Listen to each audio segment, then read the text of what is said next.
Oh, come on. Why does this not work? Unable to connect to Twitch. Why? It's not really clear. Alright, well, I give up.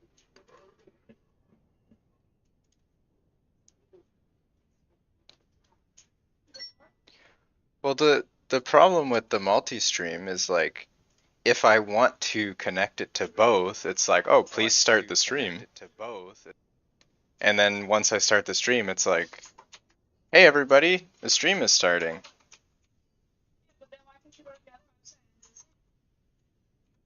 Go to the other website. Well, it's through a program, and like once I start the YouTube stream, it's already streaming, so that doesn't really work. Because then people start joining, and it's like, oh, what are you doing? I'm just trying to make my stream work. Hey, likewise, how's it going? Welcome back. How's your PoE League start going? I think you were PoE League starting, right?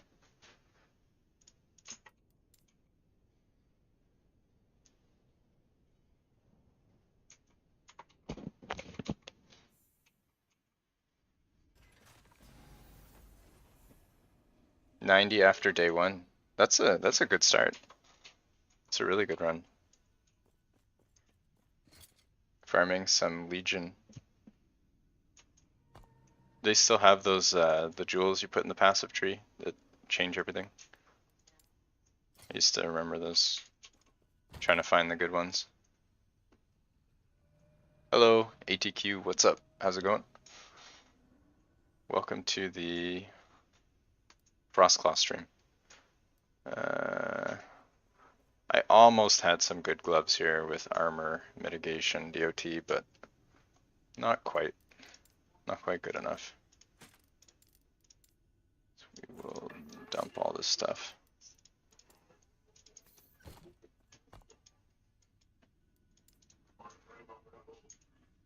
Exactly. Okay, yeah. Do you think there's any option to make a class with Fireclaw using Ignite and exploding? Yeah, I think you can do Fireclaw. I don't see any problem with that. The Dragorith Claw one was using the fire setup, and then the Flame Rush you have the explode here. How much damage do you get actually? 2 per int?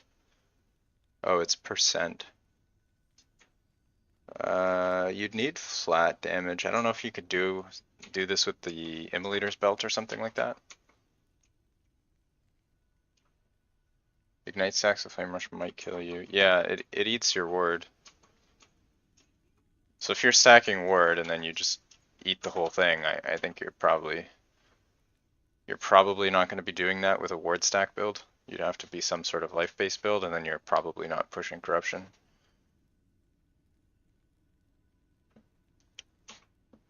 I also don't know if you guys saw, but there was like a huge gold duping issue today. Apparently the Merchants Guild auction house got completely decimated. All of the like 3 and 4 LP items just sold out. Yeah, again, exactly. What are we at? 1532 right now. Yeah, this one was really bad though. Like, all of the crazy items just got bought out.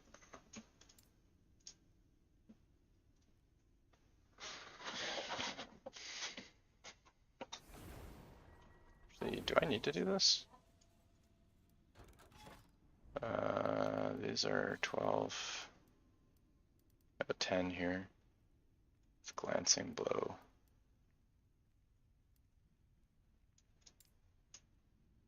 Yeah, I don't really need to do that for plus. I think we'll just do. Yeah, endurance build, I don't know. I just think it's really, really hard to push corruption, like have like a strong defensive build without using the ward mechanics. You can do the life with endurance, but you can't really build that much in order to get tanky enough. I do like the boost of ward you get from the ignite consumption, though. I have been using this and it seems pretty good.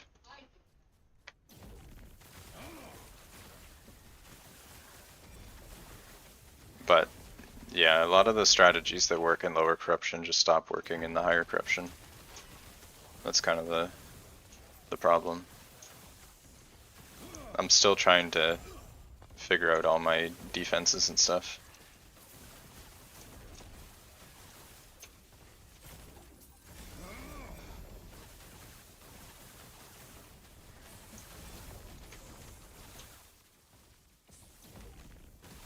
How to do the armor stacking.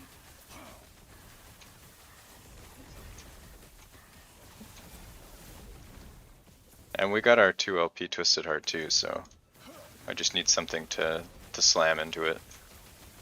An Exalted Relic.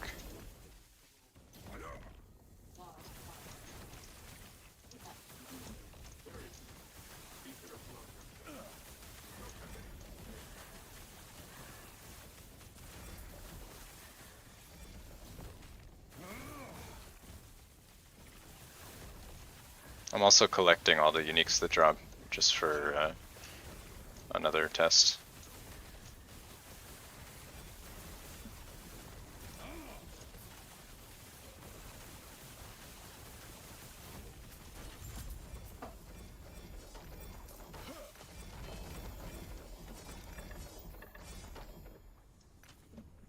You're doing cold Frostclaw.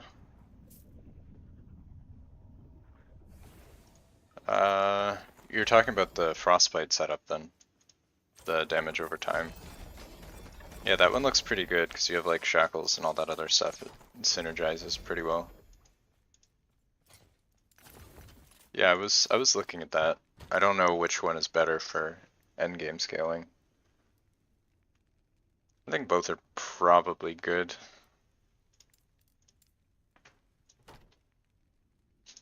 The Beano one, what was his name? I forget.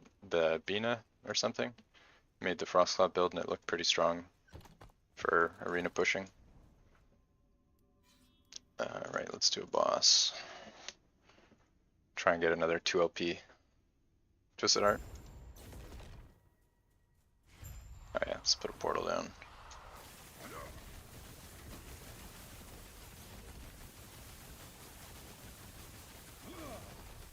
Yeah, if you guys didn't know, it was pointed out by one of my viewers actually. If you put a portal down before fighting the boss, you can go through it and get an extra loot chest.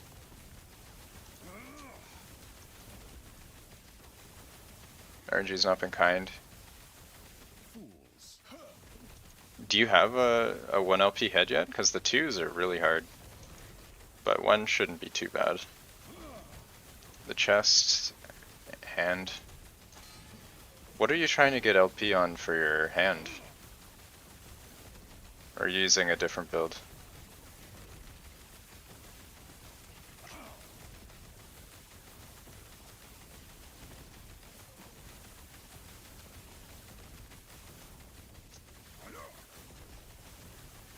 Oh, main hand. I thought you meant gloves. Never mind, main hand. Right. Yeah, I see what you mean. Yeah, the ladle is really hard. So we can't get it through prophecies or anything. It's only the mage kill. 2 LP? Just 1 LP. Feels bad. Yeah, see, notice the blue portal? You can have 2 portals. It looks like you're playing the portal game. But if you go through the blue one, you get the chest. And you can access your stash immediately. Super cool trick. I usually forget to do it, but it's there. Alright, let's dump this. And let's turn global chat off because it's all just bots. Alright. The Orbis is a little bit rippy right now because I don't have damage over time reduction on my gloves. So this can be pretty dangerous. I need to I need to get better gloves to be able to do this consistently.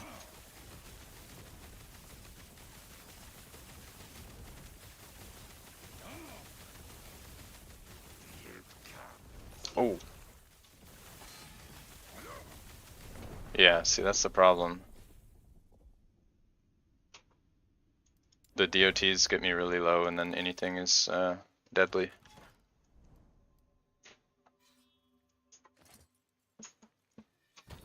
I should probably use my defense gloves for those fights. With the armor mitigation for DOT. You hit T7 int and spell crit on your core? Holy. That's insane, actually. I've only gotten two LP cores, and both of them bricked. Such a good slam. Then you can take spell crit off of, I think, your wand, and then get crit multi on the wand instead. That's a huge slam. Congrats on that. That's like super lucky.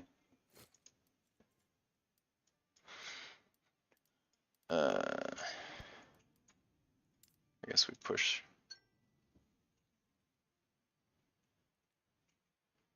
Yeah, I'm still missing a few pieces that will allow me to safely do Oribus. It's not great right now.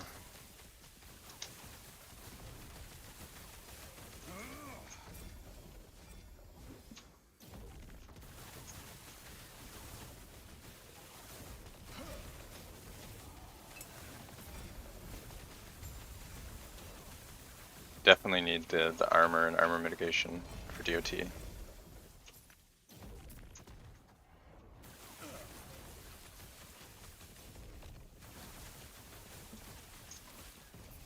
Oh, actually, I need to grab some prophecies. I just realized I have almost favor cap.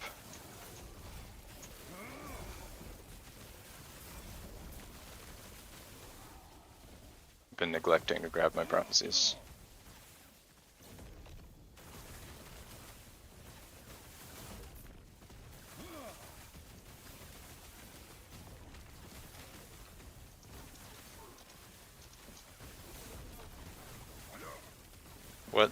What corruption are you guys at with your setups?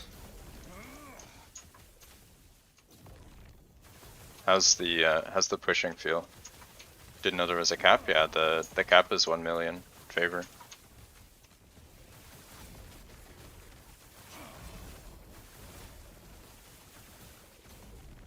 You get there pretty fast when you're running corruption. Getting close to 200, but the gear. Yeah. I think the main thing is just int. If you get int on all your gear pieces, you can get to like 500 corruption, even if your resists aren't capped.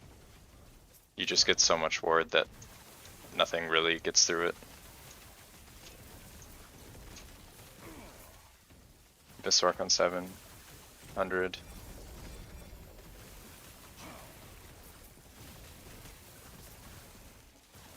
Only on 250-ish. Yeah, I mean that's the starting point. Once you get there, like your character's already going, so it's a lot easier to start climbing from there. Oh.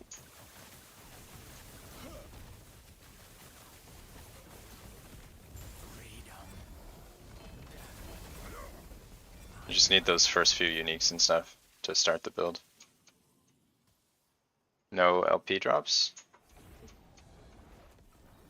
Well, I had one of my videos was showing the build without LP doing 1000 corruption. So I don't think you really need LP to get to like 400 or 500 corruption. And then from there, once you get to that, you'll be getting a lot more favor and a lot more unique drops. So that'll help you fill out your gear. It's hard to get everything you need at low corruption.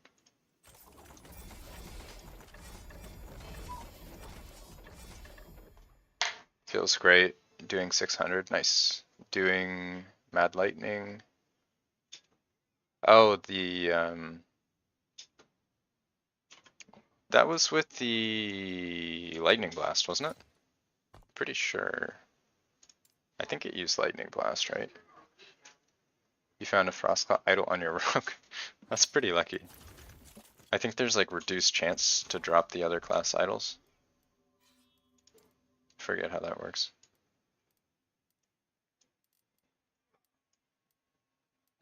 Let's go grab this relic. We're really short on these.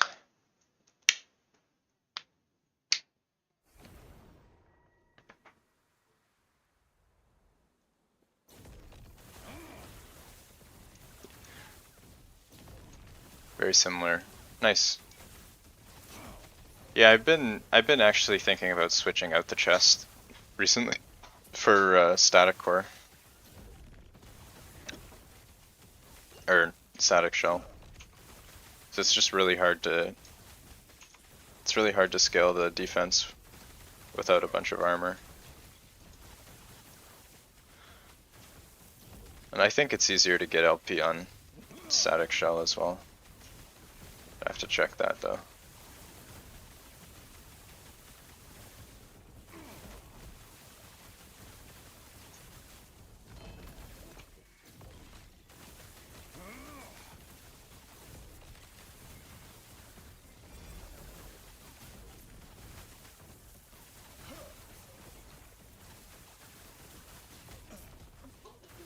Actually, I probably should update my loot filter.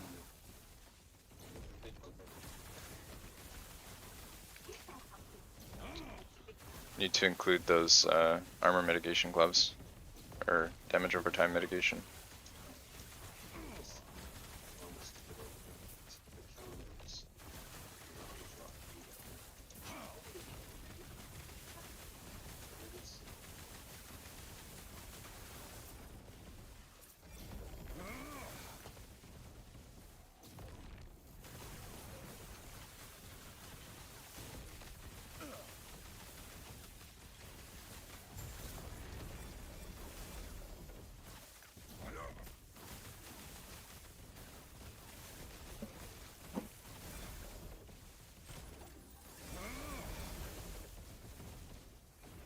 I think the main thing, do you mind if I link you things in game? Yeah, if you want.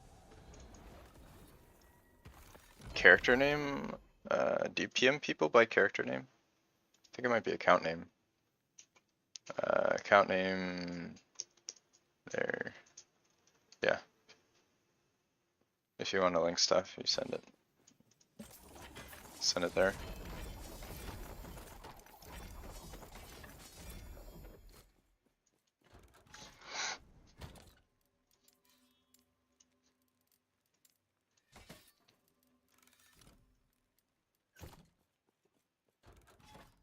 Alright. Yeah, we really need to grab some. I think I might run some prophecies actually.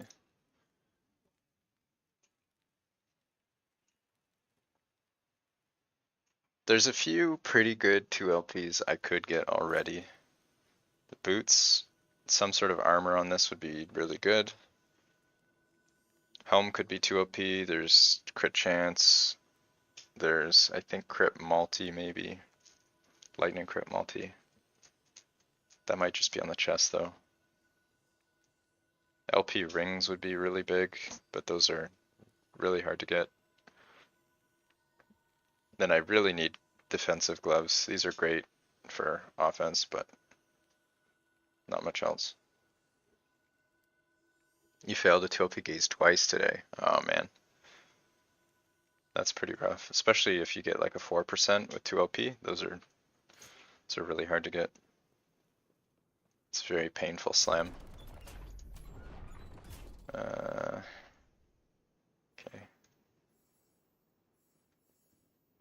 Do we still want helms? I think we do. It was a 4%? Oh no. That's rough. I finally got a 2 OP gaze and it was 3%. It's really upsetting.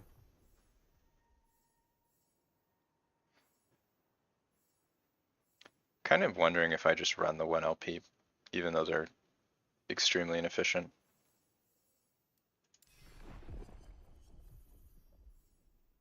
Body armor. I guess I could. I could run body armor.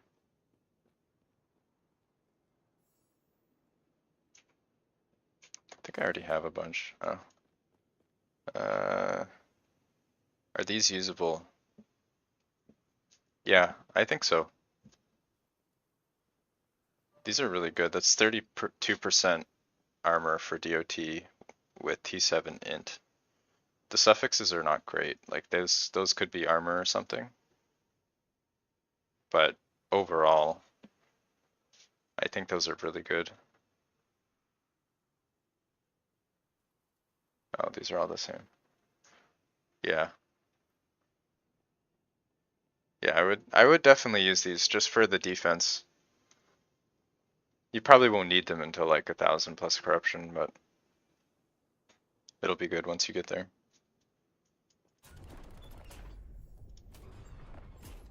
Wait, what was that?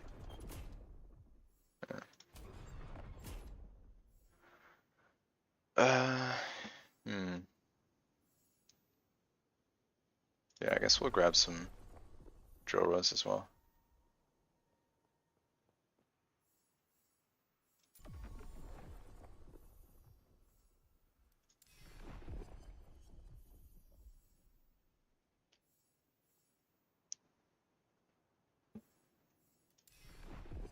They changed the icons and the echoes to have generic ones, but they didn't change the prophecy icons. Like they're still generic prophecy looking.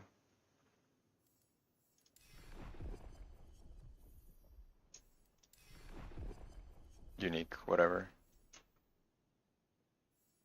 Boots.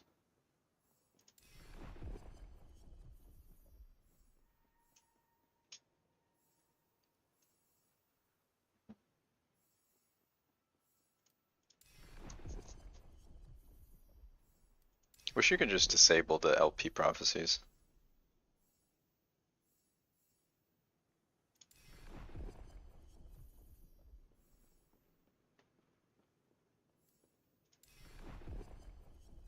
Actually, I should be running gloves too.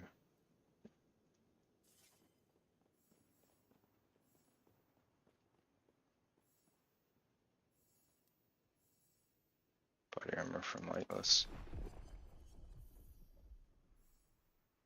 Unique armor. I think I'm actually going to take that.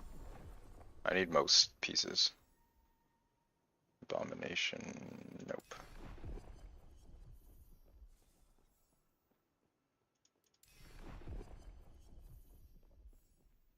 Boots from Huron.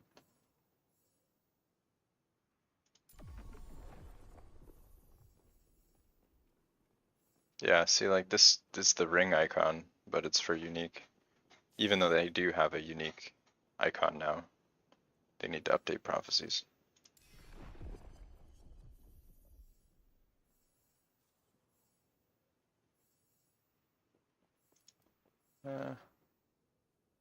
Exalted gloves.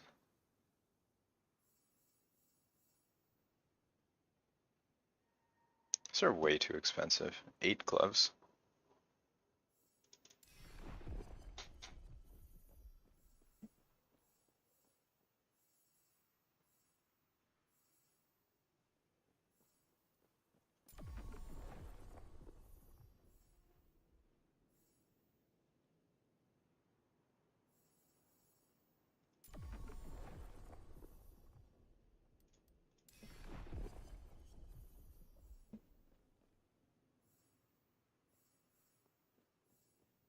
Helmet, boots.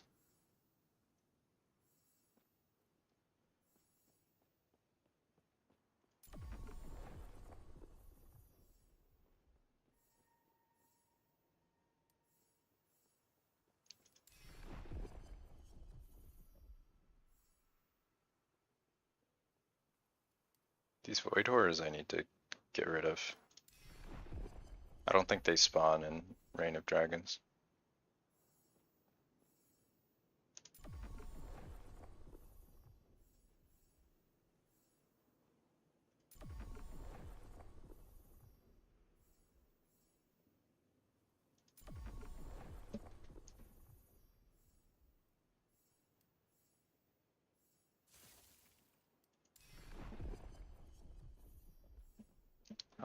age.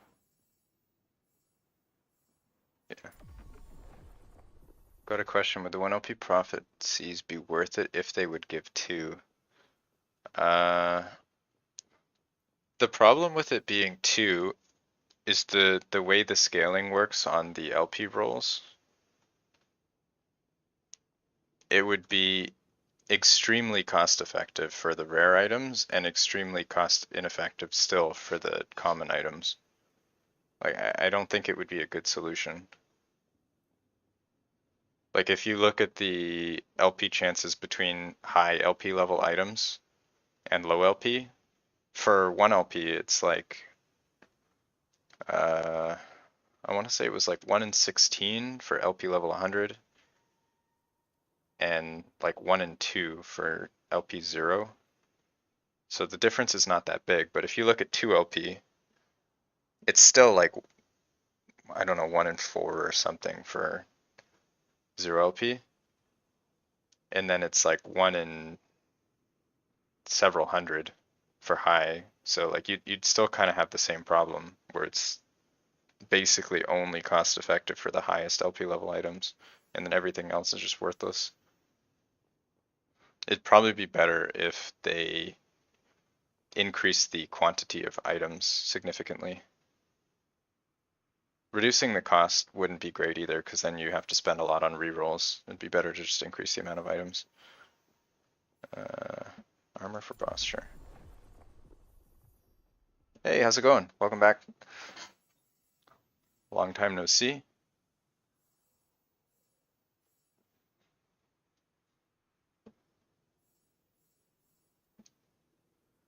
I don't know if you guys saw also, but the last dev stream, HG Mike was talking about some of the corruption testing content creators have been doing, and he claims that the high corruption does work for LP, but it was kind of a general statement, so I'm not 100% sure if that applies. Do we do body armor for Drill Rush? Yeah, sure. I'm not 100% sure if that applies to prophecy specifically.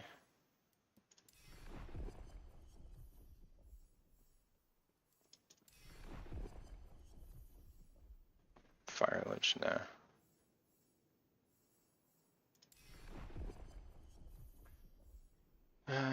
Frost Lich. What am I looking for? I would like boots. I'm looking for Blood of the Exile, 2 LP, and Prism Gaze, 2 LP, Static Shell or Unstable Core, 2 LP. So generic armor is okay, body armor is okay, and boots are okay.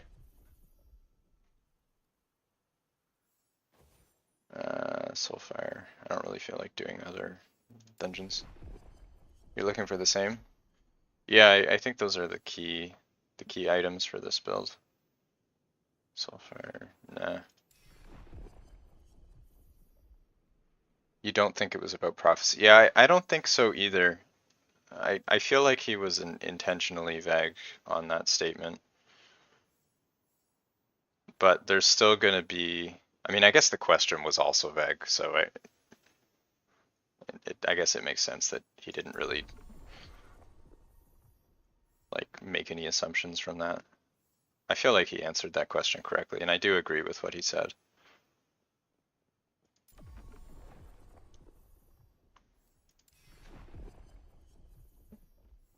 The problem is that a lot of people took what I tested out of context, and I think people are using some of the testing to make claims that it was not meant to claim.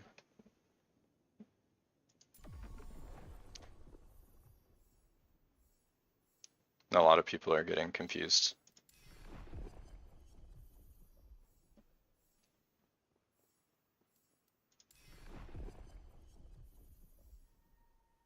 I guess I could also do some rings.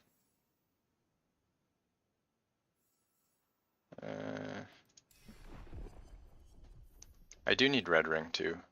LP red ring. That's a bit of a long shot. You sold a... Yeah, there were some people on the Discord selling items for in the billions, or at least 1 billion. I know that. There was a what was it? A 4LP. It was some chess piece. Oozle something. Like not a great chess piece, but it sold for 1 billion. Because um, there was a gold duplication exploit that was posted on Reddit, and the mods immediately took it down, but I think a lot of people already found it, and they started duplicating gold. So I was kind of expecting like a rollback or something, but I don't know if that's going to happen. I'm not sure how they're going to address that or if they're going to even make a statement.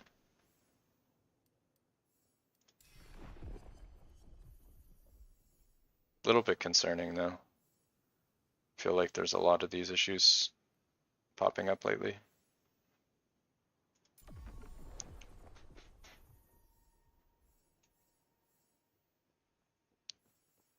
I'm up for mage. A bit sad, it's already a problem. Yeah. That's always the issue with trade, exactly.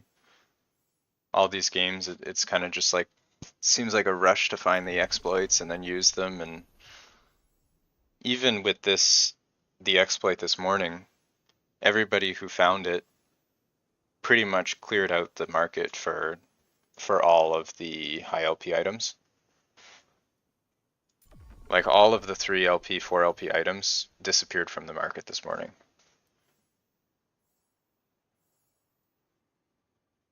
And then all that gold flooded, so then everybody who found those rare items, whatever they were listed at, they're gone, and now they can't really afford any of the relistings because of all the gold inflation. So it's pretty unfortunate for the market players. But yeah, like you said, I mean, I played CoF, so it doesn't really affect me.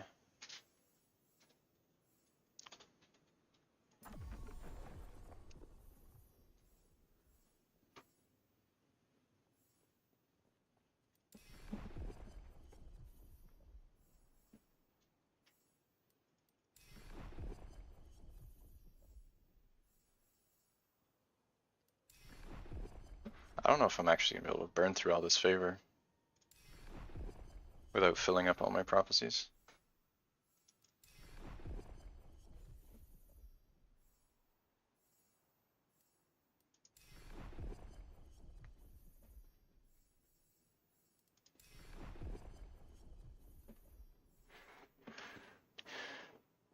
I do hope they're able to sort some of this stuff out before cycle 2 though.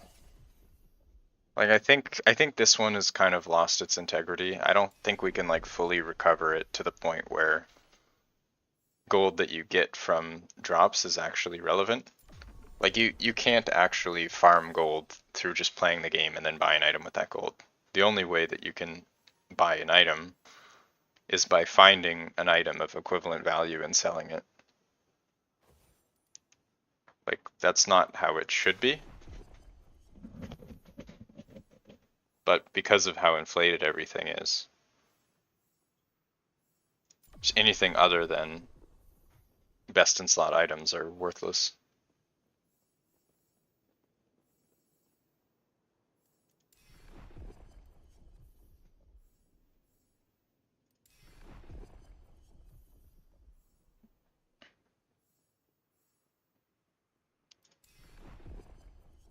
Man, all these LP prophecies. Do not want.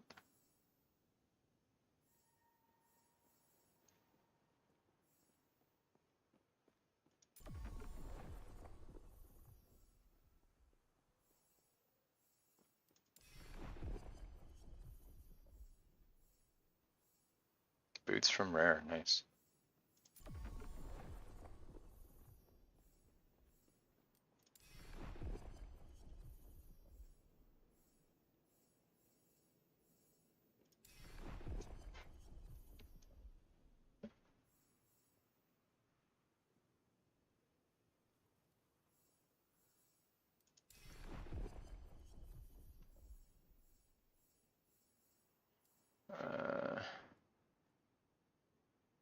think we need some chill music.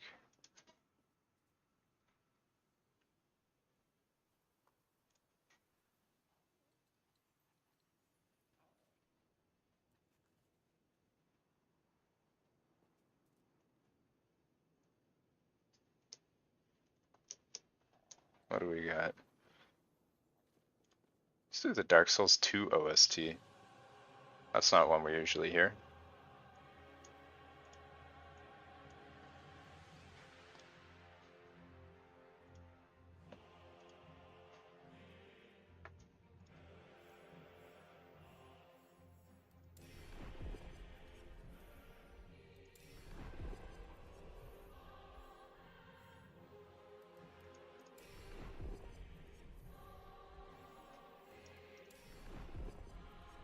Do you have a list with quality life features?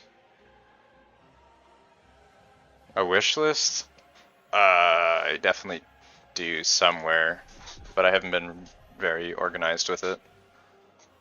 There's a lot of like various complaints I've made over the course of the season. I did write it down somewhere, but I don't know where I put it.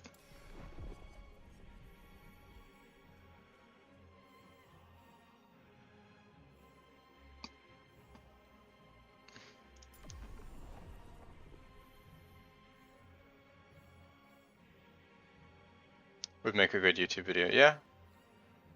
Yeah, maybe.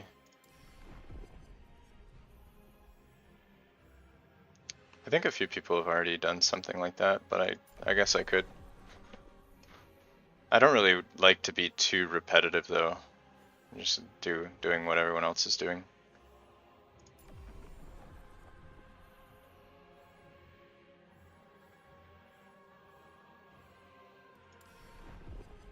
But I guess maybe like at least COF related stuff I could suggest.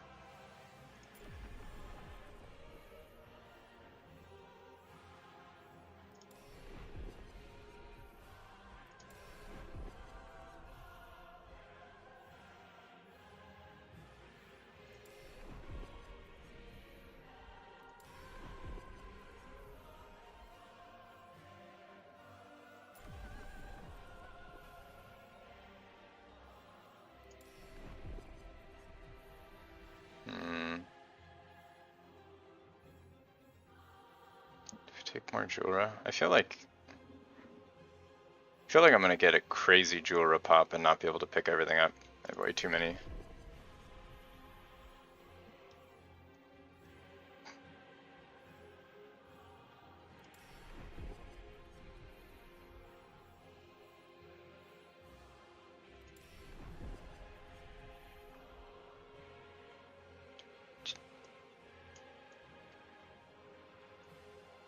Do you know the ratio of common rare? I don't know if we know the ratio, but it's based on the reroll chance. If you look at the either Tunk Labs or Last Epoch tools, it says the reroll chance of the uniques, and also the same for affixes and stuff too. Is there lightning crit multi good on the Frostclaw? Yes, it is. T7 with T7 int. Yeah, that's really good. If you can have both on a Helm Slam, that would be like probably best in slot. I don't know if there's a better second affix than that.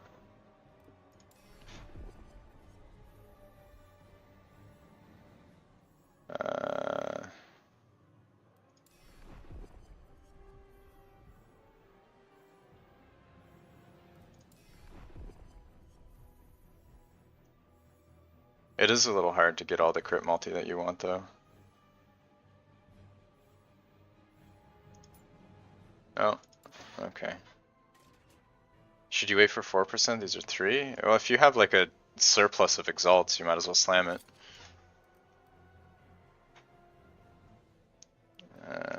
What do we have? Void Horror. I'm just gonna get rid of this.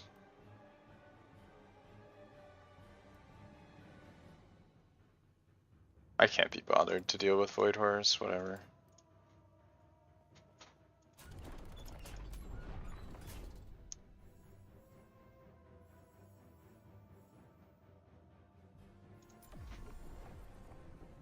I do have a 3% with 2 LP though.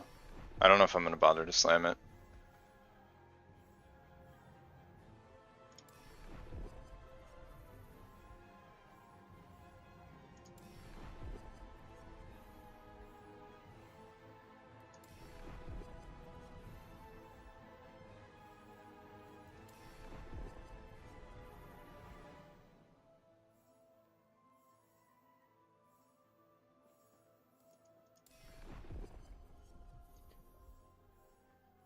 Alright. Just need a couple more. Armor from boss, sure. Why not?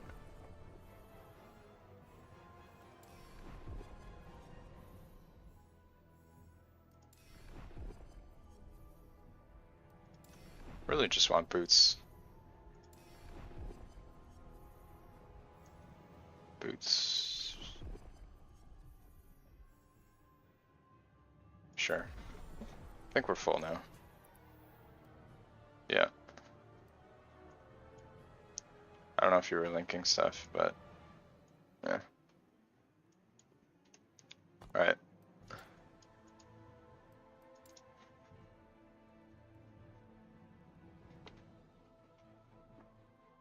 Okay. I was stashing all the unique drops I get, testing the corruption for LP, but since I'm running a bunch of prophecies, I think I'm gonna hold out on that for a bit. So that will muddy my data.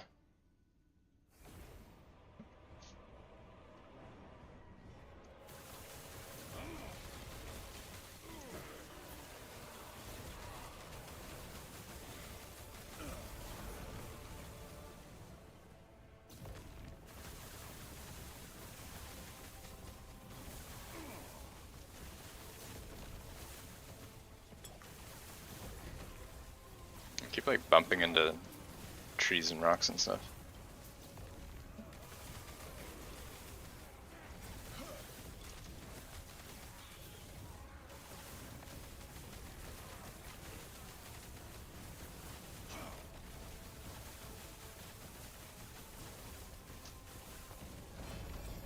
Ah, rip.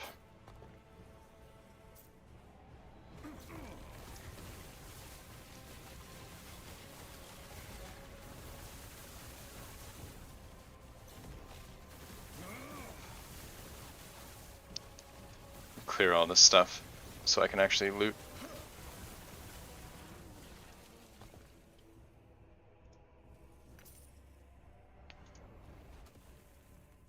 Yeah, we do need an LP loot filter. I agree. That's definitely a wish list item. Do we take a 3 LP? Sure, why not? 8 intelligence. Most of these things are... Most LP items are not even worth taking. 2 LP Aaron's That's gotta be rare, right? There's no way.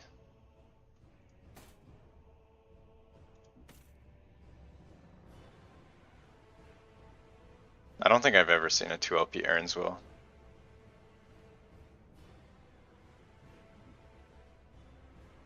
7 and 7.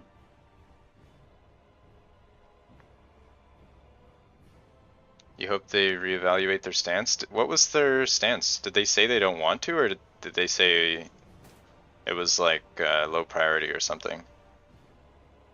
If they said they don't want to, then I'd be concerned. Like they said there's like a reason it shouldn't. They said they didn't want to. What was their... Oh. What was their reasoning? Did they give any?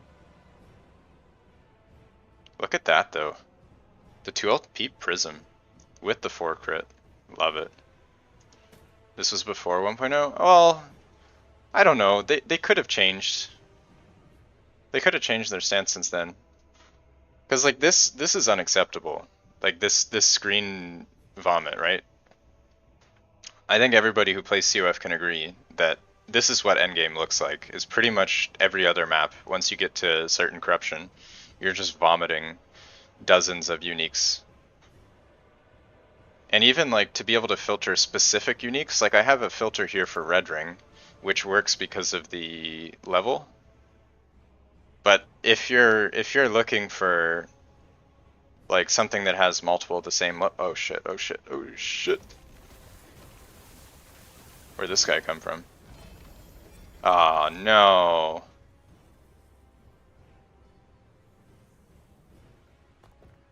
I just cleaned that up. Oh my god. This is... I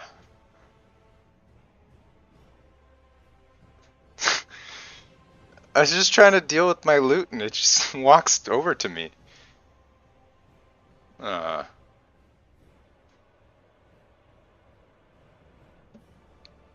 have to clip that. I feel like that's the perfect example of why you need an LP filter. Patrolling. Yeah, you're right. It is patrolling. I need to get through this. What is this? +3? No. Bone Clammers. 1 LP is not good. 3. I don't even pick up 17 Weavers anymore. I have just way too many. This is a 8. It's too low.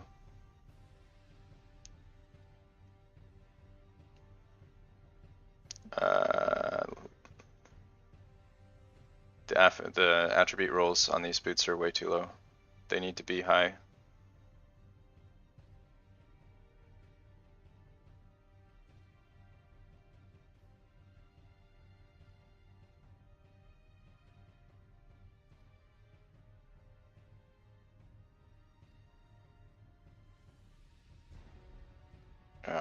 And it like goes off screen too.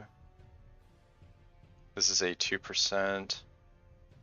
Not usable.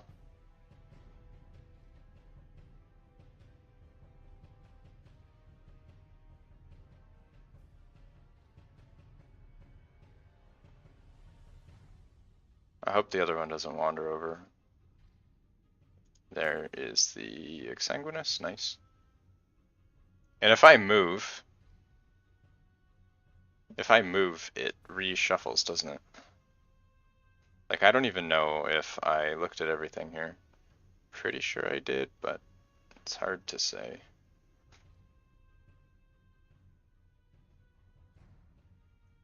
Like, at least let me highlight 2LP or whatever, right?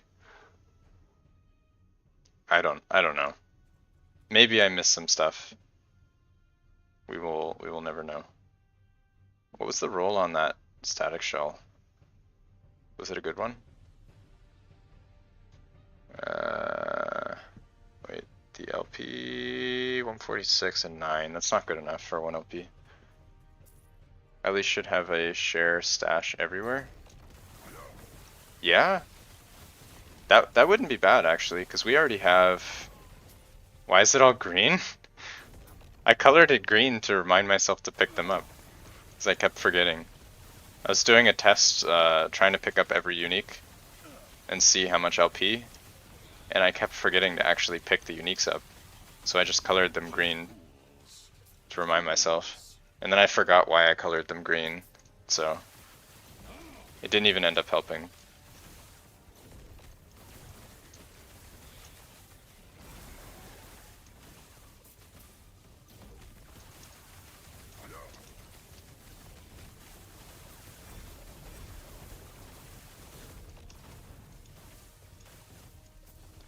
You could do is make a filter by item type, so you don't. Yeah, that's actually a really good idea. I could just check all the boots and then go through all the boots and then uncheck it, check the chest. Yeah, that's pretty smart actually. I like that. I could also go in and highlight the bases, like the level. Because like Blood of the Exile has the level requirement, right? 48. Like I could do a highlight for uniques of that, like the ones I actually want. But then also like maybe the high rare ones like this, because I wouldn't want to miss something like that. There are a lot of positive changes to the loot filter they want to make, yeah. Yeah, I think that was talked about on one of the dev streams. There's a lot of work to be done there for sure. Yo, what's up? Welcome to the stream, how's it going?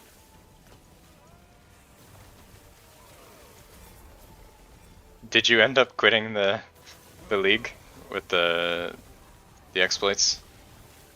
Or are you gonna switch to CoF?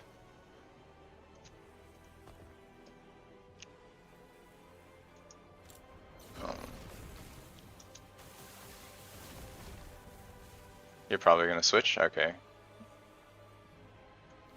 All these monsters just walking over one by one.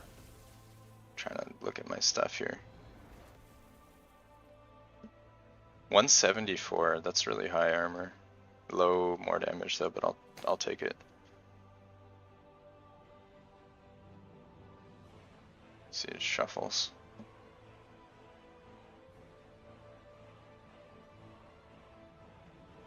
You don't know what you'll be doing next season. Might just go SSF. Yeah, that's kind of what I've ended up doing. Just permanently SSF. I don't really have any interest in trade anyway. 2 LP Apex, sure. I will take that. 10 int. Will you be playing D4? I don't know. I'm not sure. We'll have to see how I'm feeling. I'm not super excited to play Diablo.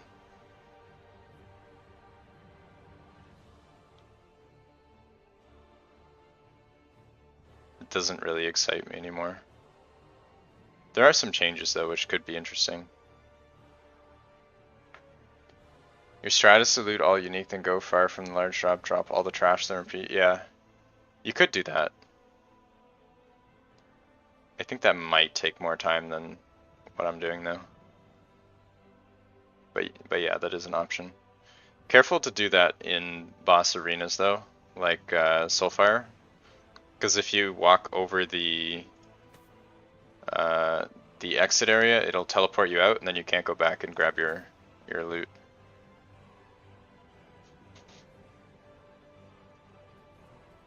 You'll create the rules for the specific uniques. I already got it for the super rare ones. Nice.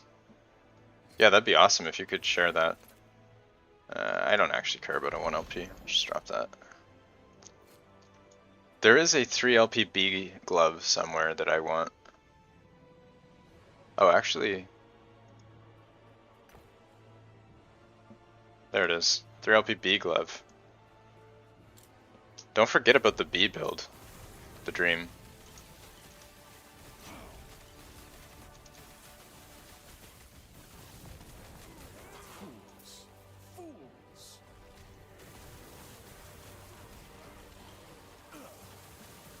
I feel like the map is kind of lagging with all these items on the ground.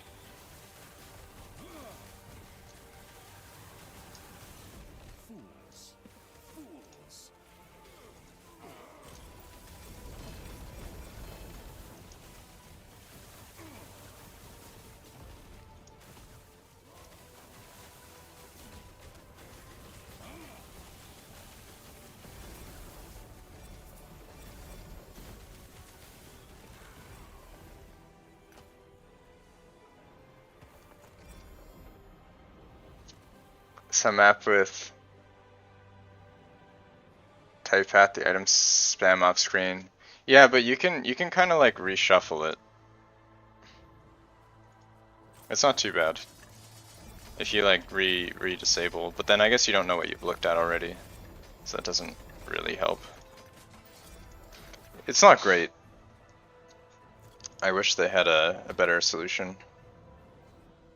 Would you recommend the Lightning Frostclaw over the I haven't played the other one, so I can't really say. Actually, these can go in our slam. I know this one is good, and I've seen the other one, and it looks pretty strong. I imagine this is probably easier to get started, though, gear-wise. Would you recommend... wait. Any tips to get the T7, T6 Frostclaw? You can run the Relic Blessing to drop more relics. You can run Prophecies for Exalted. And I think rare relics that will upgrade into Exalted. There's a few things you can do, but it's going to be really hard. I've dropped way more Twisted Hearts with LP than I have Frostclaw relics. They're just extremely rare.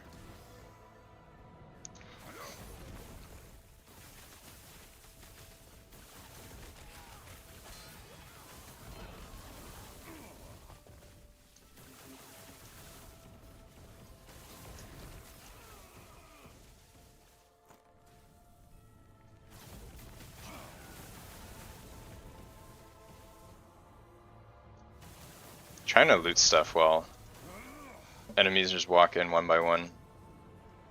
It's extremely annoying.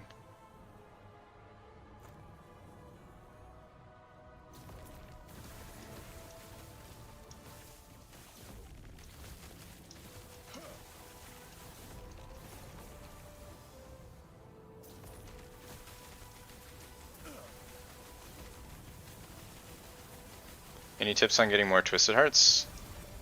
Corruption. Definitely Corruption. Melee Lightning spell. Do you have a loot filter? Yes, I got one going this morning, actually. This is my current loot filter. It's pretty strict. I have a color for red rings, a color for exalted, and then I have a color for uniques. Why am I using this? This you don't need. And then I have T7 affixes, some glove specific ones. You might want to modify it, but I'll share that anyway. Let me see if I can find that. Yeah, there you go. This is the loot filter. Higher level of corruption, yeah, exactly. If you run high corruption, you get significantly more LP from boss drops. These are all my LP Twisted Hearts here. Actually, I have a few more. Twisted Heart. Let's see. Yeah, so these are all my LP, 1 LP. I have a 2 LP here. I think I have another LP, another one here. And then what else? These are all the 1 LPs that I've fail slammed. And I have a good one here. Yeah, you get a lot of 1 LP Twisted Hearts from higher corruption.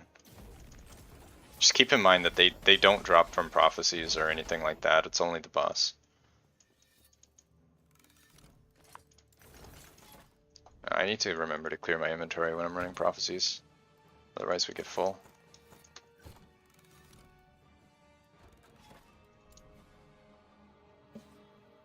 The heart doesn't like dropping? Yeah, it is rare. I do think that rarity helps. I'm pretty sure the rarity here, you see 1740% increased item rarity. I'm 90% sure that this helps, but not completely. At least it seems. It seems like I get more hearts.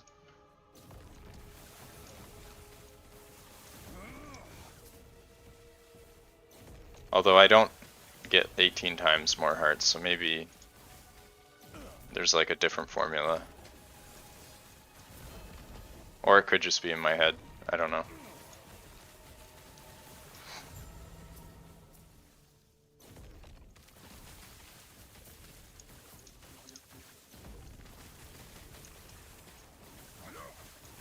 What do you have? Int and crit multi. Oh no! T7 int? I mean T6. That is unacceptable. Wait, was this a... Oh, that's fine. You have a T6, T7. That's still really good. Your multi is still T7. That's a really good helm. Like double exalt prefix on a 2 LP Prism is like a crazy helmet. Especially with, oh, 3 crit. I mean, it's still really good. I would definitely trade.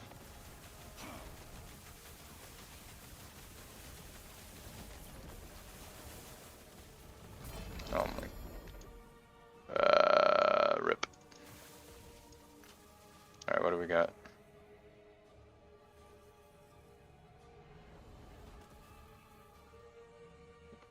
Eight int, no thanks.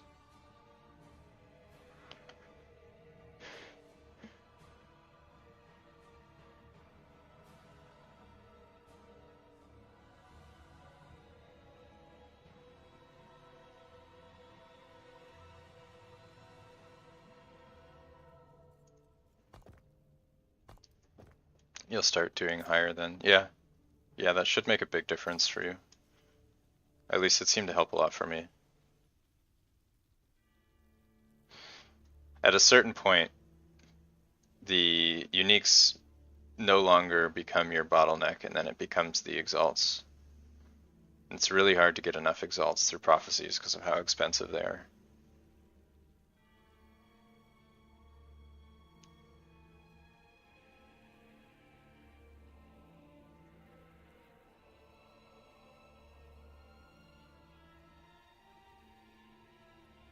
Do we remember what we already looked at?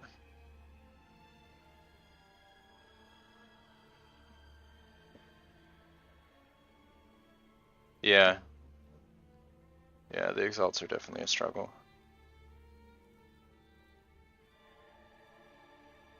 Hmm.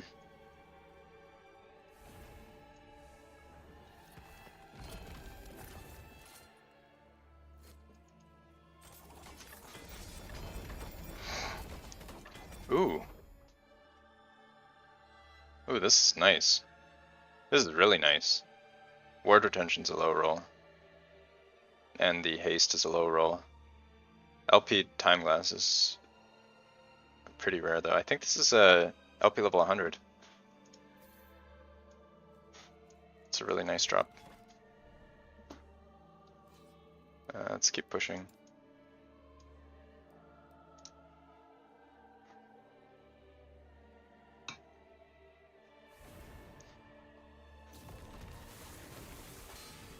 But if you just look at the uniques that I generally drop in a map, like it's very noticeable how much more LP I get versus like 100 or 200 corruption. Pretty much every item has at least 1 LP on it, for the most part.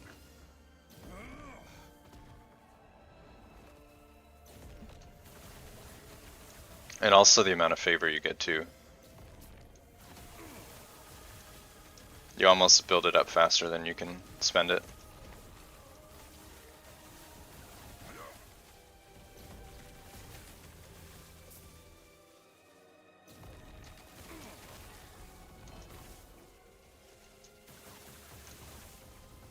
Wrong ladle.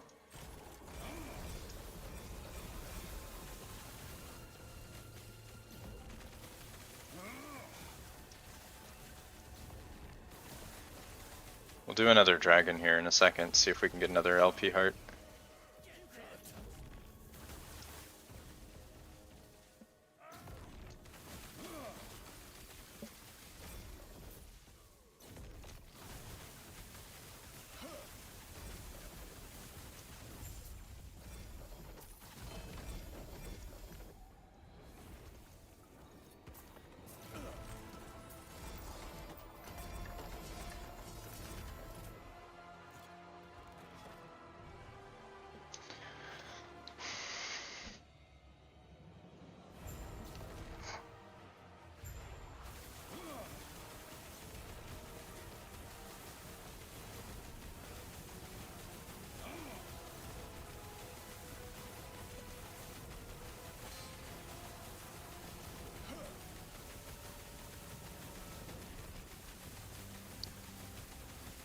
What belt is best? Probably the soul belt. Give me 1 second.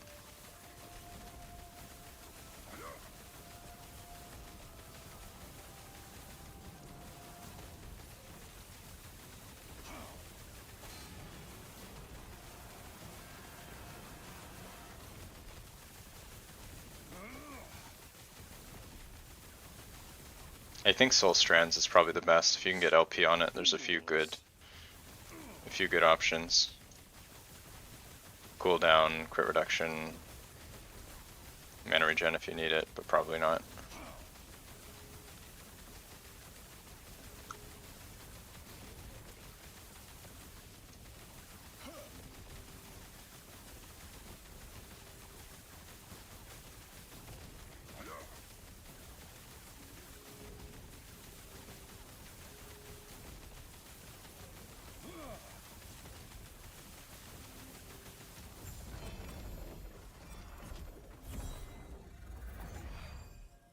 Relic? No LP.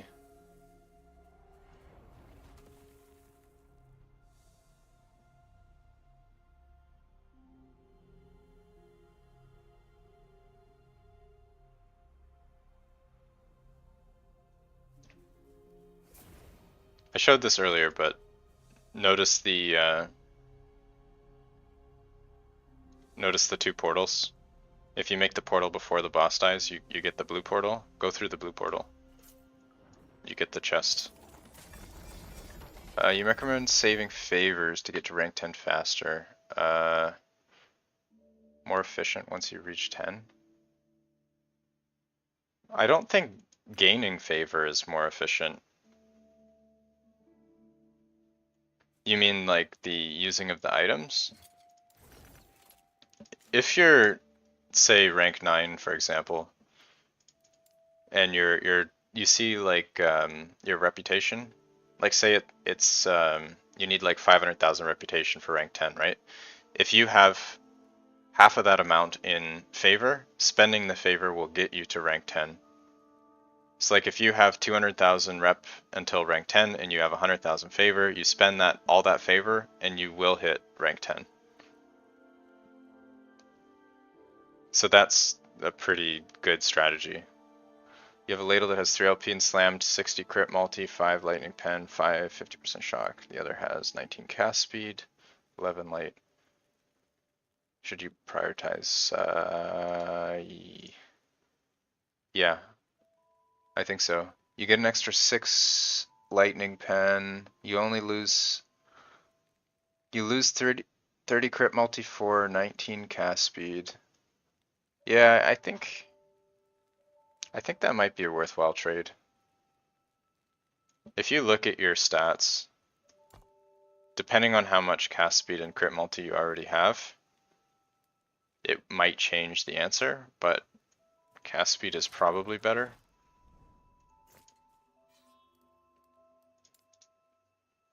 At least usually that's the case.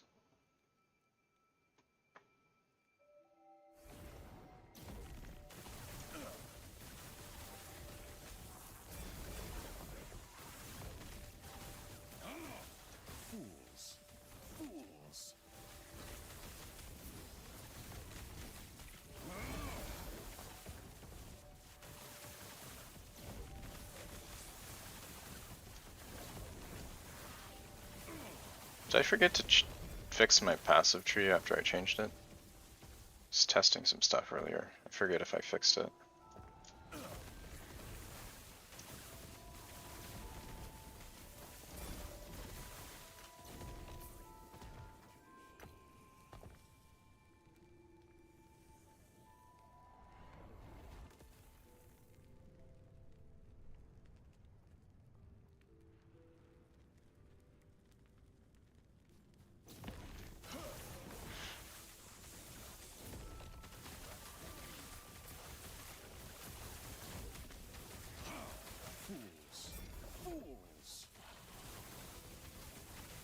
I might do a couple Jewelers after this just to clear out some of my prophecies.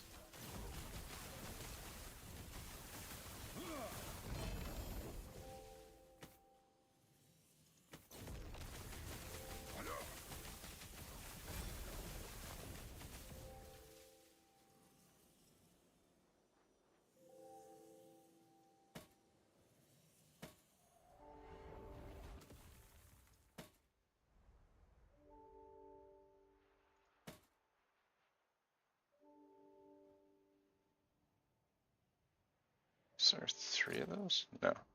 Okay.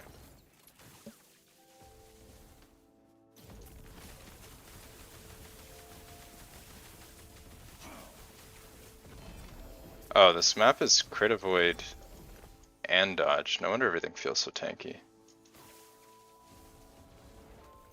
Look at this. What is this? Item drops behind another item.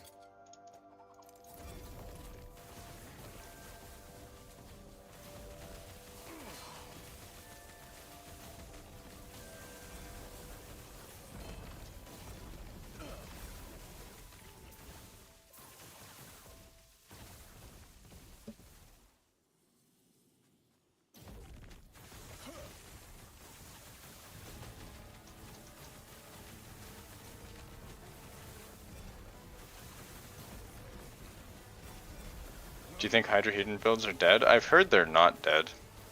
I haven't tried them though. What's Spark Charge doing more? Yeah, I'm not really sure. I think the big runic build right now is Plasma Orb. I think more people are focusing on that setup. Seems pretty strong if you have everything you need for it.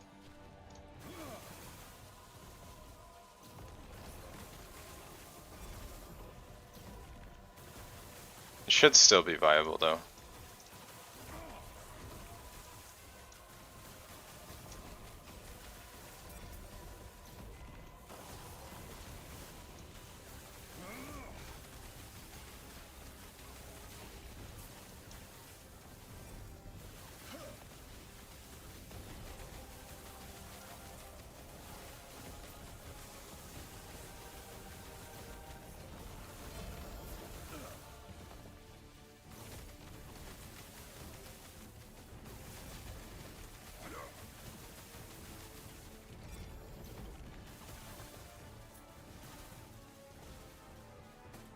LP.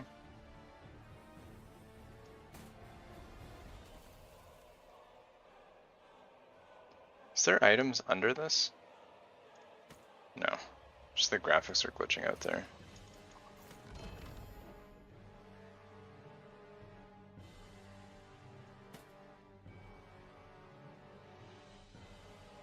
This is a...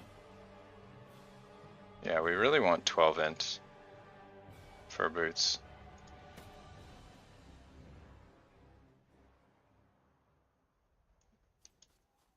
You've not tried Plasma or Frostclaw build? It was a lot of fun. Yeah, it is a lot of fun. I do enjoy this build quite a bit. Plasma Orb looks pretty strong though, but I think it's very, very involved gameplay.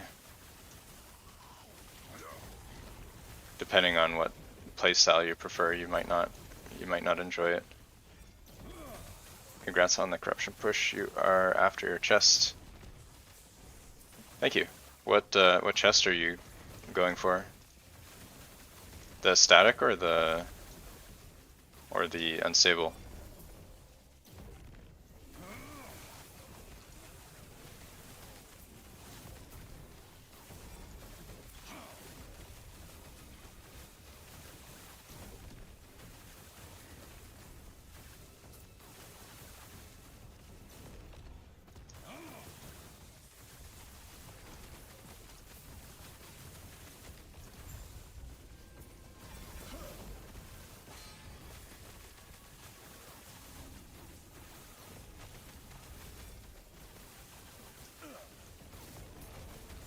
No drama approach. Yeah, thank you. That's what I'm going for. I don't really see the point in creating drama out of content. It doesn't really add any value for anybody.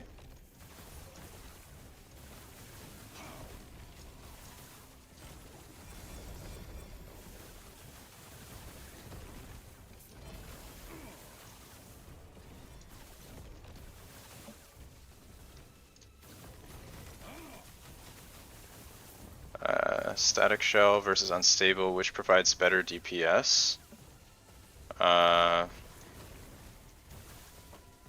It's kind of a complicated question because it changes a lot. Do you fill the stability bar? No, I don't. I only ended up doing this because everything was in a different spot. Static shell versus unstable. Well, unstable gives you skill levels and static doesn't. So depending on your setup, with my current setup, level 23 Frostclaw, I need a point here to sustain mana. And if I switch to static shell, I lose this point, and then I have a problem with mana sustain. So unless I get points somewhere else, I can't run static shell.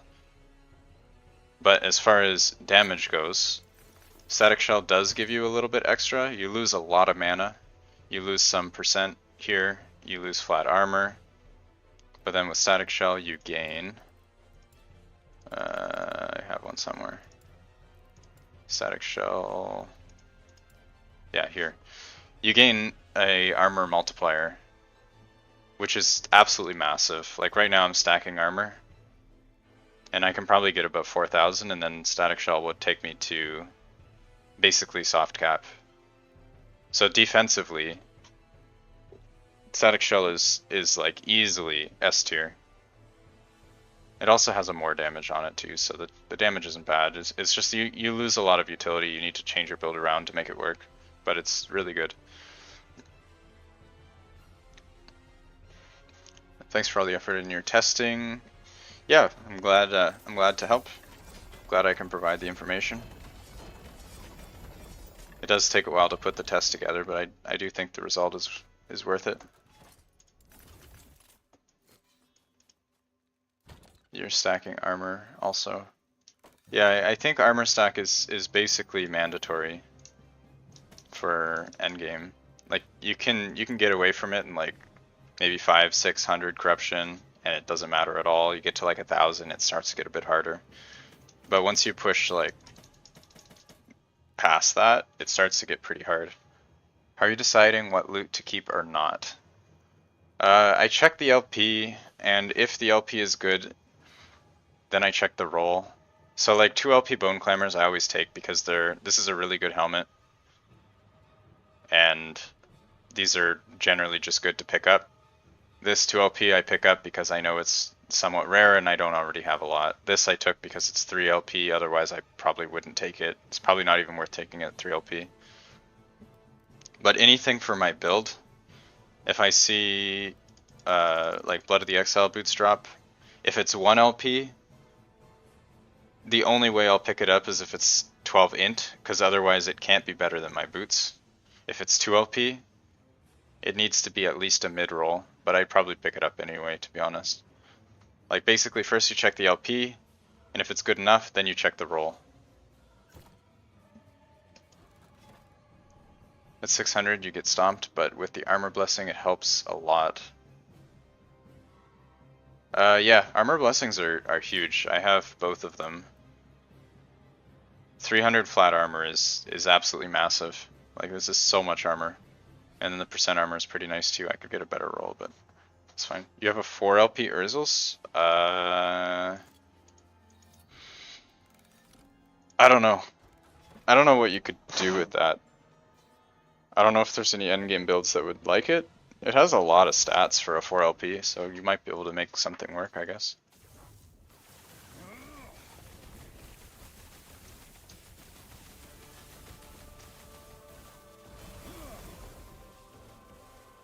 One LP ladle. Yeah, see, like this Blood of the Exile is only 11 int, so there's no reason for me to pick it up.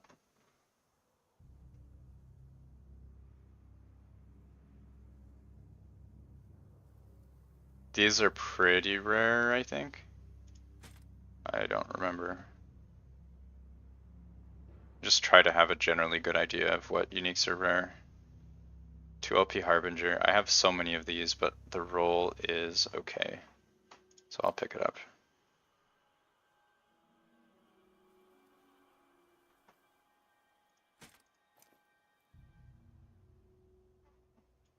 Yeah. Your luck has not been good, high corruption?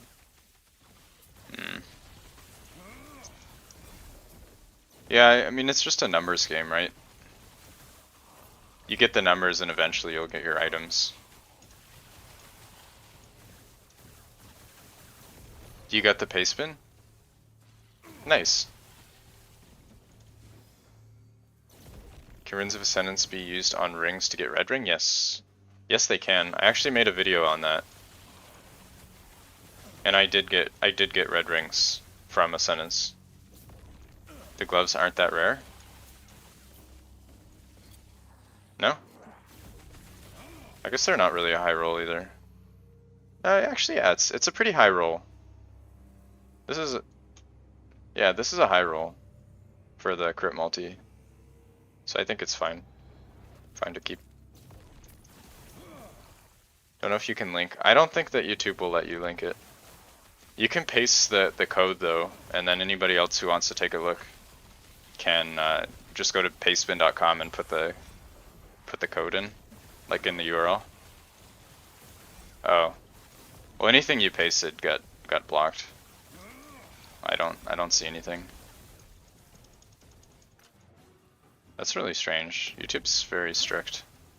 I don't know if there's a way I can like change that.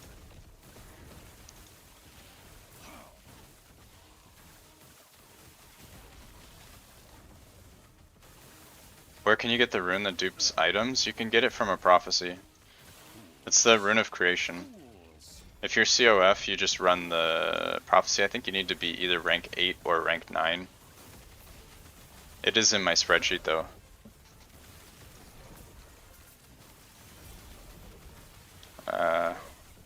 I don't know if you have the link to my spreadsheet, but the prophecy list. Take a look at that. You can type it manually.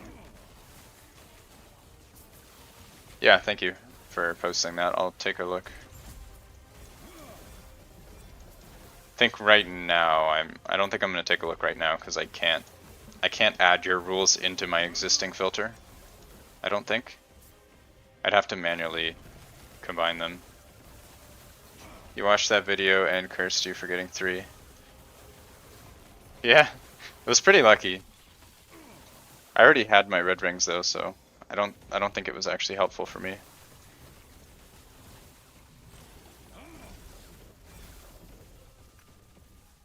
Do I know how to combine them? I'm pretty sure I just take the raw text from both and I paste it in.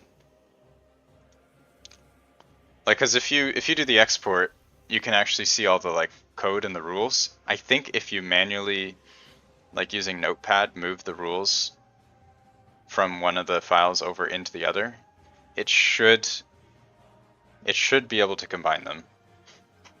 I haven't actually tried it, but I don't think you'd have any problems.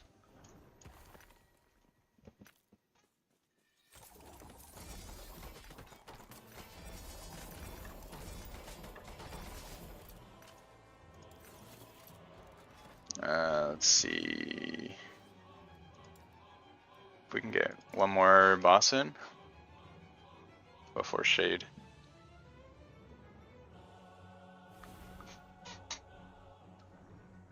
Yeah, so the problem right now is I'm missing armor on my boots, I'm missing armor and DOT reduction on my gloves, and I'm missing static shell.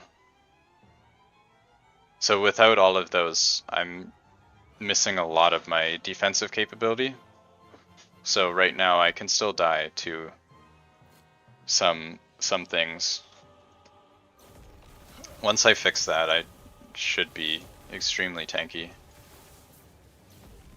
Use most of the time to change my rules just using an editor. What editor do you use, or do you mean the in-game editor? Or is there like an online tool or something?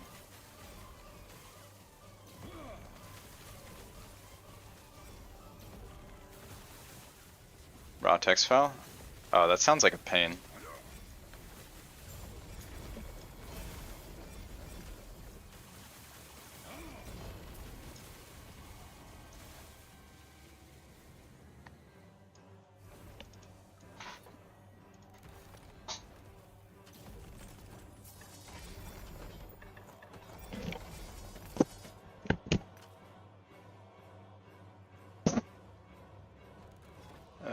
We need another 100 stability. Do the boss.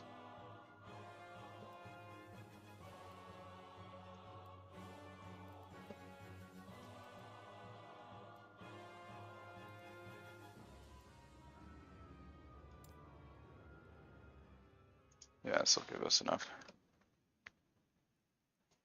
Use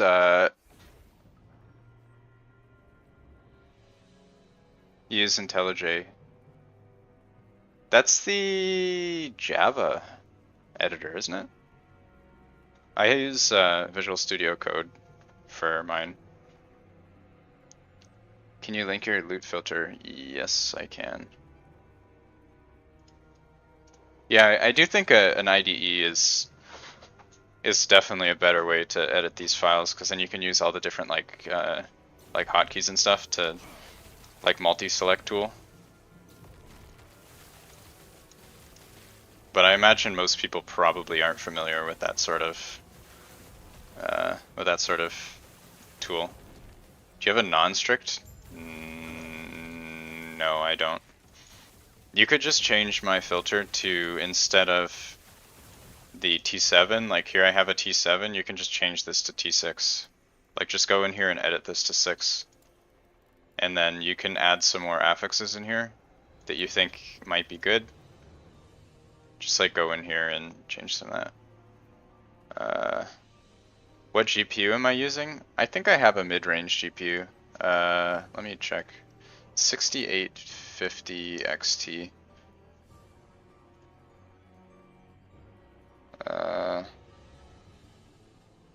Yeah, I'm using a 6850.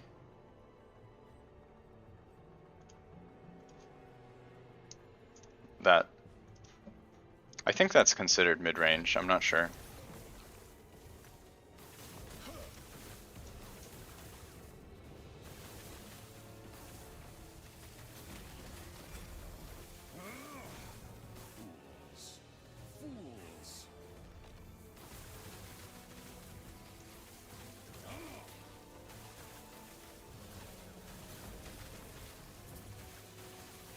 Is one below the high end? Oh.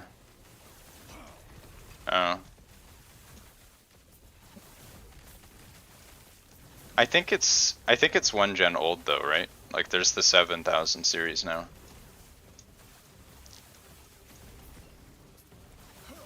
So I got it last year, the card.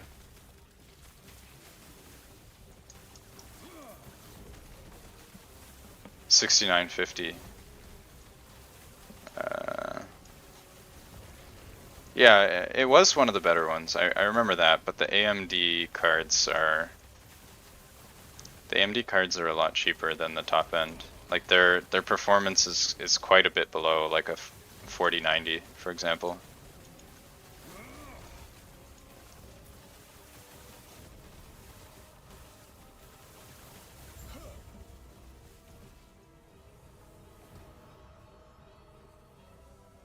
Yeah. Yeah, those were, I looked at that. Those are pretty expensive though. I didn't really feel like paying that much for a graphics card. Yeah, it's not a bad card, but the AMD software is terrible. That's the main issue that I have with AMD specifically.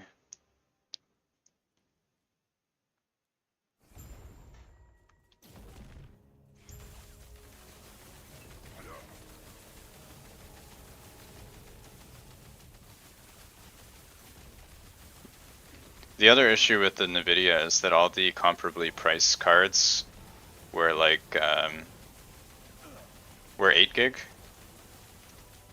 Like in the same price range, all the NVIDIA cards had like half the memory of the AMD cards. I'm pretty sure mine was 16 if I'm remembering correctly.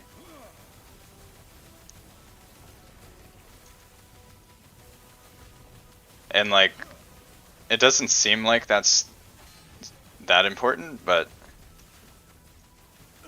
for a lot of games, especially if you want to play in higher quality and do other stuff at the same time, 8 gigs of memory is like an extremely difficult bottleneck to get around with like today's games. Oh, I'm actually not leeching enough, am I? Or maybe.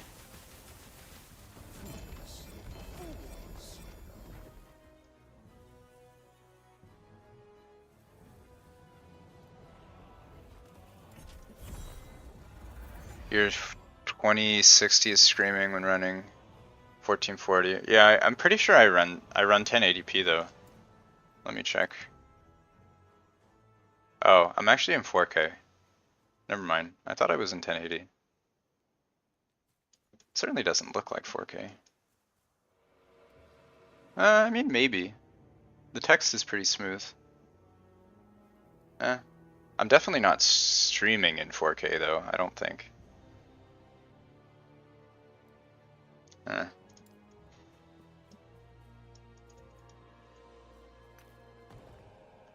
Alright, we got a Relic. Ah, what a troll. 2LP Relic from Dragon. You got it combined? 4K text. Pog. Yeah, true. You gotta be able to read the text really clear. It's very crisp.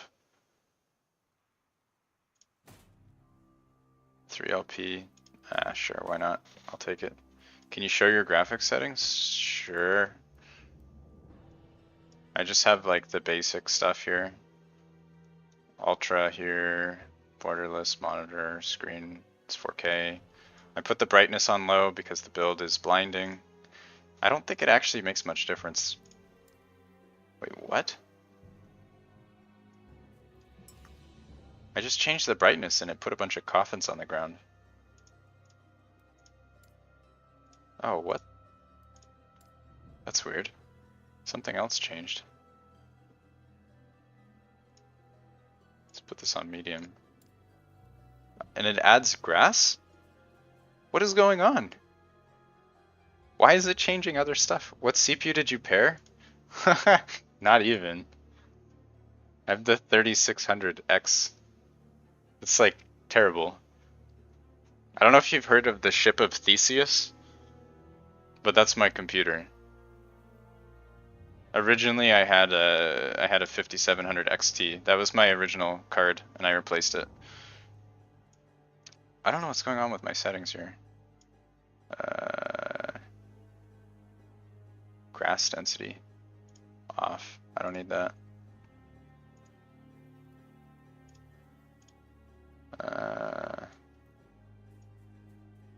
Shadow quality. Yeah, shadow is really laggy. Okay, there we go. Much better. You did try your build on an RX 560. Oh no. Yeah, this build is not... It's not meant for that. Alright, which one do we have a 12 here. I think 12. Alright, I'm probably gonna rip here. I don't have the gear yet to be doing this. It's very likely that I'm not gonna be able to kill this Shade. Just letting you guys know ahead of time.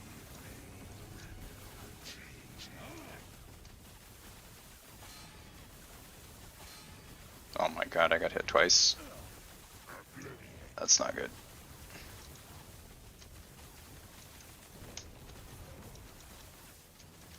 This is the poison one. Gotta be really careful. That poison does crazy damage on this corruption. Just don't die. Yeah, you're right, you're right.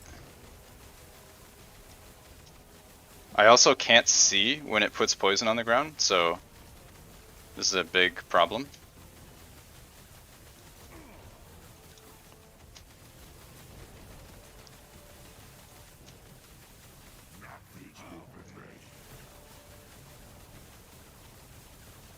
Nice.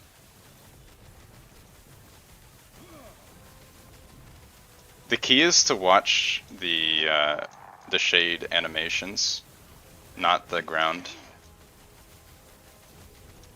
So there's no way you're gonna see what's going on the ground.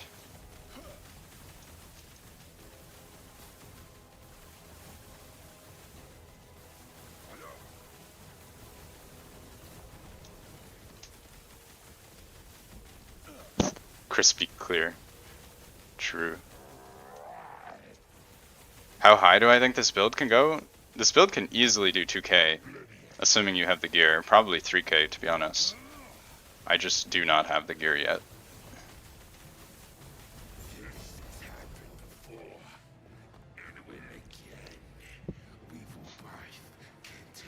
My gear is not optimal for 1500 corruption. Is this a good roll? No. Where's your promised rip? My bad. Maybe next time. Ripping to shade is like easily the worst thing to rip to, though. It's really, really frustrating because you lose all your progress.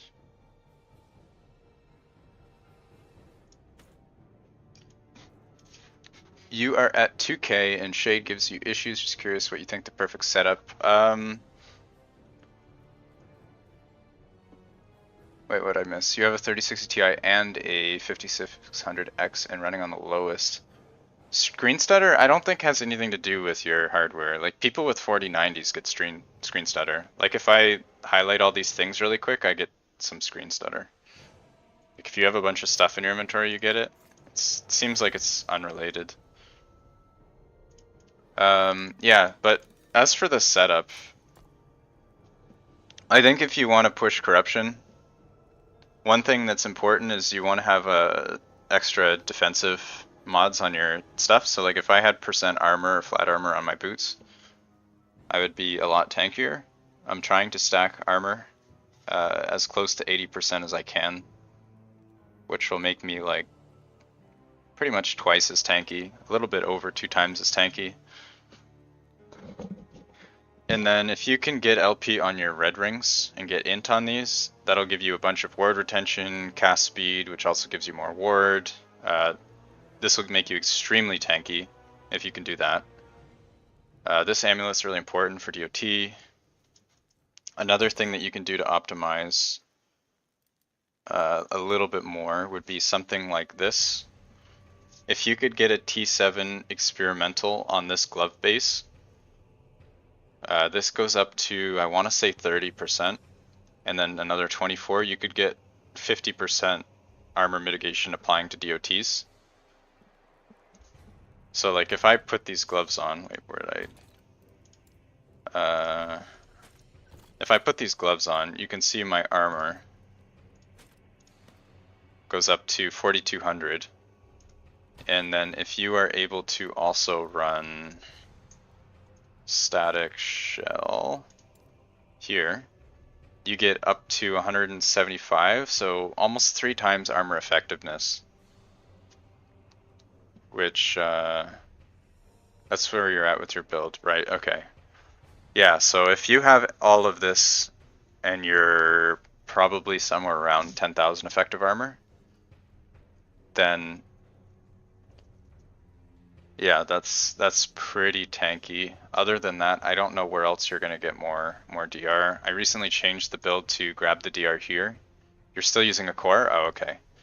Yeah, so static shell is probably your next step. I don't know what your gear could look like, what you have available to slam. But if you have a 2LP heart, something like this, if you can get T7 int and T2 or T5 Frostclaw, if you can manage that, you can drop unstable core and then have the point here and probably an extra point too, because you're going to lose mana dropping core, and then you can run static shell. But we really need the extra levels of Frostclaw to be able to sustain. But I think that's probably optimal to be able to do that. Something with like, if you have these with T6 or T7 int, and also if you can experimental craft onto them, like maybe a T5 with a Glyph of Insight, or even a T7. Let me see if I have one. Pretty sure I do. Yeah. If you have this, then you're You have this as a T7 with this base. That's crazy. If you have both of those together, that's like best in slot. Yeah, your gear is crazy then. It's way better than mine. I'm guessing your Merchant's Guild, because it's like really hard to get all that stuff otherwise. Recently, they said that they are... You're COF with all that? Damn. You're actually a legend then, that's crazy. Your gear is actually crazy. You linked your gloves above? Did you link it to me? Wait, where did you... YouTube deletes your links. By the way, I don't know if you pasted in chat, but YouTube doesn't seem to let you. I don't know how I can allow links, to be honest. Wait, community mod, participation. I don't think I can allow links. Yeah.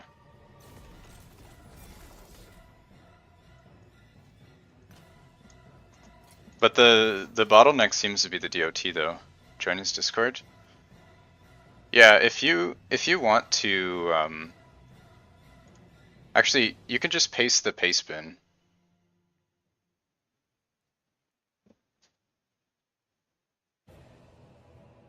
Is that the... Wait, let me see. Copy. Paste bin. Let me grab your filter real quick. Let's see. Specific legendary item filter combined. Alright.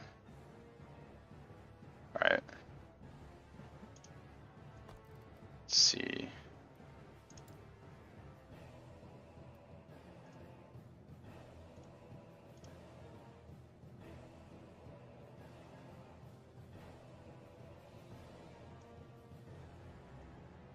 Let me see if it'll let me paste this.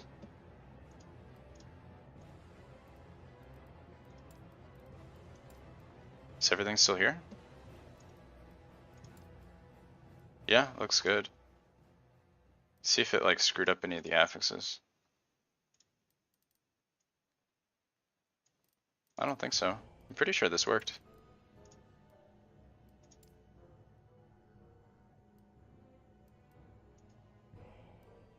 Yeah, I think this is fine. What did you add?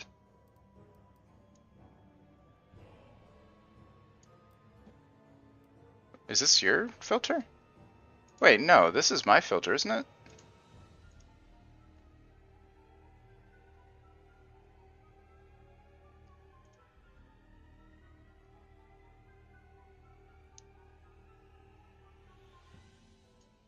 That's your stuff without mine?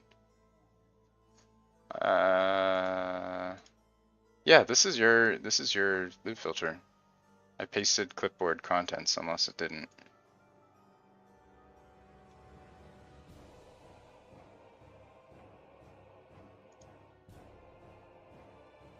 Unless it didn't take it. Hold on.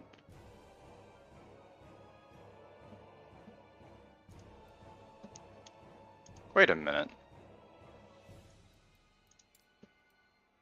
Oh, it didn't work, did it?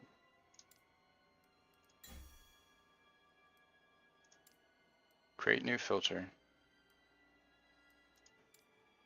Oh, what? This time it worked.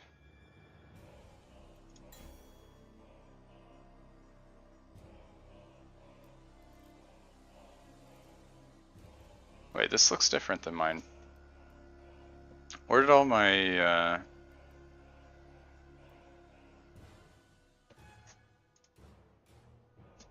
The Discord link isn't working. I'll link it.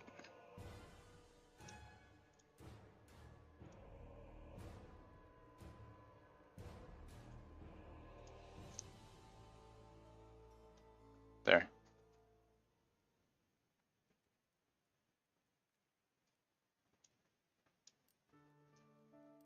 Oh, you removed the red ring, I guess, right? Show all uniques. Is my better or similar compared to?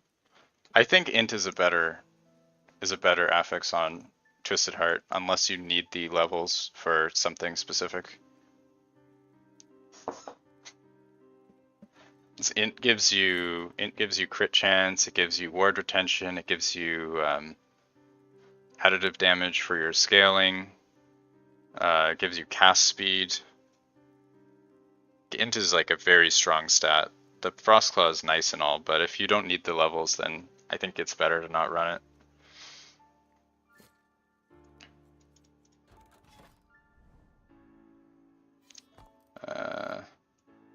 Yeah, I'm a little confused by this. Where is Red Ring? Oh, there it is. Red Ring, Ravenous Void, Ryan's, yeah. Yeah, that's pretty cool. I like that.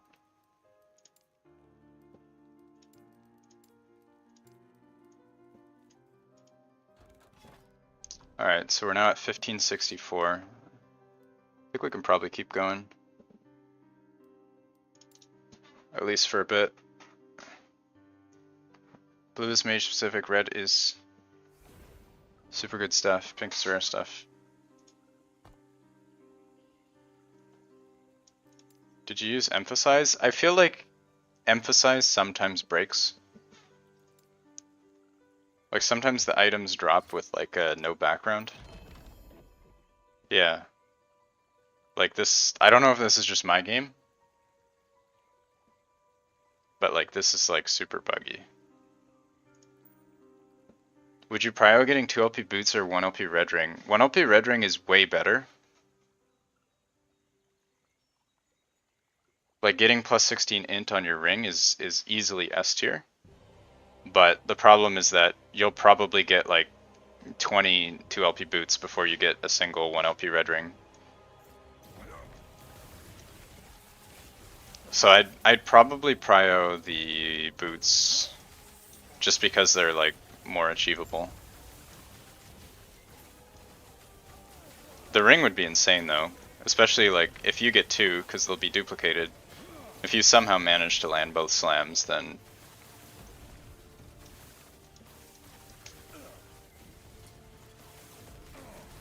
it breaks free sometimes, but never seen it like that. Yeah, I don't know. It's always been buggy for me.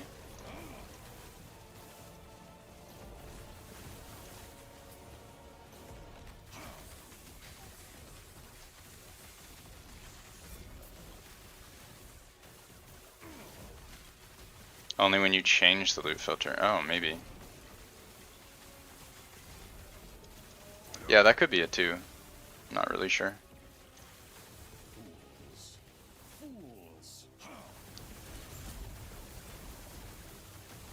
Yeah, Foot of the Mountain's fine. It's a boss only drop, so I don't really mind. The red ring on the floor was scary. You could have TC. Yeah, you're right. Probably shouldn't drop my red ring on the floor. True. It's fine. I have spares. I have backup red rings. Where did I put them? These are my backup red rings, in case I need more. In case I can put rings on my other fingers, then I have these. I only have 2 fingers though, so that's the problem. Could you share the filter? Yeah, this is the filter.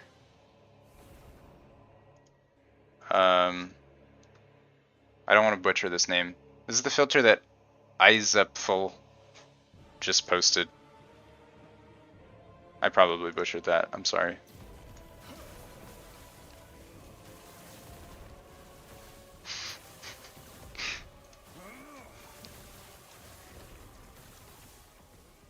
Call me Ice.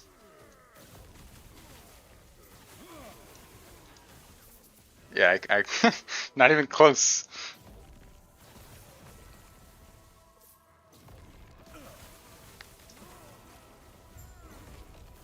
Do you not like the dual wrist setup? The dual wrist setup is okay, but running double red ring lets you not really worry about resists at all. So it makes the rest of my gear a lot easier to deal with. That, and I think the DR is strong.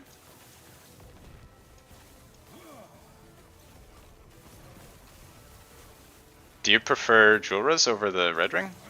I mean, slammed Red Ring is easily better, but unslammed Red Ring, I think Julra's might be better. I'm not really sure. Julra's is solid. Yeah, Julra's is good. It also gets mana spent gained as ward, which is another good stat. You can realistically get a 2. Yeah. Yeah, you can get a 2. I do hate farming Temp Sanctum though. So I don't think I'll be getting a 2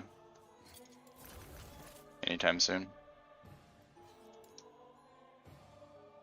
Use 1 Julra's and 1 Red Ring? Yeah. You got a 2. Nice, grats. Yeah, I could consider using Julra's. I do have a T7 int Julra ring. So it is an option.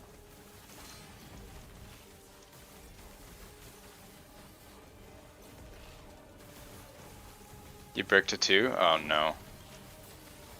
That is big sad. I agree. Well, at least when the ring is active, you get 3 times whatever your brick was, so it's not all bad. Yeah, you get T7 int with triple poison res.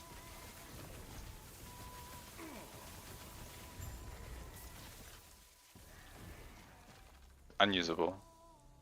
Yeah. It do be like that though. 23 armor.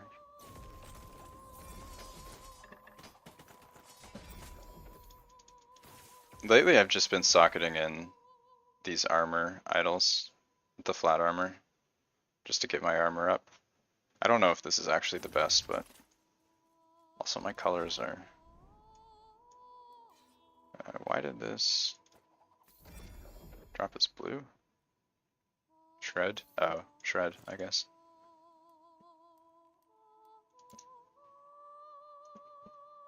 You cannot get an unstable core. Oh man. Sad times. Unstable's pretty rare. I'm thinking. Probably one of the rarer chests.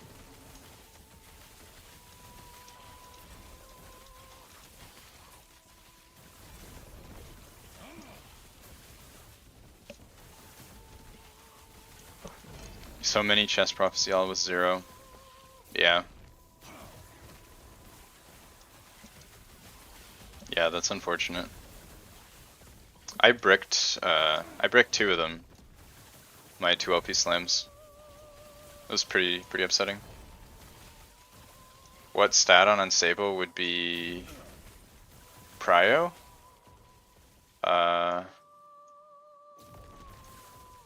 don't think any of them are prio. The main thing is just LP. The mana is nice.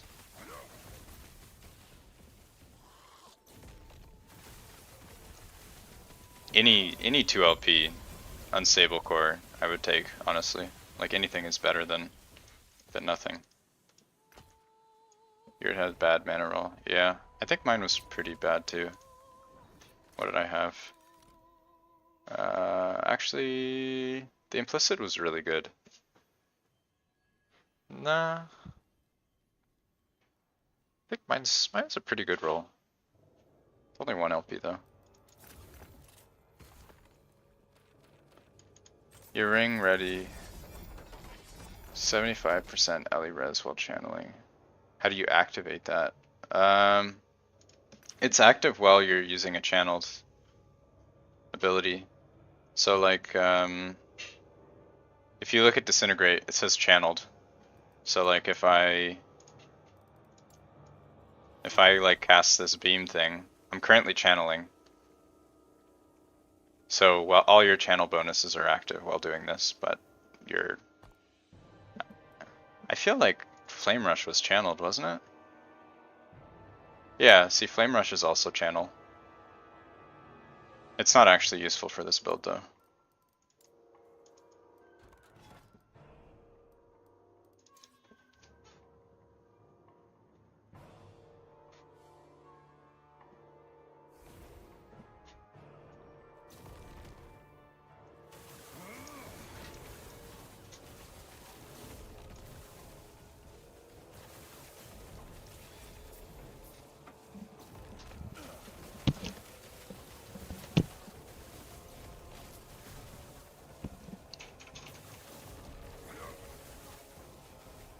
There are some pretty good channel bonuses if you're playing a channel build.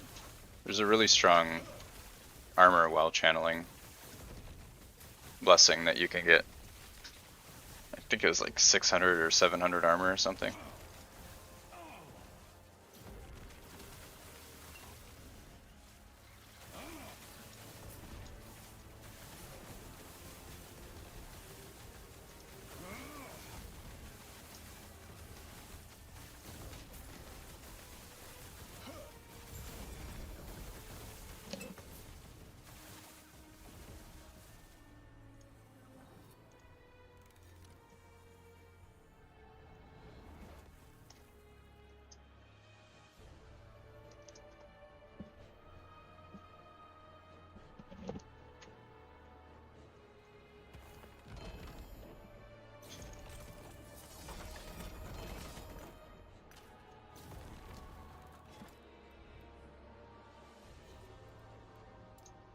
Alright, gotta make sure we always avoid the arena echoes.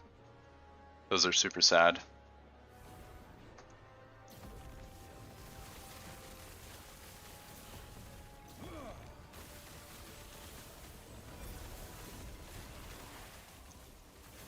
We have a Golem Prophecy active, so I'm probably gonna full clear this.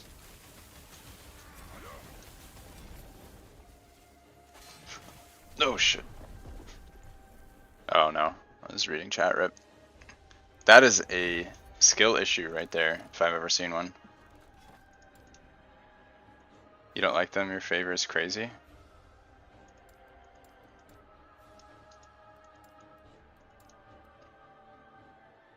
No, I don't really like them.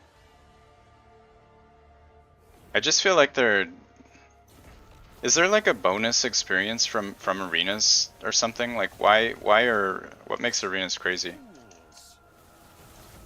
Thought you wanted to do some dungeon. Oh yeah, you're right. I need to do Temp Sanctum for my prophecies. I don't have anything to slam though.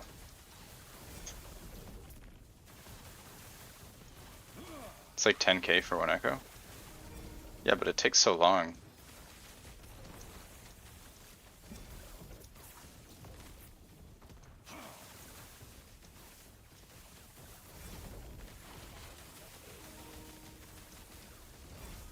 Yeah, I'll do a couple Temp Sanctums after this. Clear out those prophecies. I think I got some of them. Aren't they like 2 minutes? Maybe. I don't understand why would arena be better than a normal echo? Like, look how many elites I'm killing just running through the echo. With arena they just like trickle in one by one. And there's definitely not this many elites. Unless like arena has some like hidden XP boost that I'm not aware of.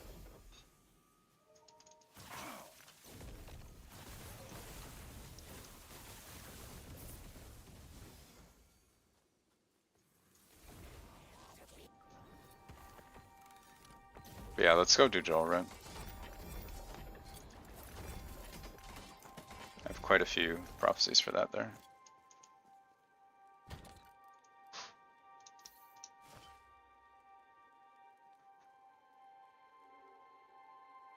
Where'd my keys?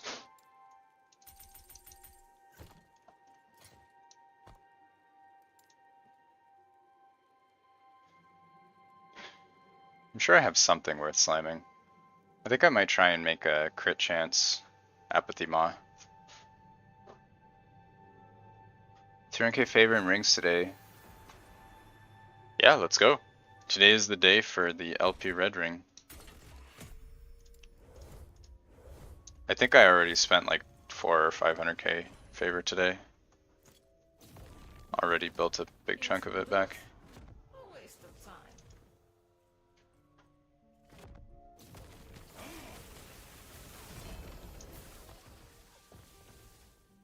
Oh, yeah, this filter is nice. I like that. Seems like it's working now. Maybe it just bugs out sometimes. 2 LP Bone Climber.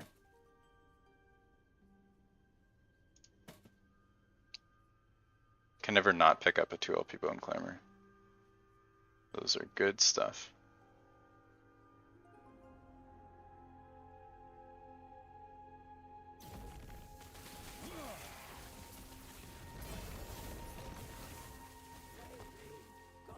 Yeah, the 1 in 4 on a red ring is pretty. It's pretty rough. It's already hard enough to get them.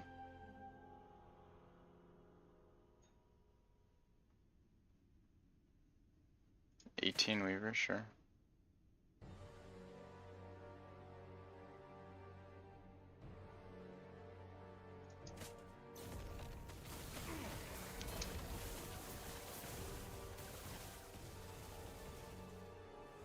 Blood of the Exile.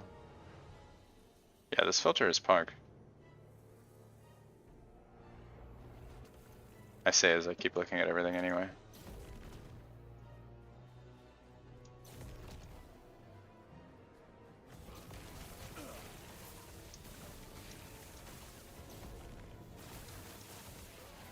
Yeah, thanks for putting that together.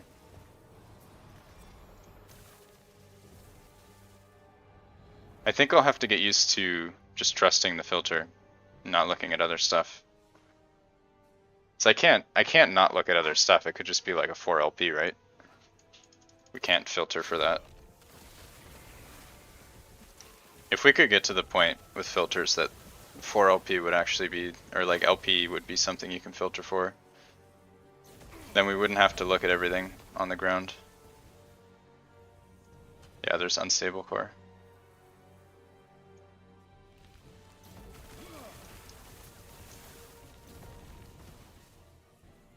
Oh, I walked past the door.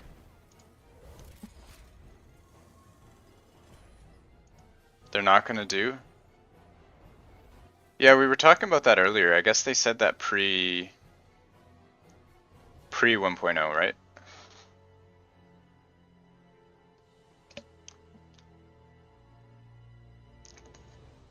This must change things. There's no way. Like, this is just terrible user experience.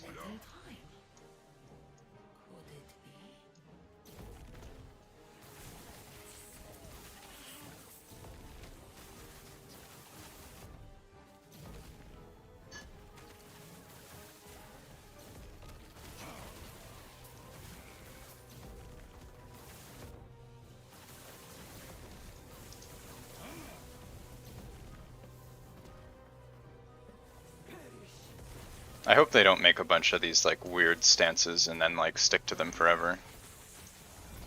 Was this filter linked somewhere? Yes, I linked it in chat. I think it might be linked. Was this linked in the Discord as well?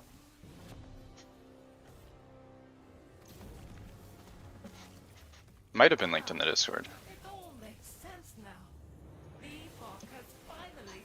You didn't? No? Okay. I can link it in the Discord.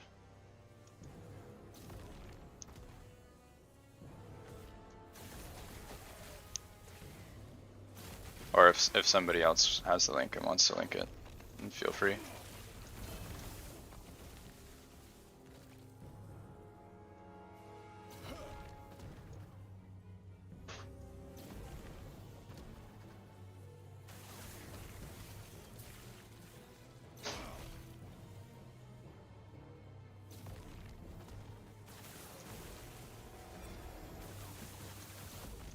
You are leveling this, you hit 72 and you survive everything but bosses. Not putting out enough DPS.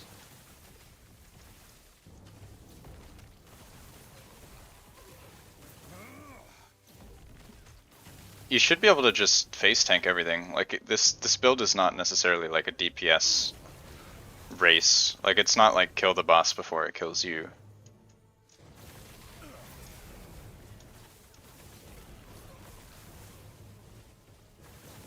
Yeah, I need to fix the Discord. Maybe you're right. Maybe it is a temporary link.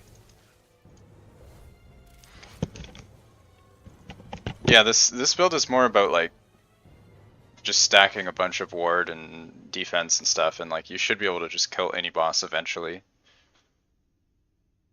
If you don't have the chest though, I'm guessing your Frostclaw is probably like level 21 or 22, and then you're missing a lot of the things you need to make it work. Like if you don't have these nodes here, and these nodes, and these nodes, you won't do any damage. Like you need all of those for it to work.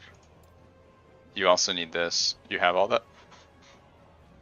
Then I'm guessing you might have mana sustain problems unless you have some other way to deal with that. Yeah, let me repaste the Discord link.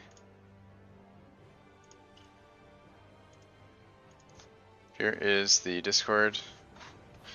Your intelligence might be low then.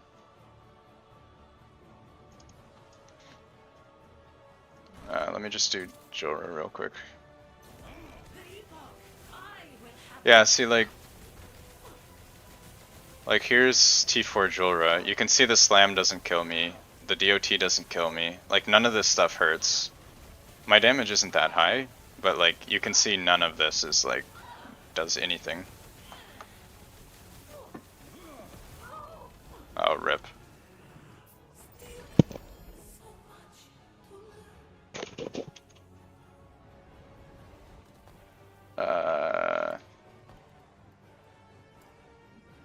Oh no.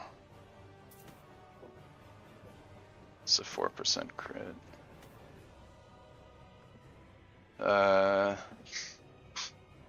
Ooh, what is this? 2LP core, yes please. Look at all these. 2LP static shell?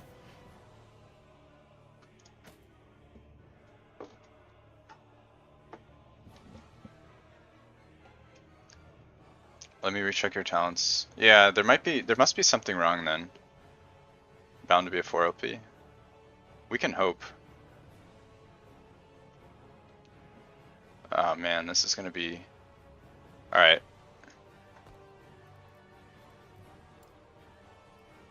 Here's what we're gonna do. We're gonna look at one thing at a time because I can't see anything. Actually, let's do a hide filter. If you open and close, it restacks. Yeah, I know, but then it shuffles them too. It moves them around. Alright. See? This was the hot tip suggested earlier. Big brain. Love it. 4LP Apex, sure.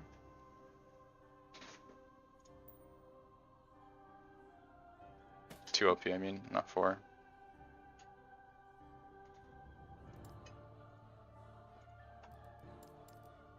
Oh, look at body armor. 2LP.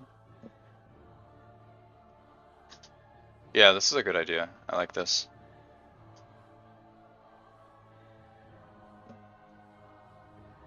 Chat is the real MVP today.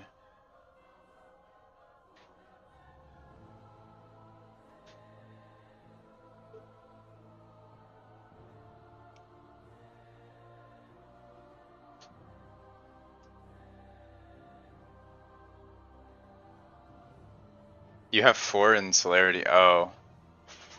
Yeah, you're probably missing some points elsewhere then if you have 4 in that. Unless you have +4 Frostclaw, then it's okay. But I'm guessing you don't. 2LP. Oh, rip.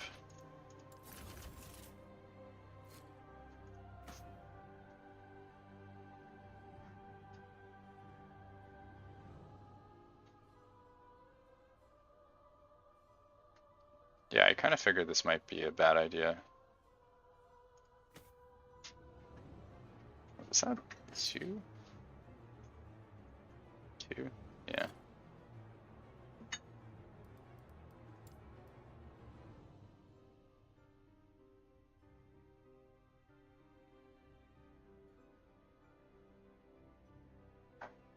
Okay, that's all the chests. You know you can walk back. Can you? You can't for Soulfire. I know you can't for Soulfire. I don't know if that's true for Jolra.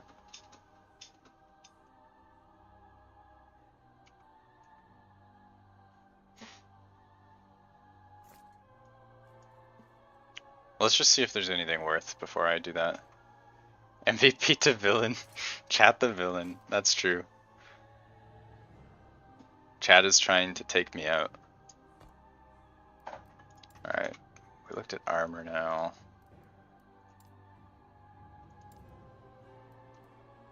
We'll just show everything else.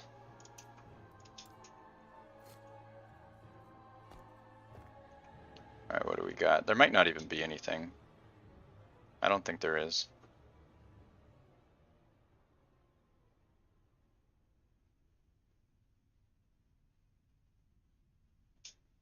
Yeah, there's nothing worth taking anyway. Let's check though. Alright. You can. Yeah, I was a little bit traumatized because in Soulfire I tried to do that and you couldn't go back in. And I had like an entire floor full of stuff. Alright, Slam Food is getting some new stuff. Okay, so we have 2 LP Unstable Cores to slam. It's a pretty good roll. And we have 2 LP Heart. I still need a base for that. We have 2 LP Prism.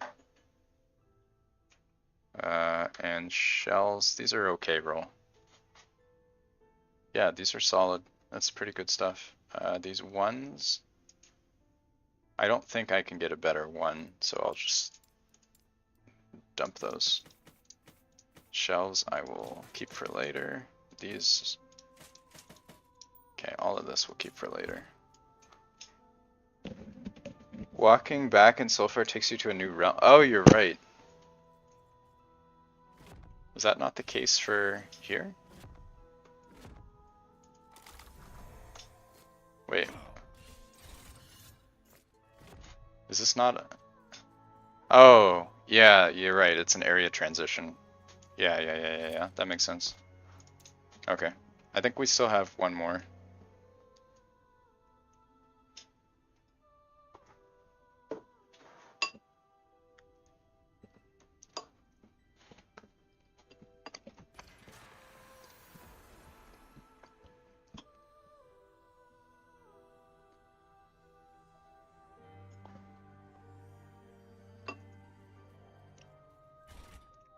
Oh, the new realm is after you exit First Sanct. Okay, that makes sense then. I didn't realize the Soulfire was actually a new realm.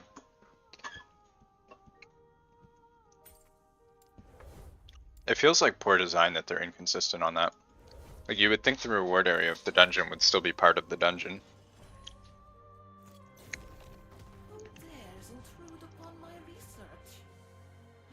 Oh, I forgot to slam. I'm crazy. You guys didn't remind me to slam something.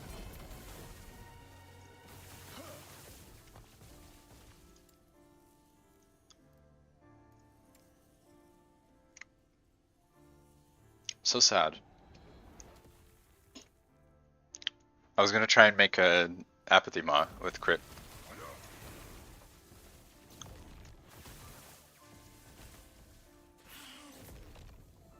Chat's sleeping on the job.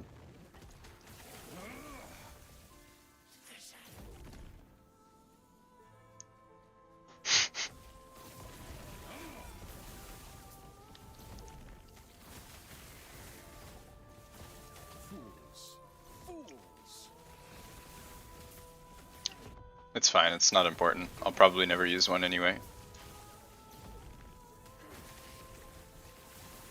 I just want retribution for all my Legacy League failed slams. Trying to make an Apathy Maw, never succeeding. Another LP Unstable, sure.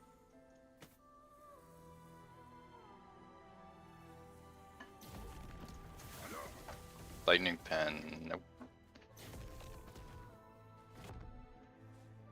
What exactly was the gold tube? There was a Reddit post this morning, I guess depending on your time zone, where you could initiate a direct player trade with another player, and using a tool, a memory editor tool like Cheat Engine, while the trade menu was open, you could set the gold value to negative numbers, and when you completed the trade, it would increase your gold by whatever the negative value is when you sell the item. So you could put like negative a billion, and then complete the trade, and then you have 1 billion gold. It wasn't even a dupe, it was better than a goop. It was like free gold. Like you could instantly make like billions of gold.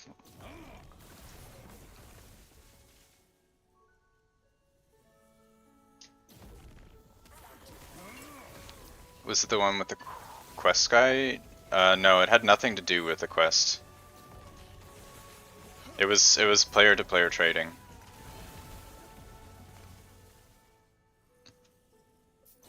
How long did that go on? I saved the content of the Reddit thread, but it was removed pretty much immediately by the mods, and there was also a video posted. Apparently it had been going on for quite some time. The Chinese community was aware of it for a while, and I guess somebody leaked it, and then a bunch of other people knew, and then they started doing it. So I guess the result of all this was basically every 3 and 4 LP on the market was pretty much immediately purchased. Like all of those items were bought. The patch today also fixed the glitch, confirmed. There's like 0. Yeah, exactly. Everybody who was duping gold just maxed out all their any item they could possibly want.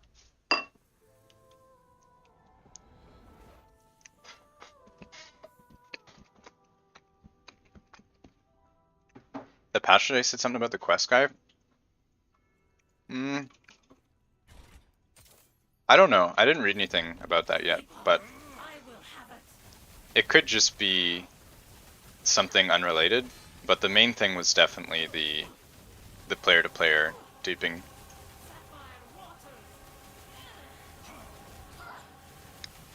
It was on their page, but now it's gone. Is there anything on their news page right now? Like, is there any information at all about what the patch was for? Alright, here we go again. Alright. Let's do... Yeah, let's start with boots. Okay, so we have 11 int, 1 LP, no thanks.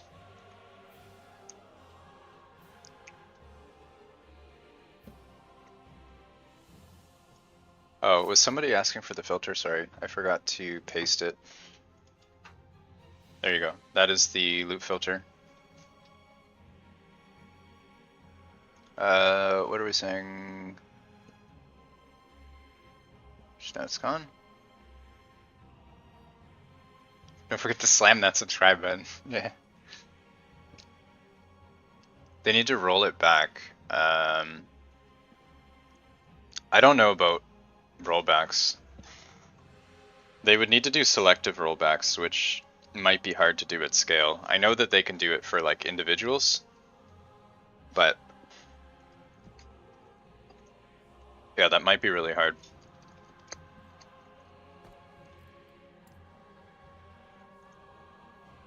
Alright.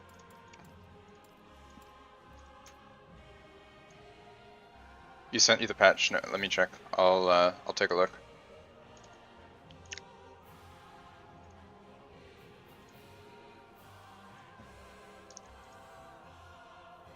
Alright. Alright, let's take a peek at that real quick. Make sure my game doesn't time out.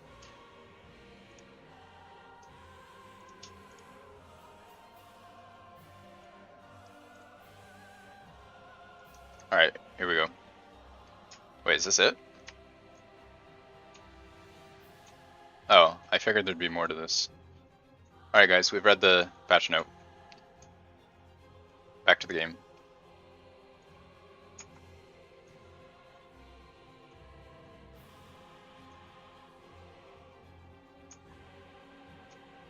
This is why Blizzard stopped allowing players from China. I mean, I don't think that it's really fair to just like blame the players from the region. Like, people are always going to find exploits one way or another when there's a monetary incentive, right? Because like, they're selling gold for real money. It doesn't matter who they are, they're going to find a way if it exists, and they're going to do it, and they're going to make money from it.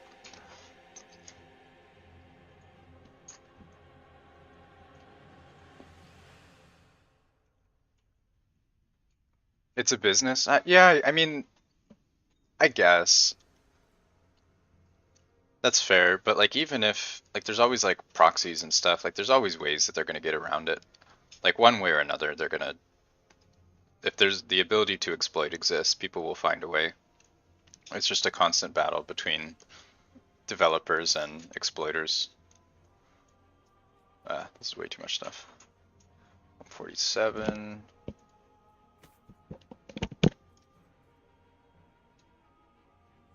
Two LP, nice.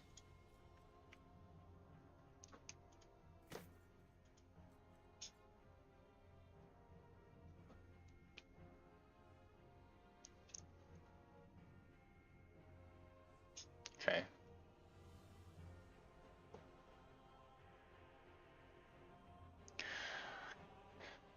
There's always a way trying to keep them hidden. Yeah.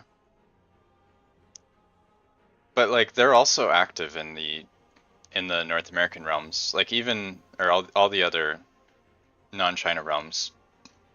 Even in the games that segregate them.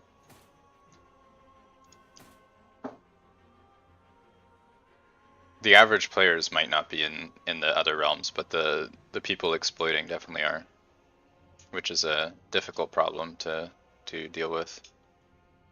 Yeah, they VPN and all that stuff. There's ways around it. The problem is just as long as there's an incentive to exploit, people are going to exploit. You have to make it exploiting as hard as possible and make sure to punish them and make sure to all this other stuff. Like checks in as many as you can. It's just a constant fight between developers and, like I said. Alright, helmet.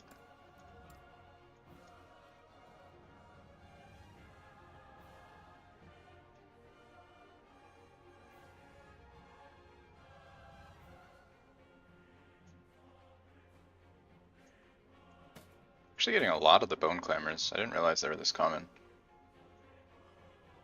But still no 3 LPs, which feels a little weird. It's a lot of 2 LPs. Okay, we're gonna slam this time.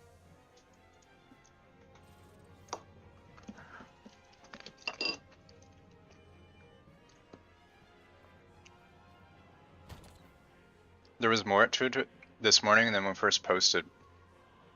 Yeah, I think it's like, it's a sensitive topic for EHG that they, like understandably, it's not something they want to like broadcast, right?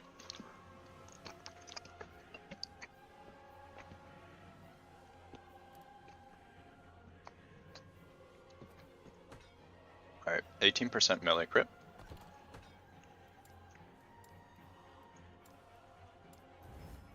Okay.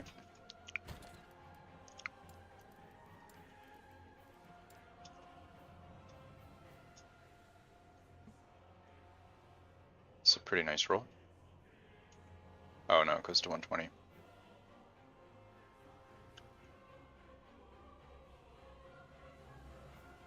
Let's try this.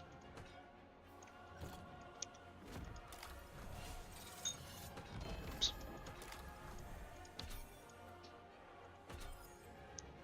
Don't forget to uncheck your hide roll. Oh, you're right, I left it.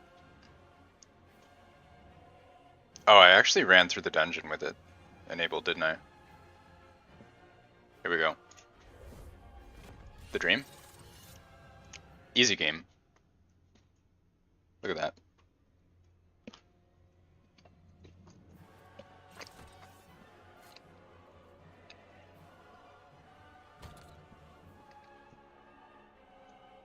Could you post your loot filter? I'll just put it in the description of the video, or the stream.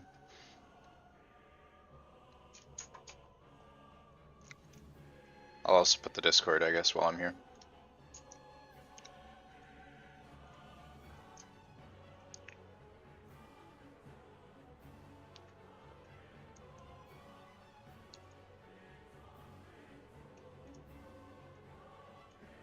There, it should be in the video description now, loot filter and the Discord link.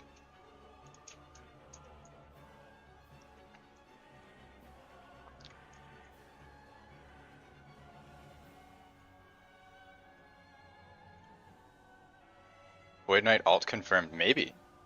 Maybe. I've always wanted one of these. Now we have one. We are happy. Alright, none of these are slam worthy, are they? No. I think we got all of our Julra's boss. Julra. We still have a couple Julras here. I can grab more prophecies though. Yeah, let's do that.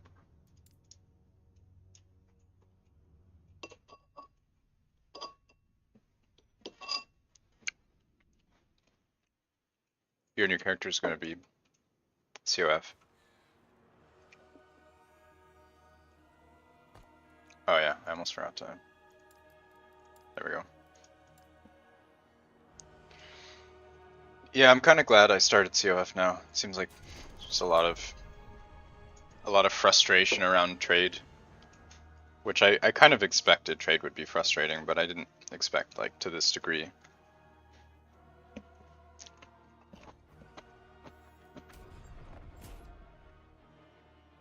Actually, I'm gonna do rings. I feel like doing rings. You hope they make a post about trade and how they plan to deal with the insane market. Yeah, it's kind of a prickly subject though. T7 exalts are like $1 billion now too. Yeah.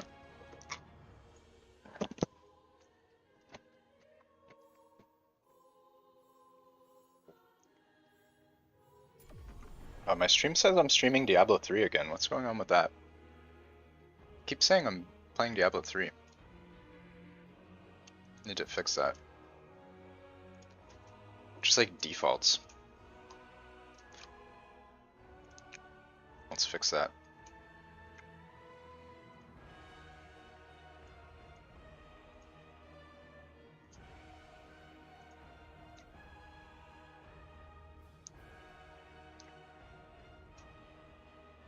Having dealt with in-game markets like this one, you just ran away? Yeah. Yeah, exactly. I've played enough PoE and Diablo to know that markets are not for me.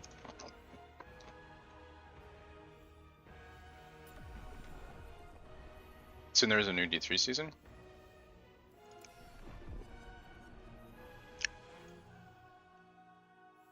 People still playing D3 after all these years?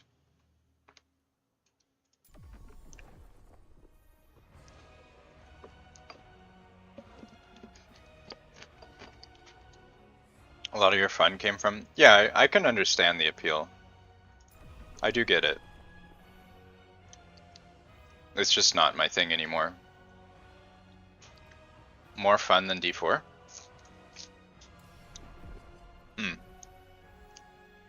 Maybe I'll have to grab it when it's on sale.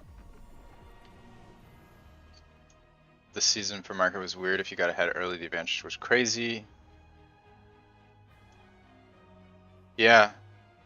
Also that, but like you're the one that's farming like 2,000 corruption, getting a bunch of drops, while everyone else is like stuck behind.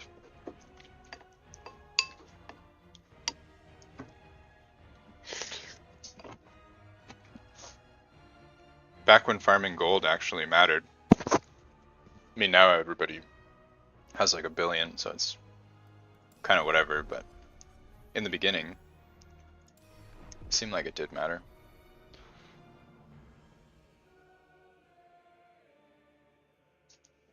Revamp the obsidian drops for COF? What is obsidian?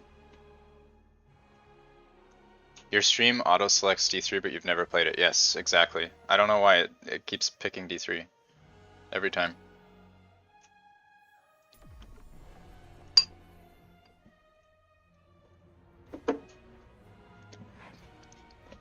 It does that for my videos too.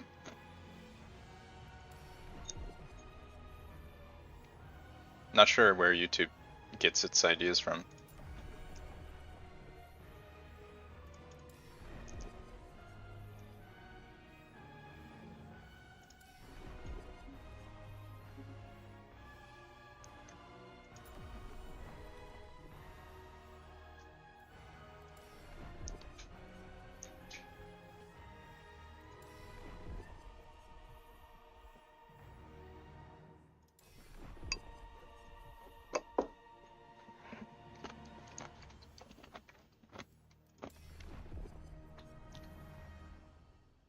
When you play with a friend, you get a special drop, resonance.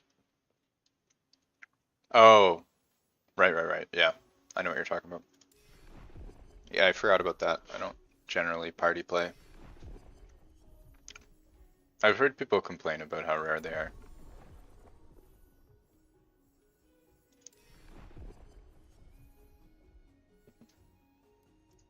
It does seem pretty unfortunate.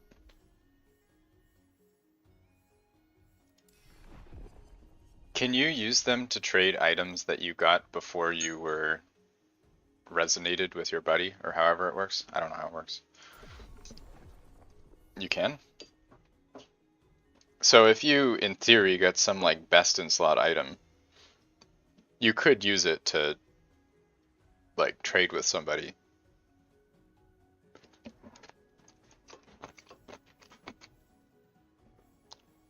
Like using dubious methods.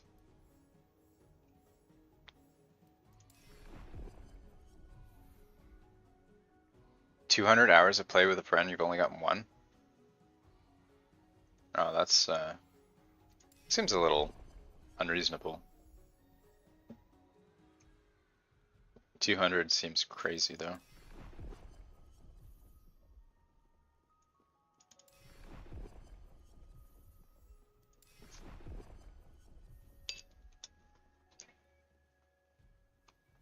Maybe it's not based on the amount of hours you play, but like what you're doing.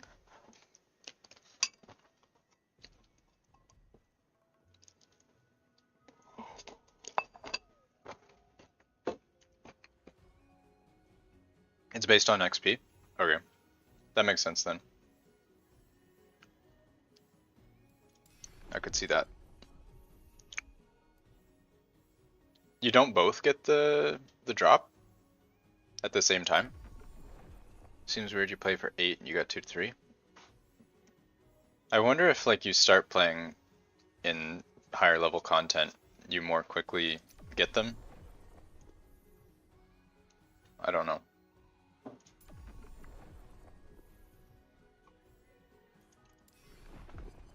You also need to be within 2 screens. Oh.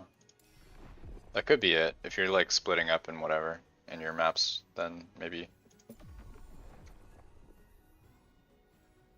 It's not exactly clear what you need to do.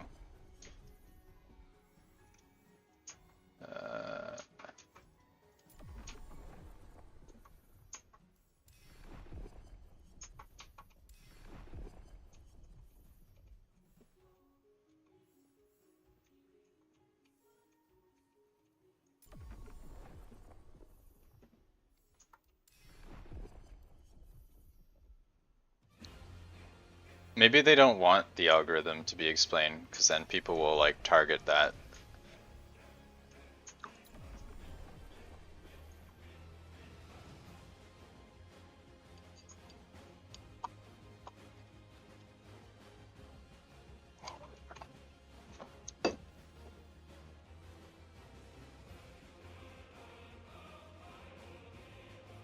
Wait. Hold on a minute. This is auto-playing copyrighted music. That is not okay.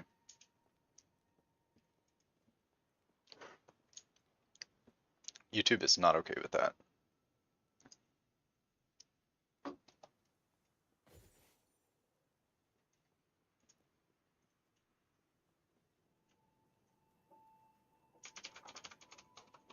Way better experience to be equal level for him, yeah.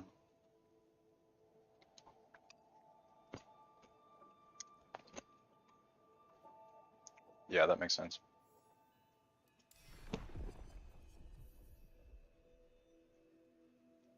You can kind of power level a little bit. Like I've mapped with people before that are like low level and they get a bunch of levels really quickly. I don't think it's that much quicker than them playing efficiently themselves though. Like if they know how to level effectively. If it's like their first time playing, they're probably gonna level much quicker just being carried though. 40 to 60 in a few hours. Yeah, but like a lot of players who have a lot of experience would probably be able to solo 40 to 60 themselves quicker than a few hours, right?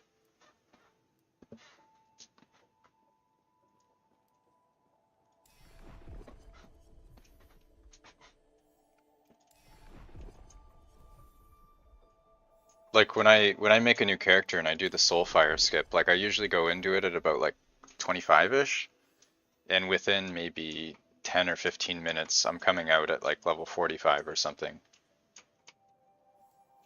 The amount of XP that you get while leveling, if you're doing some of the like dungeon skips and you're playing somewhat efficiently, you start monos early, like you get crazy XP. Since they've changed the grace, yeah, it's no faster. Yeah. I think it used to be arenas. Pretty sure arena was the power level method before. I never tried it myself, but that's what I heard.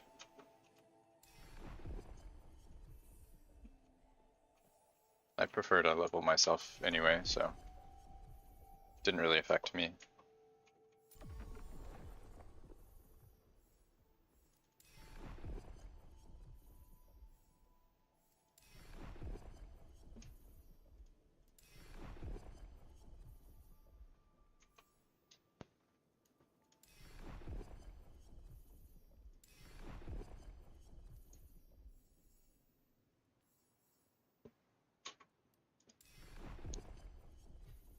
Arena monos. Oh, right. Yeah. That makes sense. And then they're always within the area too. Yeah, I could see that.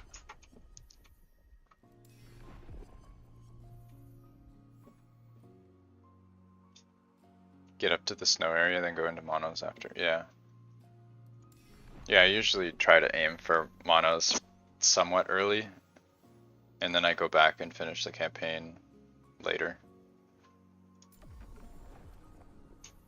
0 to 70 in 2 hours. Yeah, that's pretty quick, but not completely unrealistic.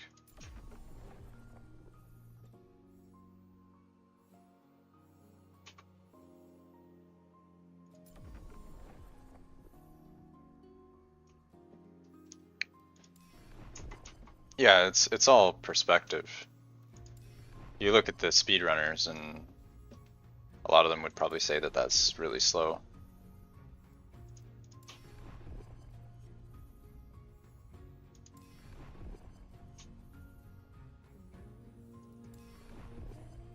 Am I almost full?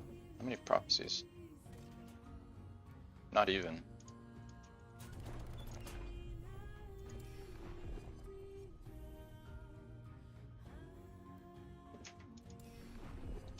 Even for speed, yeah. Yeah, maybe.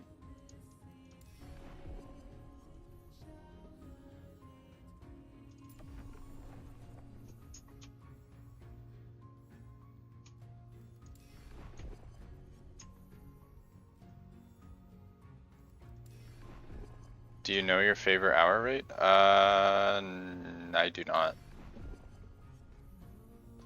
I should probably track that though.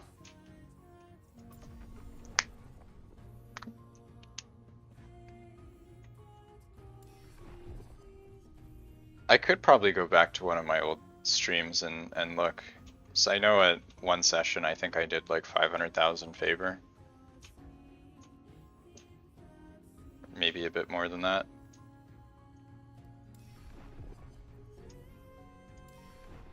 Three to 4 hours for 1-2 empower.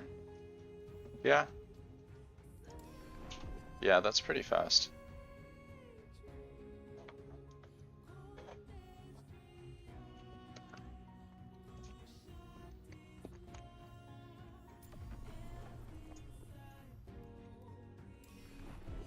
Definitely takes me a lot longer. Maybe with Twink gear. Probably not.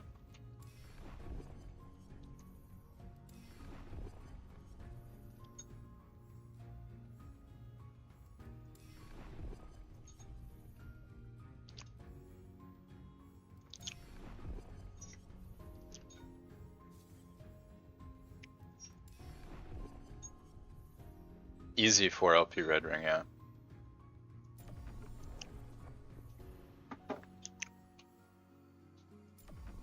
The dream, though. There's no way that would ever happen.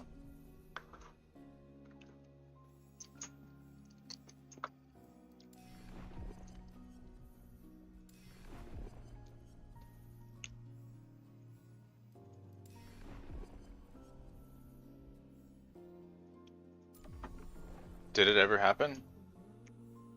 It's definitely happened to people playing offline. I don't know about anybody playing online, though.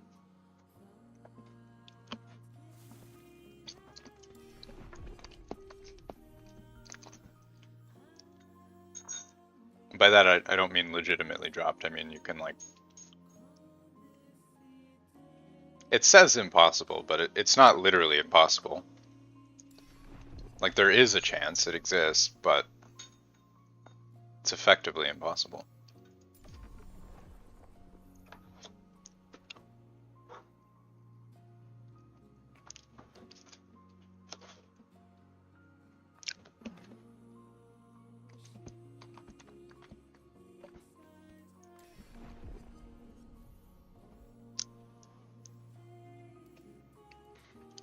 It's one of those drop chances you have to, like, represent with scientific notation.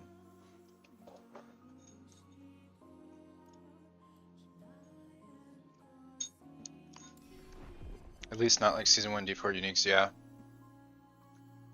I don't think they were really impossible. There were, like, I remember a few weeks into the game, or maybe it was even like a month into the game, I think like one person posted a picture that they got it. I don't remember, it might have been fake, but it was one of those things that like most players would probably never see one. Even like playing thousands of hours. They got what? There were like uber uniques, like Shakos. There's like some really OP helm or something. Helm, I think there was like a sword and a ring and a few others.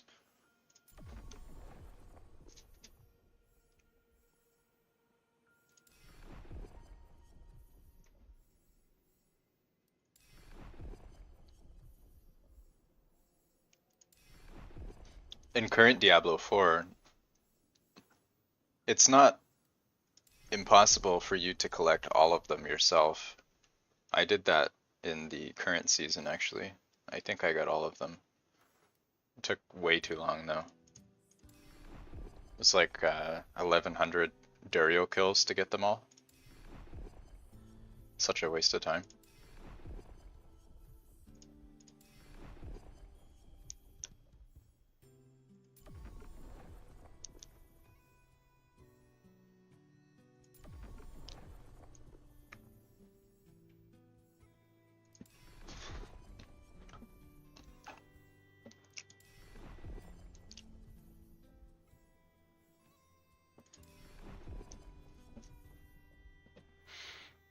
Not even a single red ring. Going into season 1, I had about 700 hours and I never dropped a red ring. I only dropped my first one from Prophecies this season.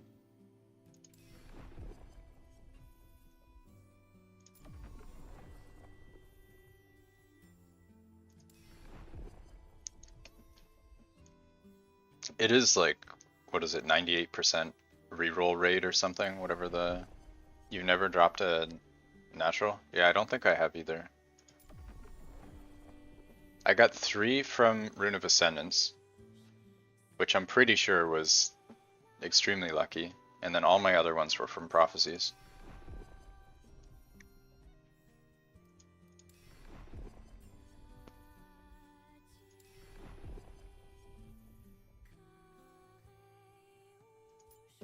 Oh.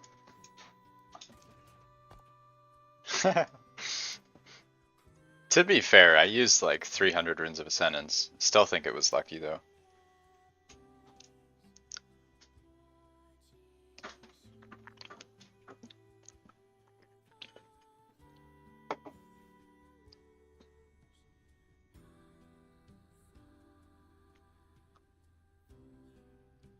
Do you not play PoE? I used to play PoE. I played PoE for quite a few years. I easily have over 10,000 hours in PoE. But I stopped playing when I realized the game was just causing me more frustration than actual enjoyment. So I just quit and I never played it again.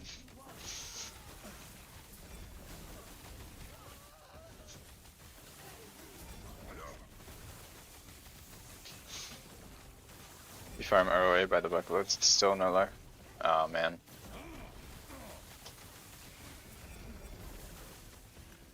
Feels bad. 1200 in preseason. Yeah, it was definitely like an extremely chase item before. Now it still is, but a lot of people do have them. I feel like nothing is... I guess we'll take an Assyrian.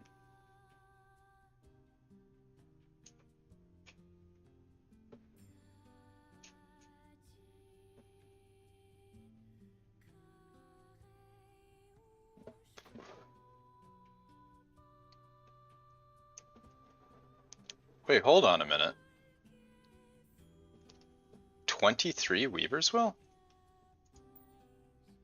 I don't think I've ever seen a 23. Did I read that right? 23. What method do you recommend to target for monolith specific uniques? If you specifically want the boss, get to as high corruption as possible, and then just push the outer edges of the monolith, and get as much stability as you can from those nodes.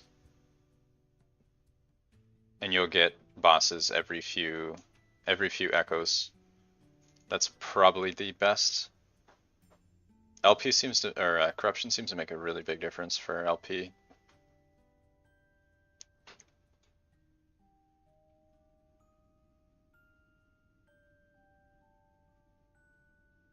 At least from farming Reign of Dragons, that seems to be what I noticed.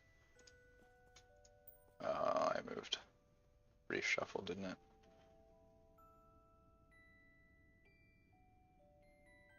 This is fine.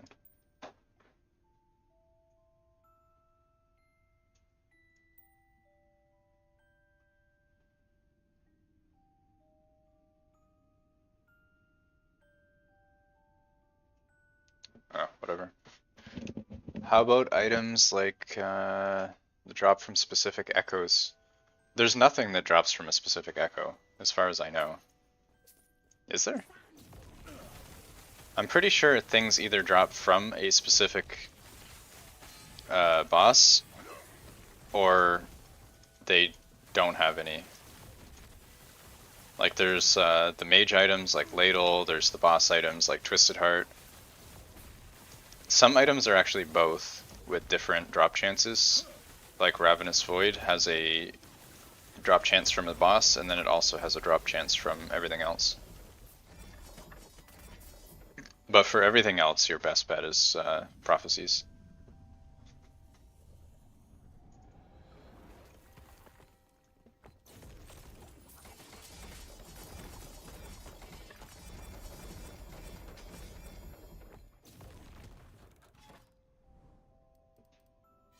Alright, speaking of boss, let's see if we can get another 2 LP. Make sure to put a portal at the start before you do the boss, so you can use that when you leave.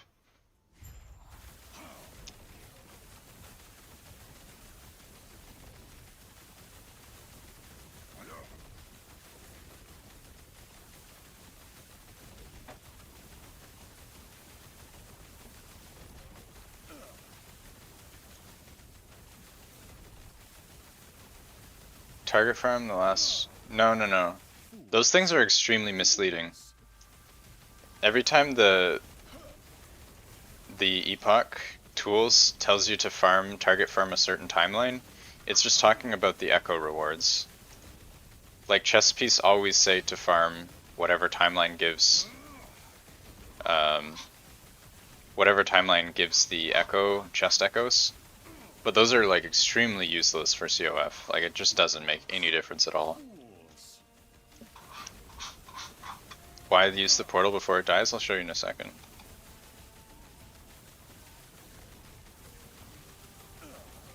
This was suggested by one of my viewers actually. It's like a really good tip. Yeah, don't worry about timeline. When it says timeline, it doesn't matter at all.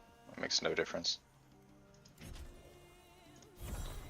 Alright, so we put the portal down, and now we have 2 portals. Amazing. Hot tip. You can kill him again and get prophecy rewards. I think they changed that somehow. I don't remember. There was something about that in the patch notes.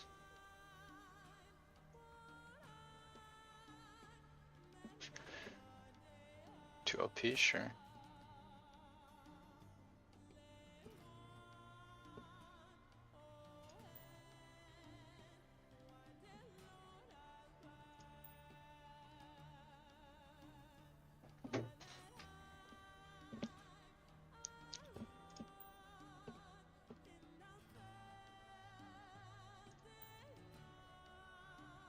Three LP. 19 Weavers, sure. Actually, these 1 LP Osirians are not even that rare. I don't think I need to grab them. Just wasting all my stash space on stuff I don't need. That's fine.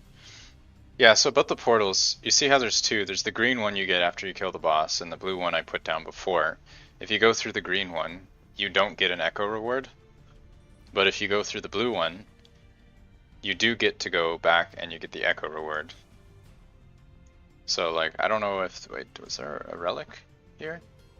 No relic. No. Yeah, so if I go back through the blue one, you can see there's an actual reward here, where normally there's not for bosses. And then we can also use our stash right away, where normally you can't. It's just an empty area with no stash. So that's why I've started doing that. Hot tips. Actually, let's dump the keys too.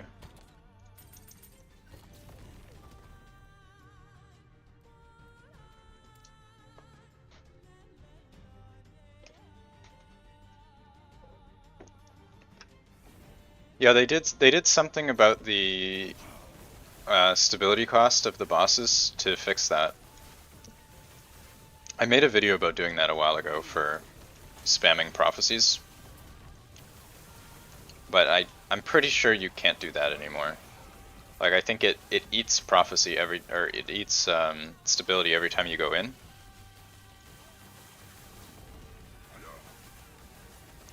Even if you leave, you don't have the full stability back.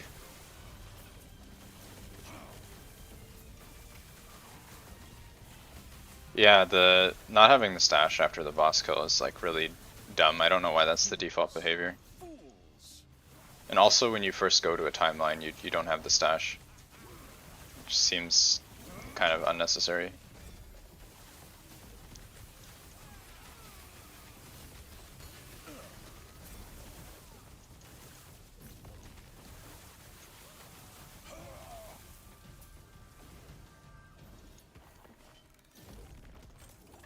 Also when you do shade, I think it's the same.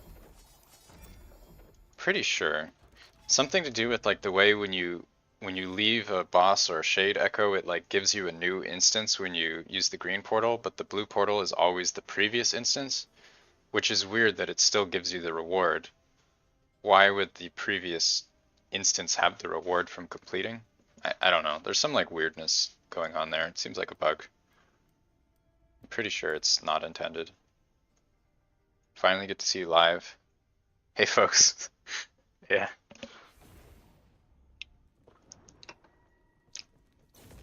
Yeah, I don't always have time to go live when I'm also making a video. It's just not enough time for me to do both in a day. Sometimes I try and work on my video while I'm live if I'm like collecting data or whatever, but oh rip. Rings. Can't always do both.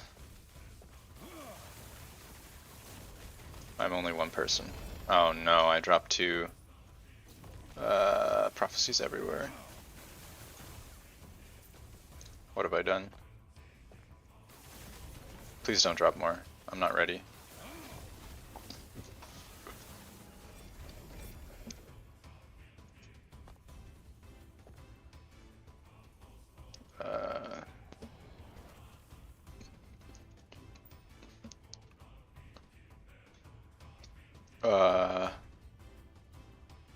Loot vomit everywhere.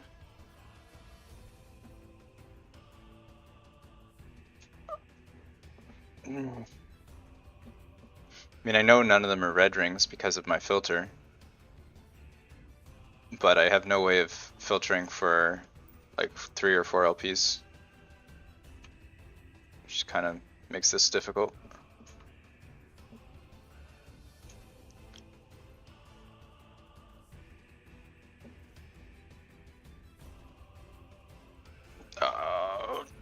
Rip. You might crash if you press X. Actually, no. I tested. After I did my what was it? The LP versus corruption test, I dropped 1500 rings on the ground, and my game didn't crash. So I don't think that there's actually a worry about that. It was extremely laggy, but my game didn't actually crash. Want to thank me for great content. You started Frostclaw yesterday. Hell yeah, that's awesome. Yeah, Frostclaw is easily one of the best builds in the game right now. Glad to hear you're enjoying it. It's definitely my favorite build at this point. Very strong and also fun to play. 18 Weaver, sure. I'll take it.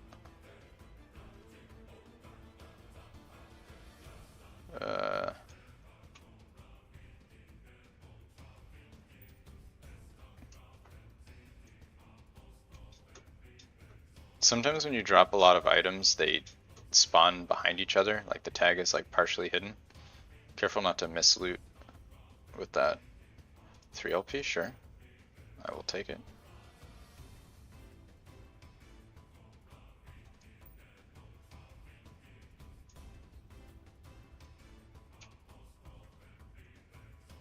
Two LP Silva, yeah.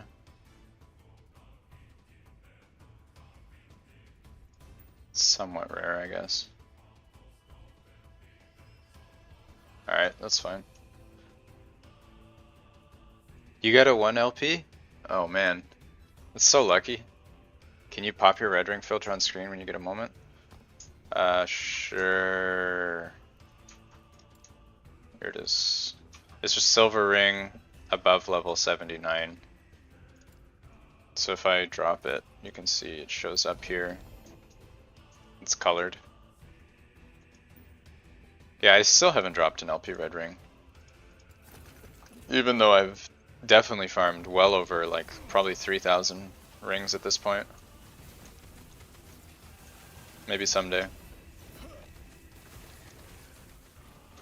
Probably not today though.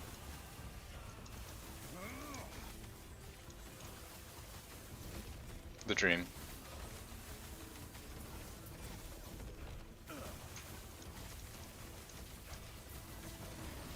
What's wild? Me not dropping him a ring or him dropping a ring?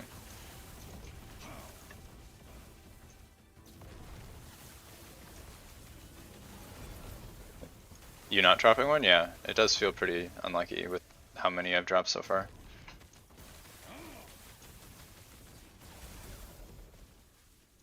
With this build, you were immortal before 300, but now you need to start looking for unique LP. Yeah, if you're at 90 int,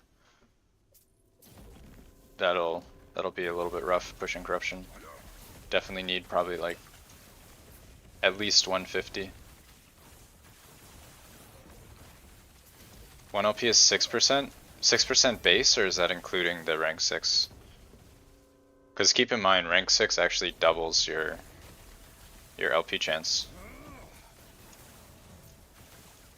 Base? Yeah, so it's like 12-ish. Drop from a pylon.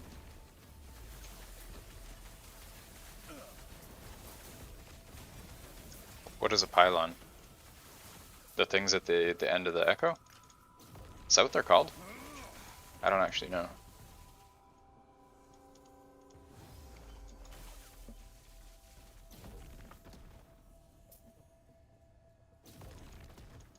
Yeah, the rarity is the problem. You don't drop many, but I've dropped 11 total.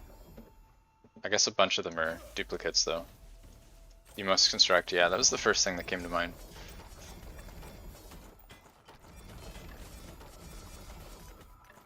The classic Protoss spam.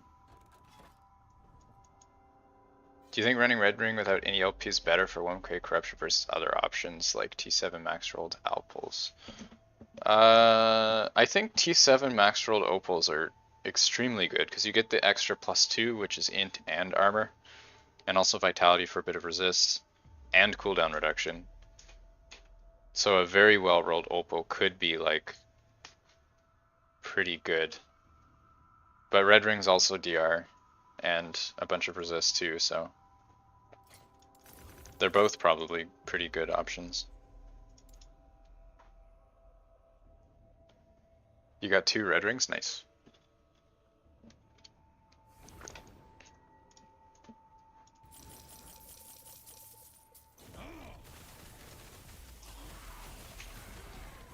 No LP. Not nice. Feels bad.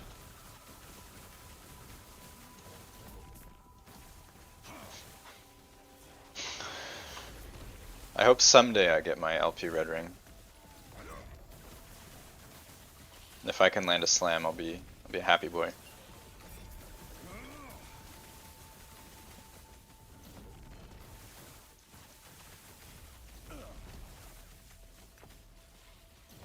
I still need to find some exalts for my 2LP Relic, my 2LP Twisted Heart. I don't have anything to slam with it. Spell damage slammed red ring. That's not bad.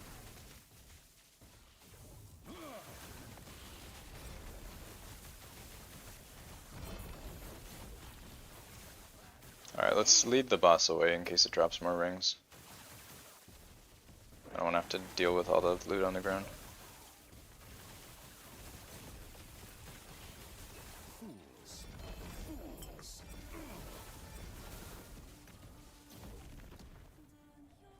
Experimental boots, what do we got?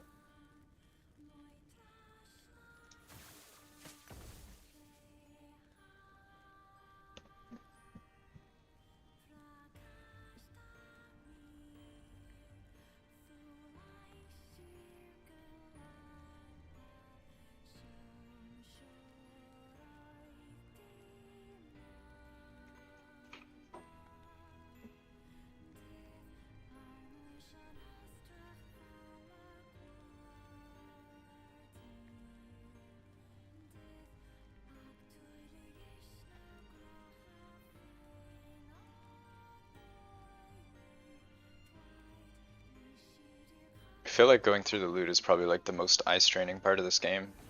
It's even more so than the build itself being blinding. Pile of crap, yeah, exactly. Just like reading all of the little texts all the time.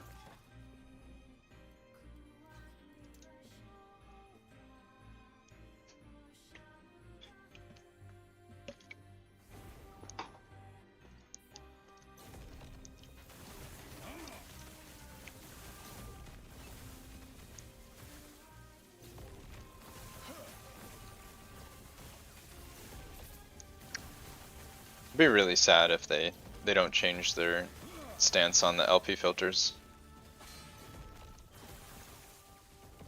That's really really rough. And also the specific uniques. Like if I could filter uniques with LP, that'd be such a big win. Like huge quality of life.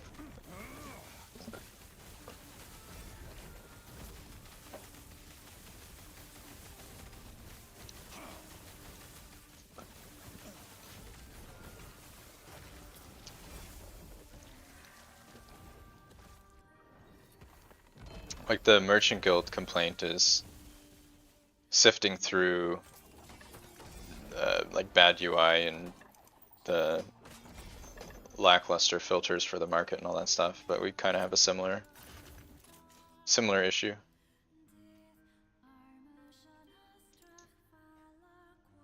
Or Weaver. Yeah, Weaver too. Yeah, I agree. Doing like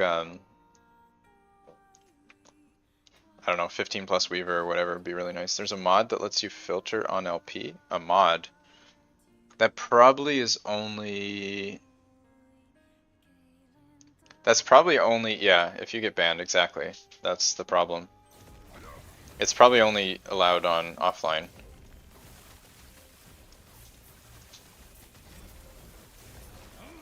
Yeah, exactly. That's the problem. It's kind of lame you can't do stuff like that for quality of life, but it's understandable if only like some players get it and others don't. Have you tried the Lightning Blast dagger? I haven't used it. I don't think that it's better. For endgame, I'm pretty sure Ladle has way better scaling than the dagger. Ooh, red ring. No LP.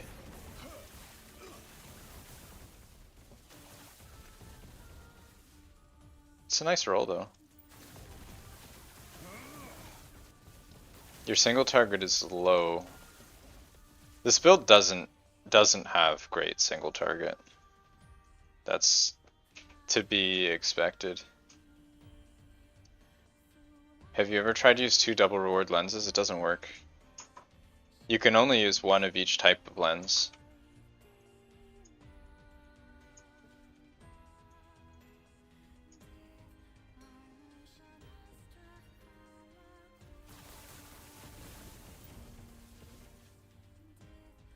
I did try though.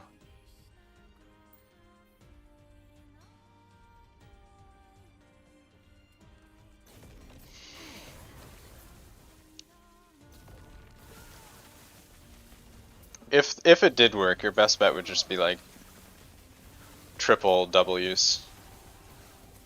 Or, well, yeah, basically.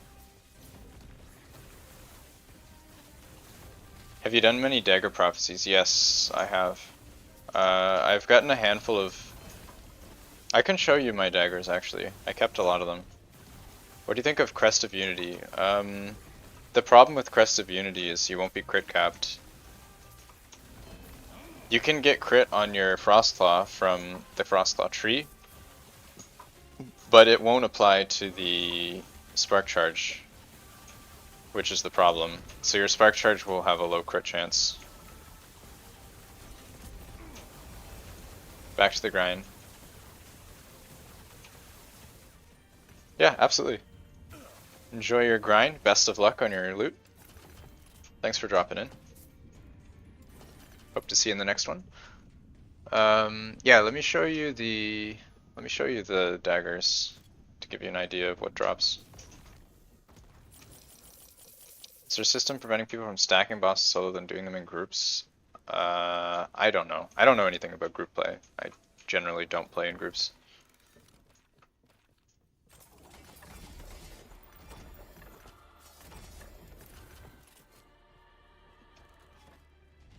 Yeah, so I ran some dagger prophecies on my what is it, Warlock for Ghostmaker. So these are all my 2LP daggers. You see, a blast knife is extremely common. They drop like always. These are extremely common. The shards are somewhat rare. These daggers are common-ish. In a group, it eats stabilities from everyone who runs the boss. Okay, fair enough. So everybody has to have the stability to start the boss. What if they don't have it? Does it prevent you from starting, or does it not give them like rewards? Like, how does that work? Ghostmaker. Let me see. Ghostmaker. I don't think I've ever dropped a 2LP Ghostmaker. No. I might have one on my Warlock character. Ghostmaker is extremely rare though. There's a bunch of 1LPs, yeah. For getting LP on it, it's really hard. Is this better than my ring? 5-5. No, it's actually worse. Okay. Sad.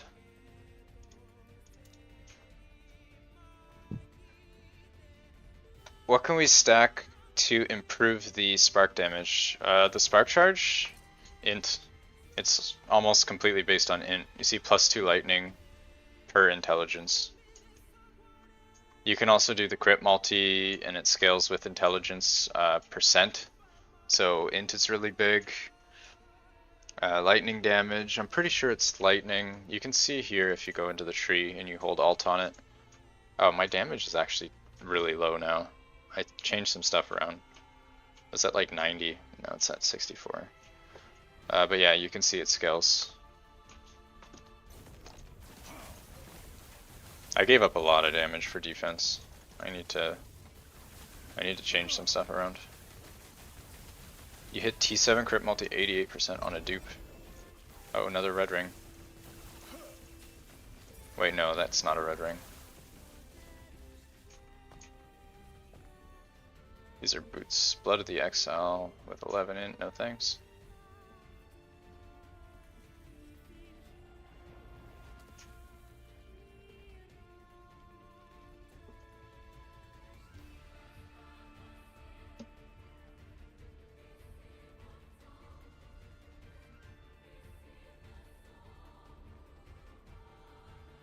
LP Quicksilver, maybe.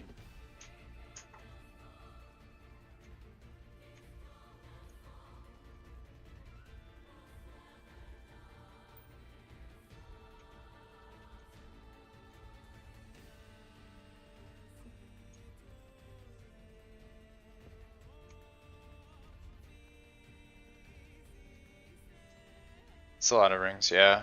Still waiting on 2LP. Yeah, they're a pain. I try to farm them, but it's really slow.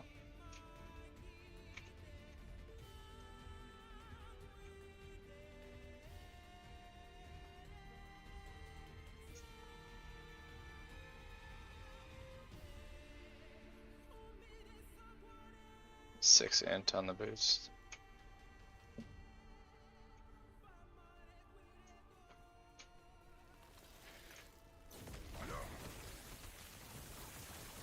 Ring of Shields.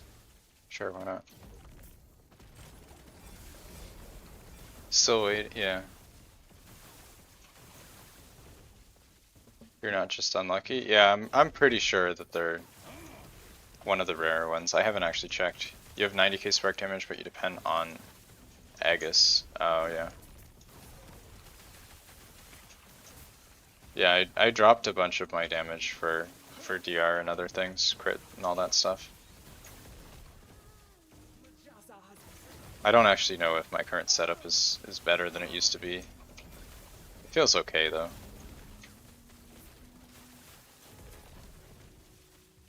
it's worth? Maybe.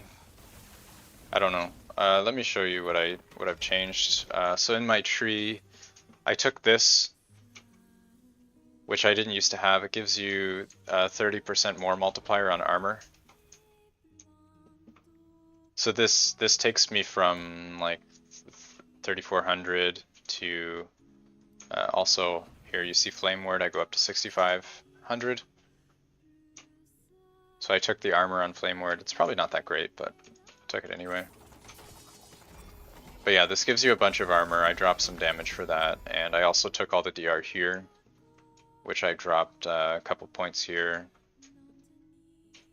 And also I dropped a bit of leech, because I was leech capping anyway. So it didn't really matter. But it seems a little bit tankier than before. I still need better gear though. It's a few things I'm missing that are really hurting.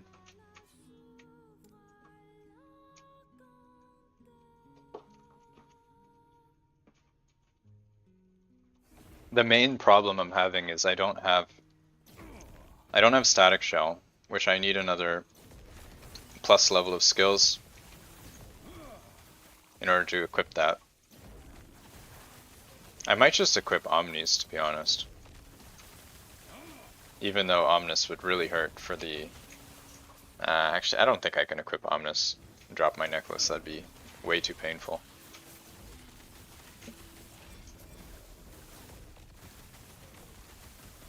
Yeah, I don't know. I think I might need to switch to a level of Frostclaw Relic. Or maybe if I can get it on my 2LP, then I'll run that.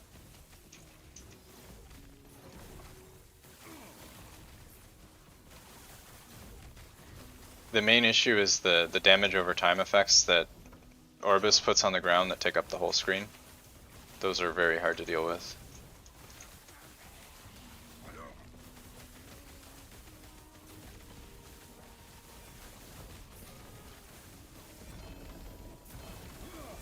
Do I have a level 4 claw? No, I don't. Will you update the planner? Yeah. I'm still testing though, so I'll probably just make a new variation. I still believe the planner that I provided is the best for like pushing to 1000 corruption or higher. There might be a better option for like 2000 corruption, but I'll make an update when I get to that point. It's completely unnecessary though, only if you really want to push corruption. So if you're following the old one, it's still good. What do we have? Increase health. You're level 96 and just now first relic with Rust. It's too hard to drop. Yeah. I've leveled up to 101 like 2 or 3 times now. So like I don't know how many billions of experience, and I've only dropped 2 +4 Frostclaw relics. I duplicated both of them and bricked all 4.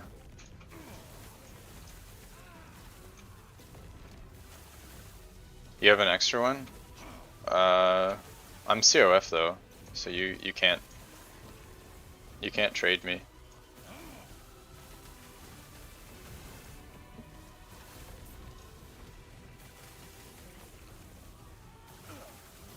I don't think that you can trade.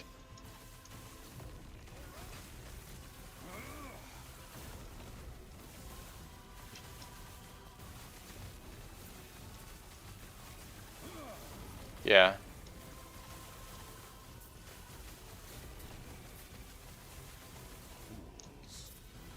I wouldn't worry about it. I'll find one eventually. I'm not really too concerned. So I don't actually need an exalted level of Frostclaw. I can do a plus tier 5 or +2 with T7 int on my 2LP, and that would be good enough.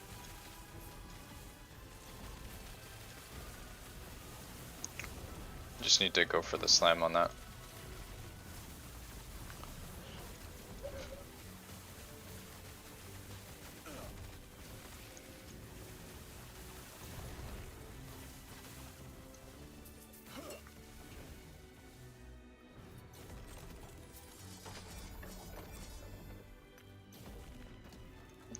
Alright, these are what, 10? Okay, sure. Cleansing. This one's 12 though.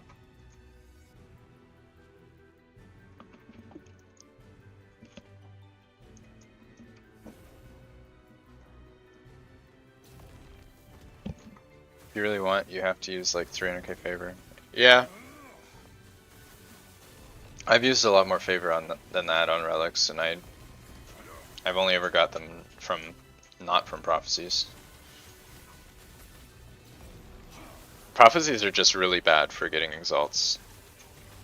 They're definitely more geared towards uniques. They need to lower the price on exalt prophecies for it to be viable.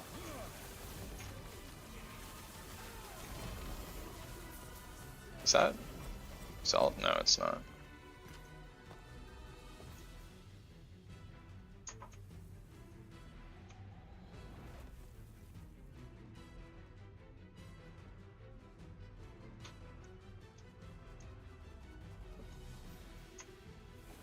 Yeah. No, uniques are way better, cause like, I mean, think about it like this. If you look at the items, I guess I'll share my spreadsheet for a second here. Where's my spreadsheet?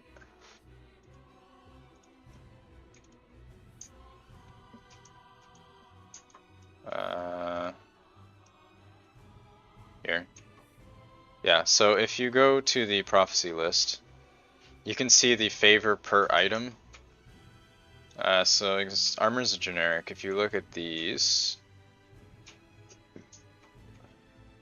they're like 5 to 600, 700. Dark mode.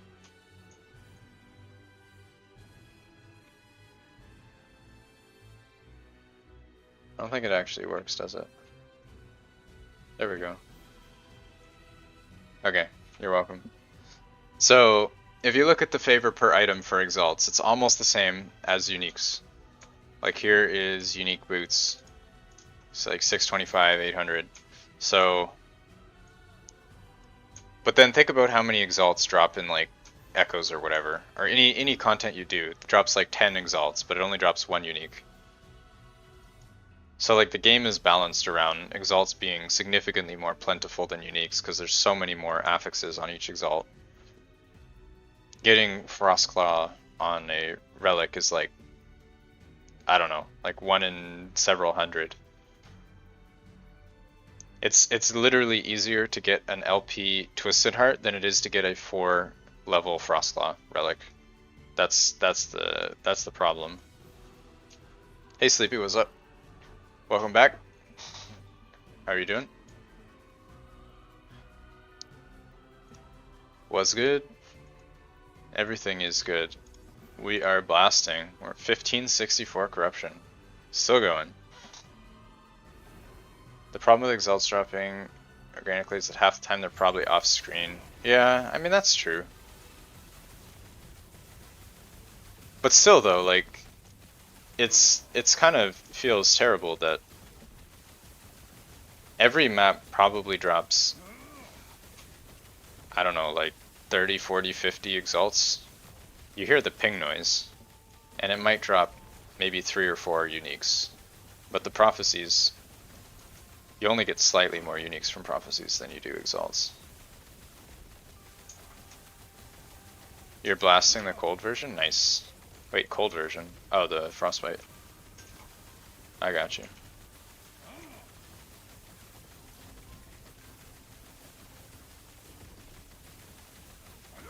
Yeah, that one looks pretty good. I'll have to try it at some point. Is it still true? I'm pretty sure that that's still true, yeah. I need to do more testing on it, but it seems to be true.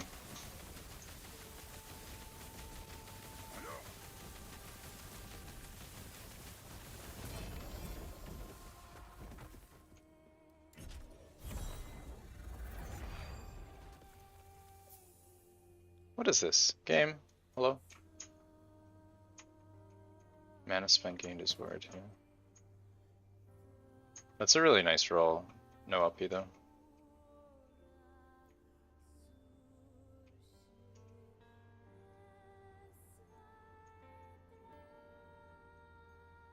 $20 Weaver, yeah, I'll take that.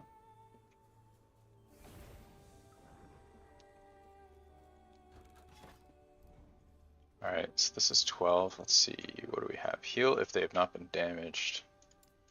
Sure, I'll take the XP tomes. Get some favor. You got a 3 LP demise. I actually got a 2 LP horns from the dragon, which is a LP level 100. Felt pretty bad.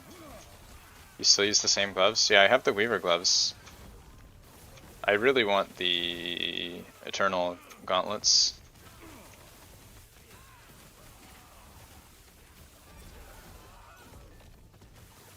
But I haven't dropped any good ones yet, so I can't really do much.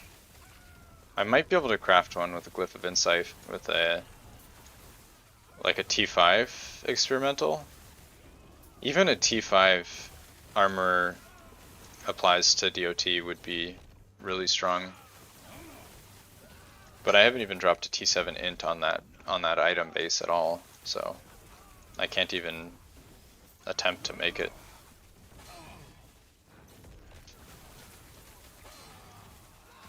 Is that Frostclaw procs? How do you get that?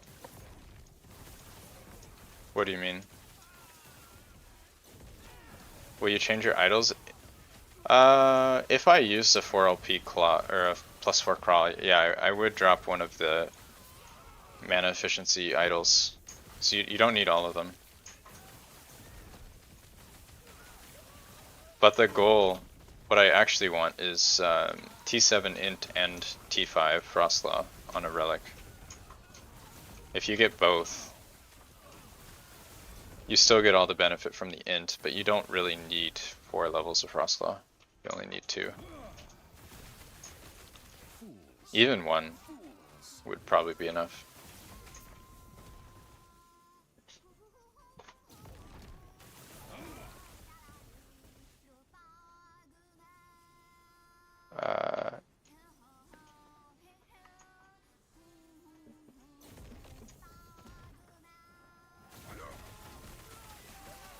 You can drop both idols. I don't know if that's true. Actually, yeah, maybe. Actually, yeah, I think you might be right. Yeah. I have a spreadsheet for the mana cost. 21. Yeah. Yeah, you're right.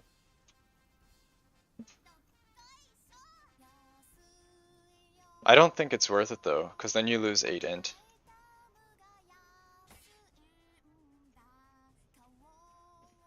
What is this?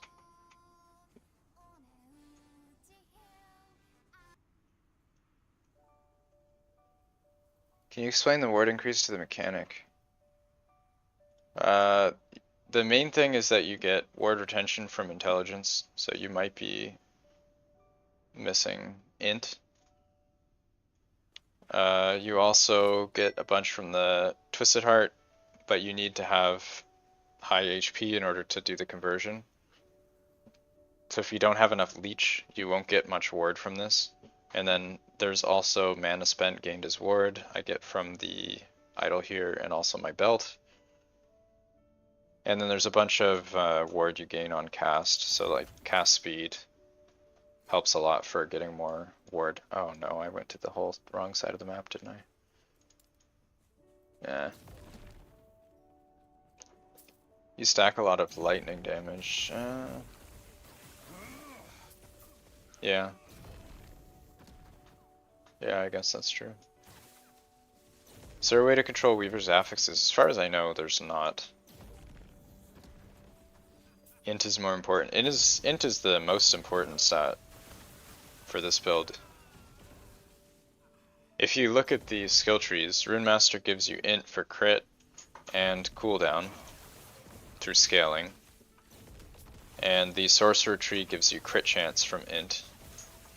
And int itself also gives ward retention,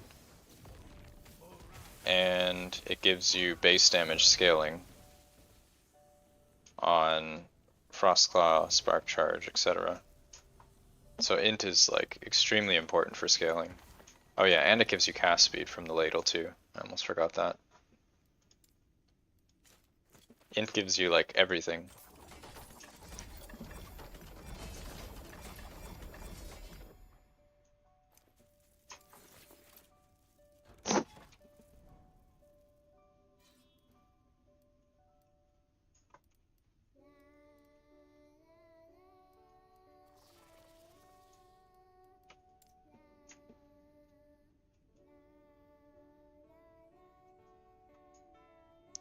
Did you use Jolra before? Yeah, I have one Jolra with T7 int, and I also was using I have an 18 intelligence Ferrobor's, the set ring.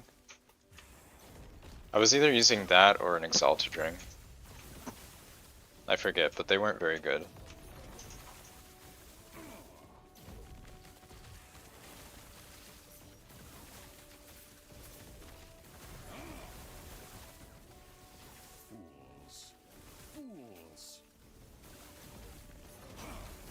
You missed the damage? Yeah.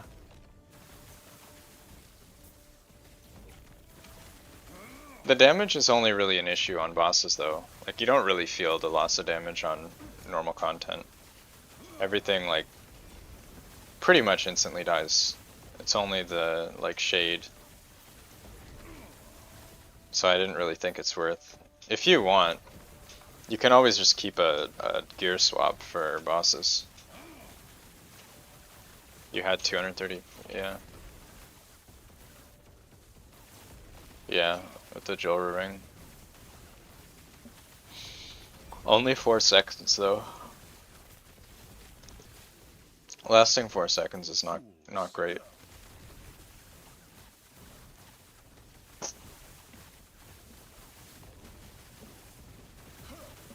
That's also a life lesson.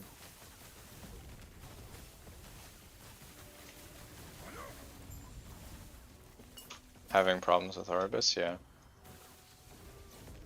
Yeah, Orbis is the most difficult thing by far when it comes to pushing corruption. That's what she said, yeah. It's 5 seconds. Yeah, that was the joke.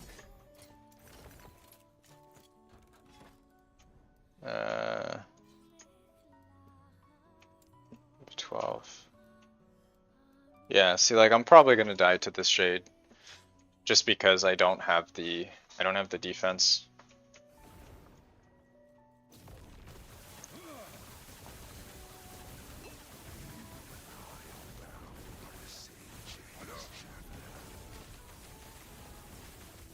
Oh, what?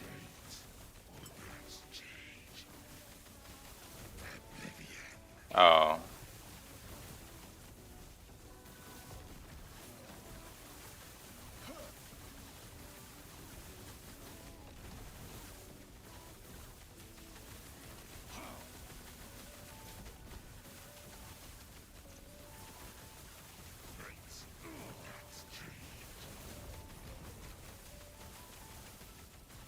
Ah, this one's so annoying.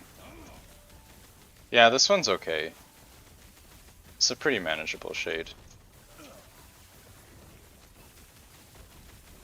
It's more just annoying.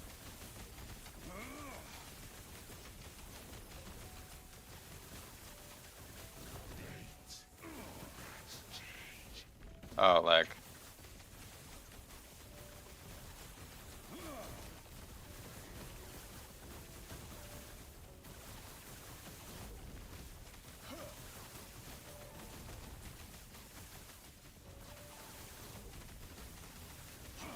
The one with the black hole is impossible. Yeah, the black hole one is the hardest. I don't actually know how to deal with that. Are you able to avoid that? It feels like it's the entire screen. It's a DOT. Like how do you do that one? Do you just portal out immediately and just not fight it? I don't actually understand what you're supposed to do.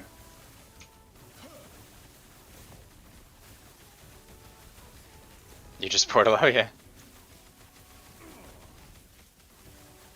You portal out, having a carry.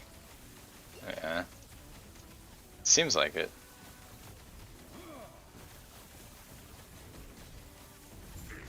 Oh my. Try to fight in the corners. Oh, is it based on the center? Is that how it works? Unstable core with LP.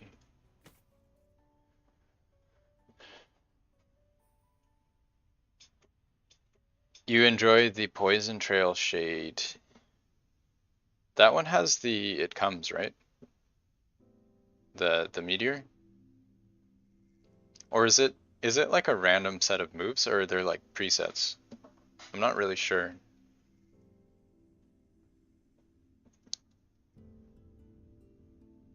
Yeah, you go in when you freeze. My freeze doesn't actually freeze the boss though. Doesn't seem to work on the shade. I don't know if you need some like extra freeze rate or something for that to work.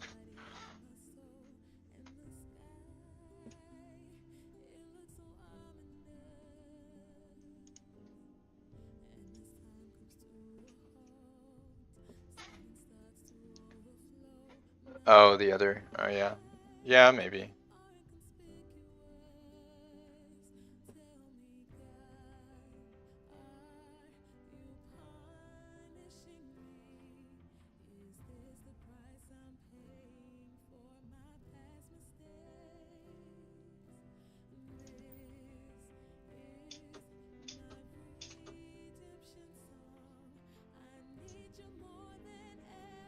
What is this?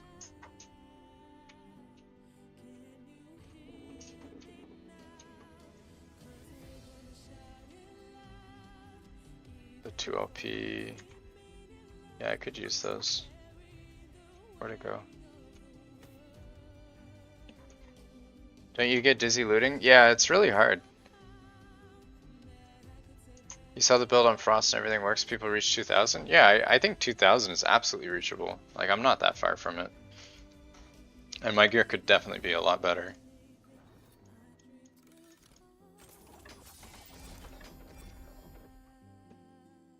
Right now, what am I at?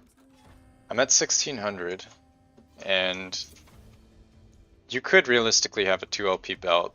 You could have a 2 LP unstable core or a static shell, which would give you a lot of armor. This could be better. This is a missed 3 LP.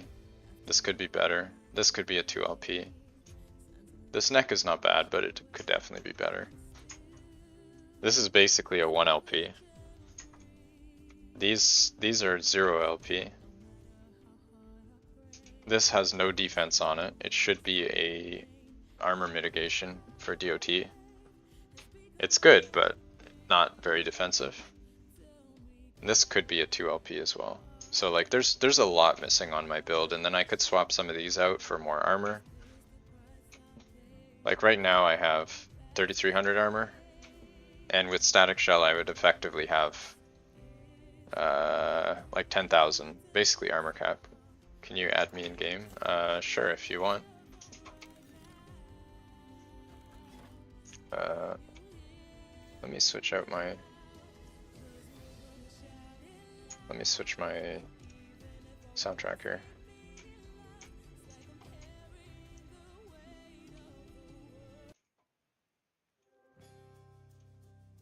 The gloves are 1 in a million. Yeah, I mean they're pretty good gloves. These gloves are 20 intelligence with T7 shred and like double T7 with crit chance. It's really hard to get better Weaver's gloves than this. The problem is that they are not armor based. If you had this glove with T7 int, that would be a million times better. It's like right now I'm lacking DOT defense. Like the damage over time just instantly shreds my character. Mostly upgrading with shit, yeah.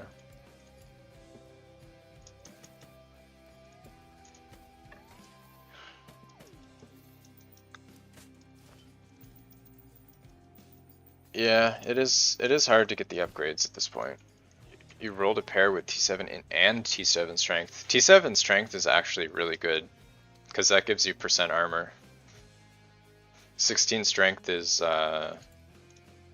that's what, 64 armor, I think? Pretty sure it's 4% per.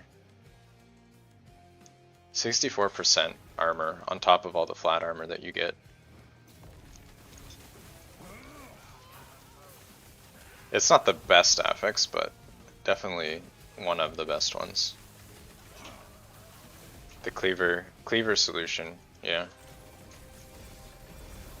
That's a extremely good weapon.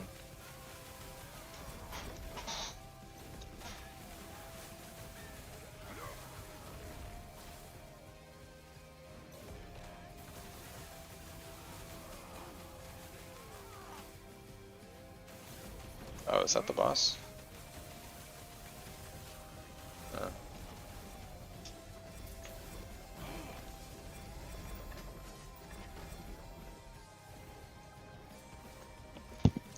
Yeah, I think the problem becomes once you get to like high corruption, it's not as much doing enough damage, because you won't one-shot the boss with this build anyway. The problem becomes staying alive. And you really need a lot of armor. Because getting DOT is not that hard, getting ward retention is not that hard. Once you scale all that, the only thing left to scale is pretty much just armor. So that's kind of where I'm at now. And I'll get roughly twice as tanky once I get a few more pieces of gear, maybe a little bit more than 2 times. And then I can spec back into damage a bit more once I get that, which will make the bossing experience a lot smoother. Just right now I'm in an awkward spot where I have to invest everything into defense.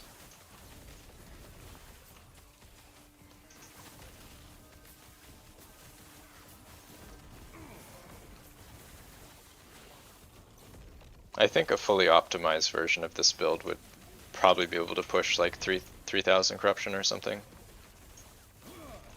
Maybe more.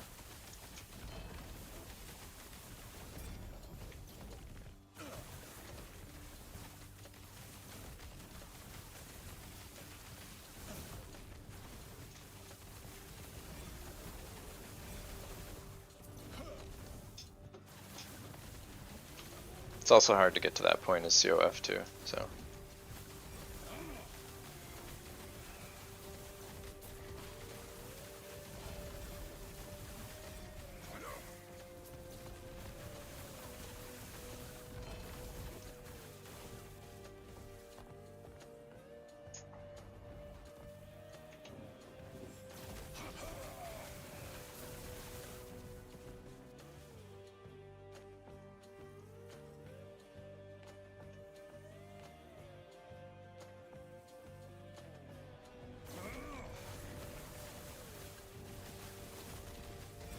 My voice is so deep.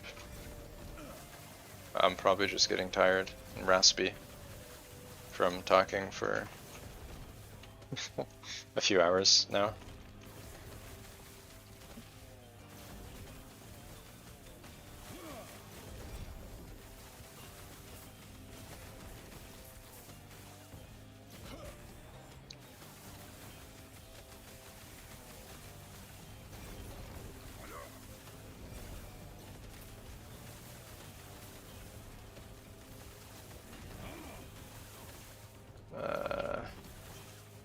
These blue filters are kind of throwing me off a bit. So usually magic items, I need to fix that.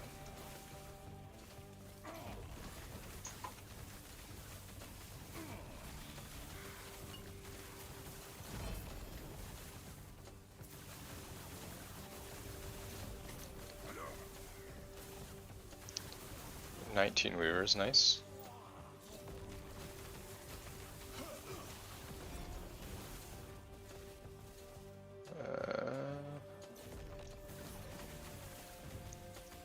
Yeah, see the DOTs from the eyeballs, how much damage they do compared to everything else. It's quite a lot.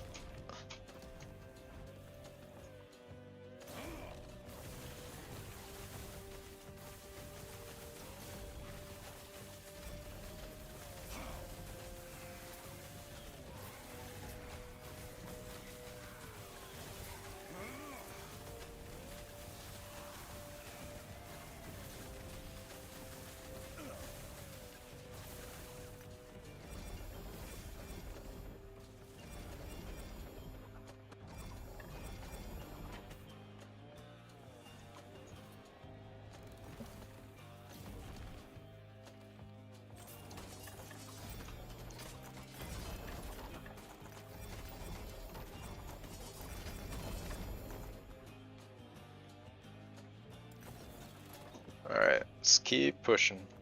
Got another boss. We have crit avoid and health. That's kind of annoying. I think I'll wait.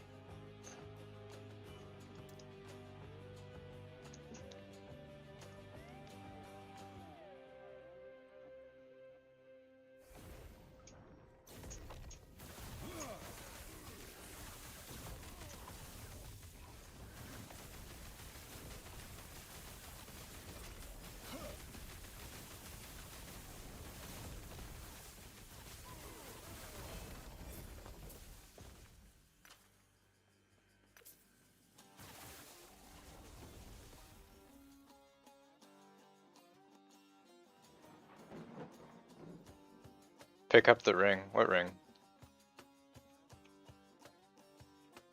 All of these rings?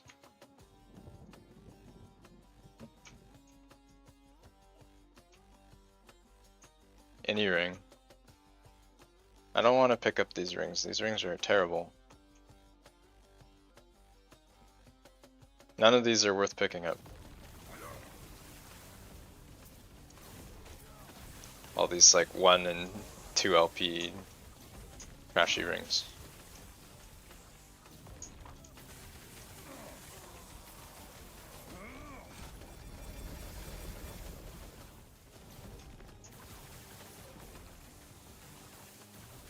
I just want a red ring. That's the good stuff. That's what the plants crave.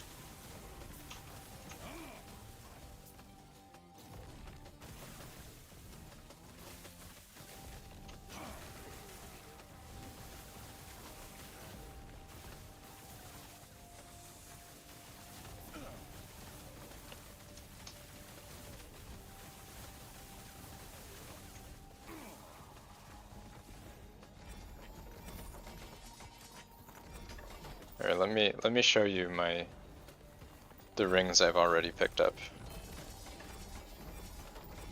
I have way too many.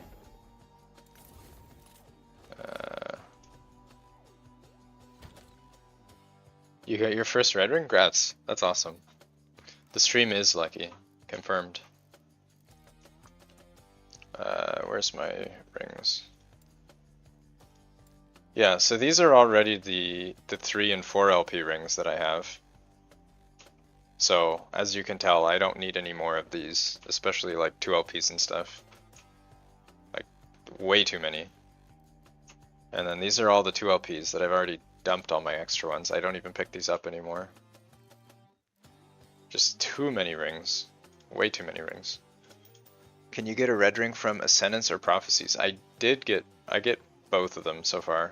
I've gotten 3 red rings from Ascendance, and I don't know how many red rings from Prophecies. We have 2 here, and another 9 here.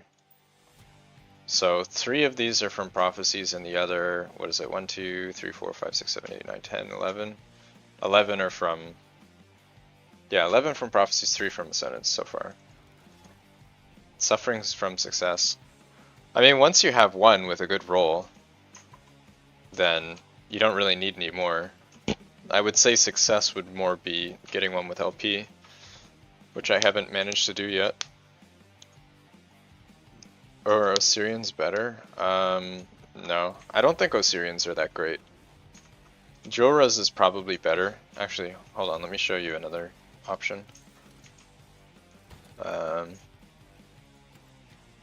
This ring here gives you armor and up to 18 intelligence and necrotic res and ward decay threshold. If you have one of these, just throw that on until you get a better one. Use this or some exalted or a Jorah's. This is solid. Like starting ring for you.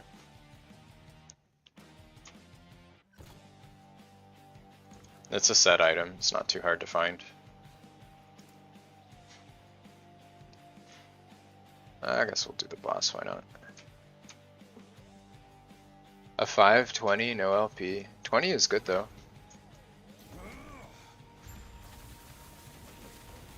Wait, 5 all stat with 20 all res. That's really good.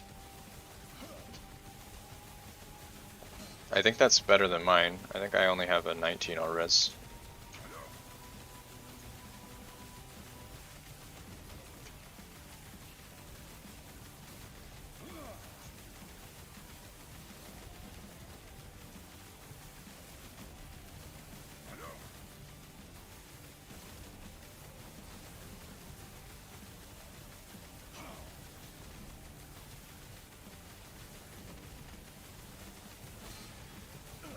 These bosses are starting to get a lot more damage. Did like 23,000. Soon I'm gonna have to start timing my shields.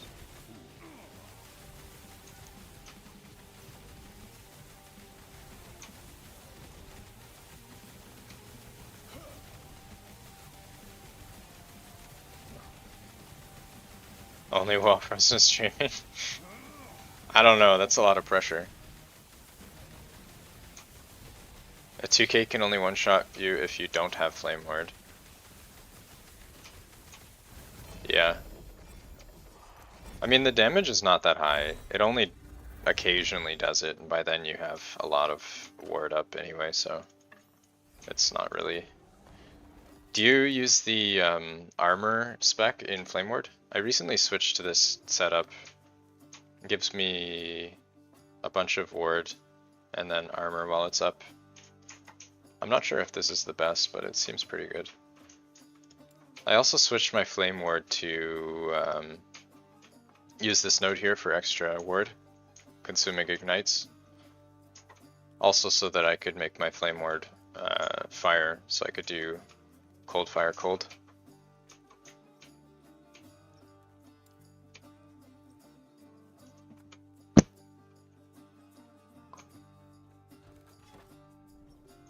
I feel like I like that setup a little bit more than the old one. It feels more smooth.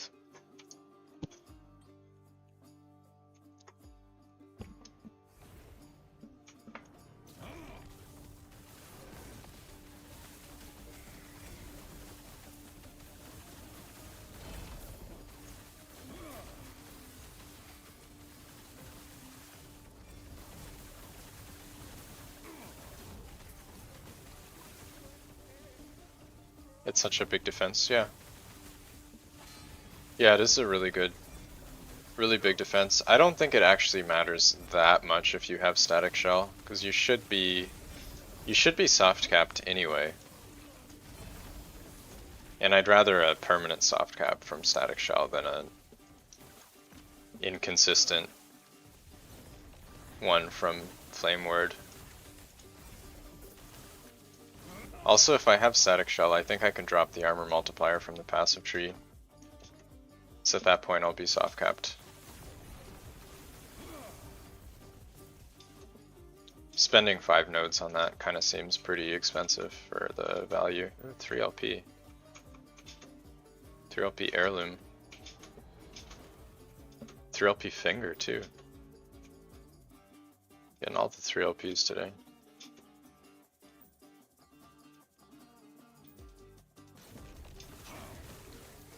You have a 3 LP statics rolled in crit multi-flat. That's... yeah, that's crazy good. You need to use that.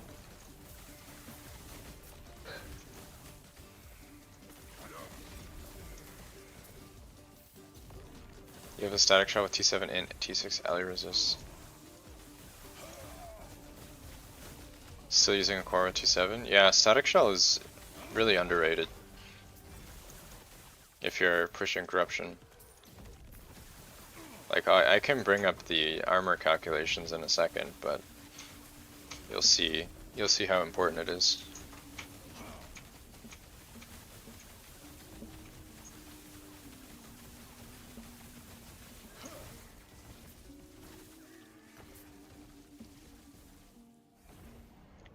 Do you try a devote neck with this build? Is there a reason to use the devote neck? What is the devotion? What does it give? Spell damage with smite, cast speed with smite, endurance, lightning damage. Why would I use this? It's the lightning pen? I don't think it's very good.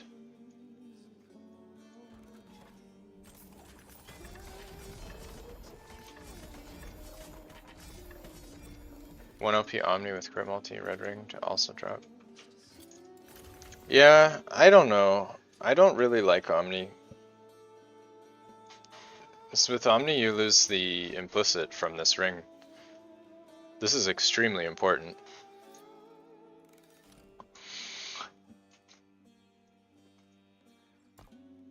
And I don't really need the res from Omni either. The only thing Omni gives is +1 skills. That feels like a pretty weak next slot to only have a 1 LP. Even if you hit your slam, I feel like it's still a little bit too weak.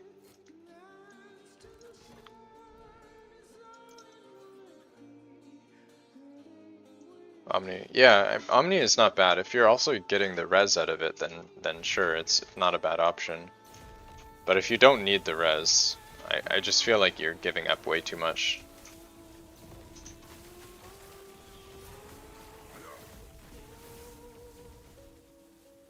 How does that compare to percent damage armor? They're both extremely important. It's not like one or the other, you want both. Otherwise you're just gonna get shredded by any damage over timing.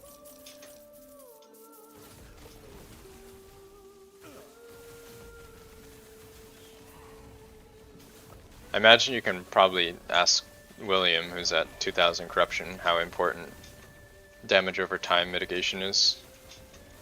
Like everything that kills you in high corruption is damage over time.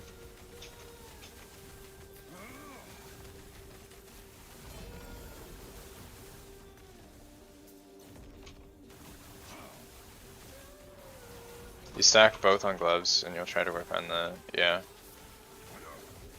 You won't really notice it until you get like above 1000 corruption. Until then it's nice, but not mandatory. After that, you just die to damage over time, like in less than a second. It's really hard to react.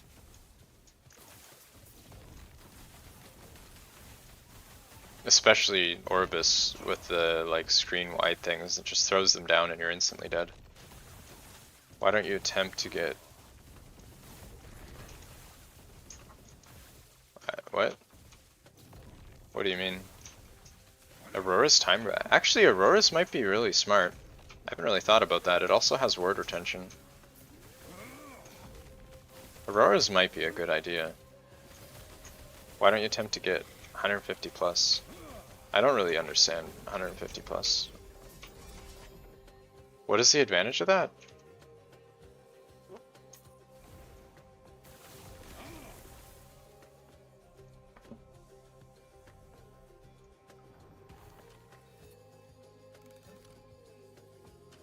Unless I'm understanding. Enemies get...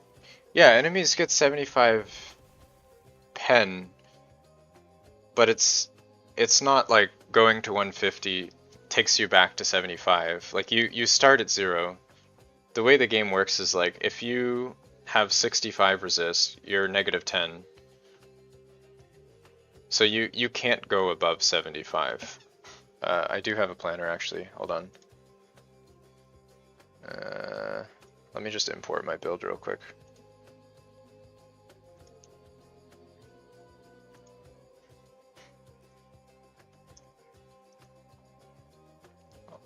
I'll just post this in chat.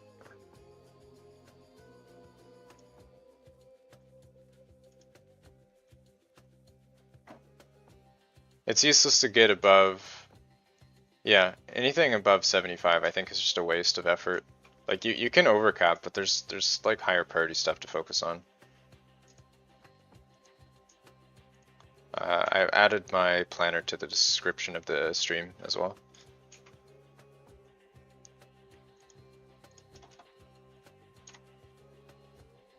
There we go. Yeah, no problem. Glad to help.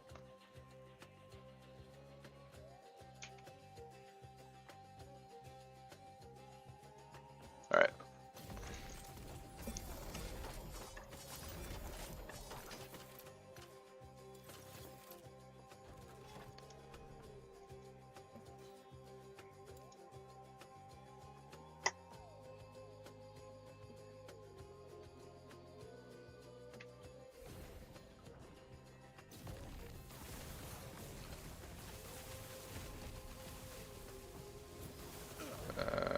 Okay.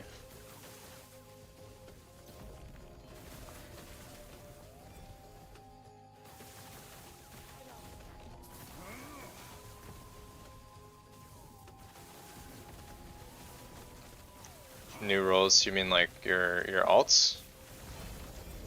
Yeah. I think the problem with corruption pushing is basically what Mike said in one of the dev streams, is they don't intend on characters getting to like 4-digit corruption numbers. So it doesn't really seem like something that they're going to try and fix when they don't think that it should be something in the game in the first place. Like you shouldn't be pushing to 4,000 corruption or whatever.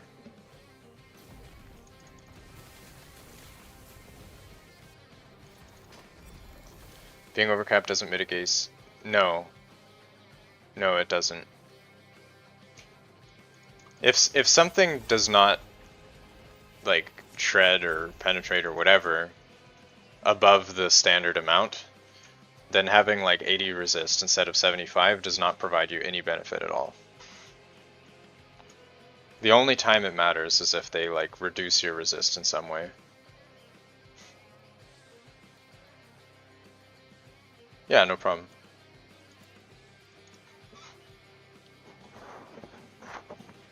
Crap pushing is fun, although I assume Balk. Yeah, I think that's part of the fun of the min-maxing, right? Is like you get a build as maxed as possible, and then you try and find a new way to like take it even further.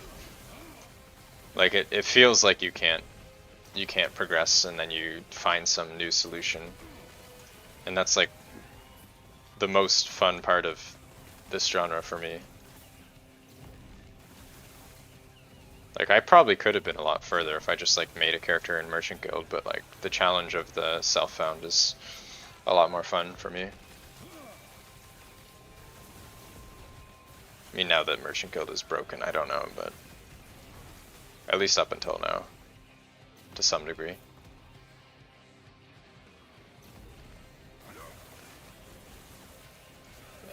It's going to be interesting how they tune things. Yeah, I don't know. Like, are they just going to nerf everything into the ground? Or are they going to make content harder? Which is kind of the same thing, right? CoF is better for non-boss items. Yeah, maybe. How is the guild broken? I don't know if you've heard about what happened this morning, but there was a post on Reddit going over how players were able to generate infinite gold through a player-to-player trade exploit. But yeah, basically within the course of like 30 seconds, you could generate billions of gold by doing a certain thing in a player trade. And then from that, people were just buying up every single 3, 4, whatever LP item in the game. Like the entire market just got like bought out within a couple hours. Just because everybody was creating billions of gold. Like right now, there's very few 3 and 4 LP items on the market because they were all bought with exploited gold. It was pretty bad.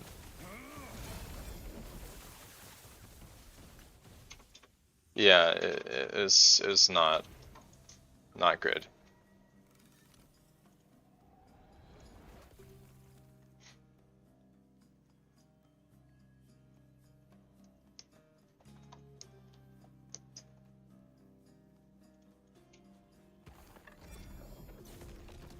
Yeah, I think EHG is kind of in a really difficult spot right now. Like they just had the launch, and it wasn't even that long ago where the game didn't even have an online mode, so there's a lot of work that they need to get done. So I don't envy their position right now. It's definitely a difficult spot to be in.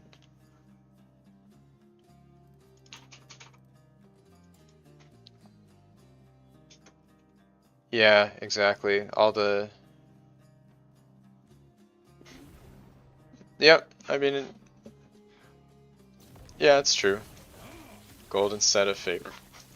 I don't think favor necessarily would have prevented this specific type of exploit, but at least it would be somewhat decoupled from everything else.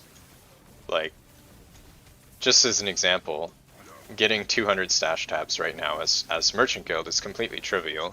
You might not be able to buy any items, but you can just instantly get 200 stash tabs, which as a CoF player is like a pretty huge task. Like, I play a lot and I'm not even anywhere close to 200 tabs. And then everything else, like you can do Lightless Arbor basically infinitely as Merchant Guild. All of the gold sinks in the game are completely trivial.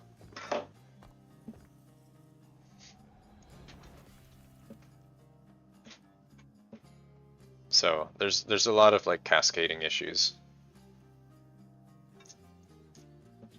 Listing items for more than you would. Well, yeah, I mean, every item with any desirability is probably going to sell for 1 billion gold, unless EHG has managed to remove all that exploited gold from circulation.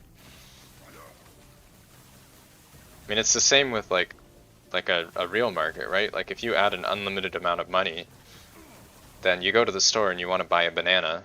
If everybody has unlimited money, then the banana costs unlimited money.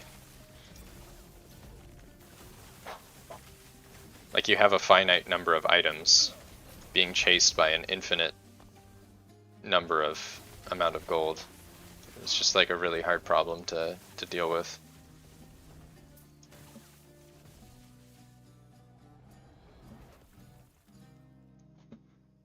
Even if they fix the exploit, like all that gold is still there. Somehow they need to get rid of it. The existing sinks like CoF, or not CoF, like Lightless Arbor, they just don't do anything. Have you tried incorporating Crest of Unity into your build? It's unless you find another place to get base crit, you can't. That's the problem, right? It's like without this we have 5% base crit, with it we have 9. There used to be a bug with Never Late where you could get a bunch of base crit, but I don't think it's bugged anymore. I might have fixed it. Welcome to the US of A. I mean, welcome to every country with a free market, right? Not even just USA. They should ban the initial cheater. Yeah, I agree. Like, there needs to be some disincentive for this sort of thing, but it won't really matter. There's a financial incentive for them to exploit the game. So, as long as that's the case, people will always find a way. Well, I don't think they're taking pleasure from doing that. Like, the people who are doing it are generally making money from it. I mean, not anymore, because there's no value. But at the time, they were making a fortune, which is really unfortunate for the game to get to that point.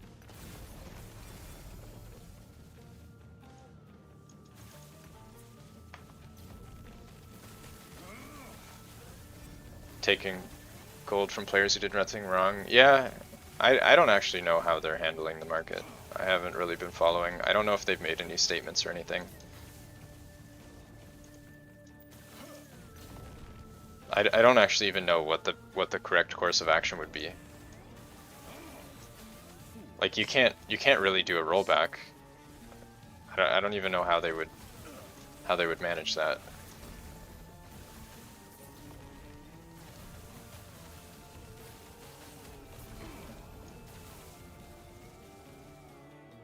Like I think you just kind of accept that cycle 1 is an experimental cycle, and that maybe they just try and like work on things going forward. Just accept that like this one is a learning experience, maybe. Just let it ride. Yeah, I think they're probably just gonna just sit on it. D4 did, yeah. I don't really see any other way.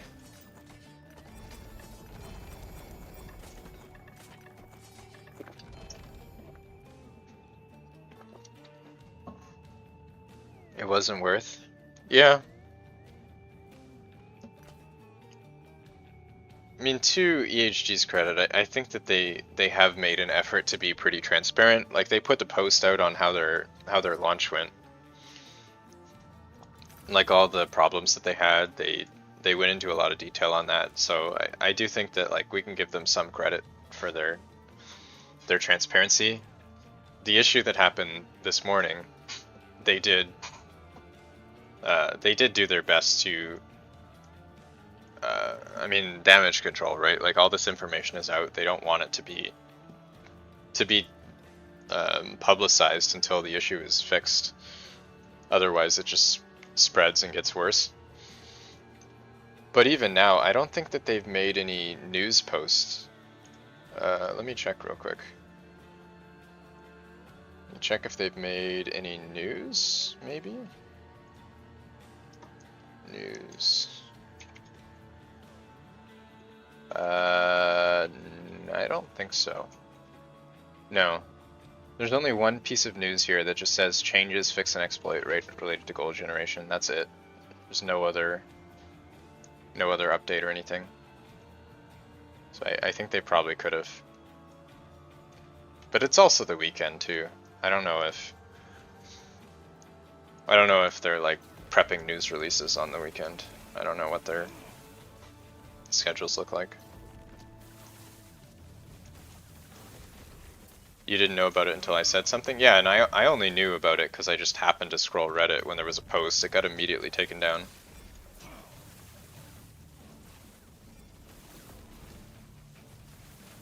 And then everybody in the Discord was also like talking about how their items were just suddenly selling for 1 billion gold even though they listed them as a joke.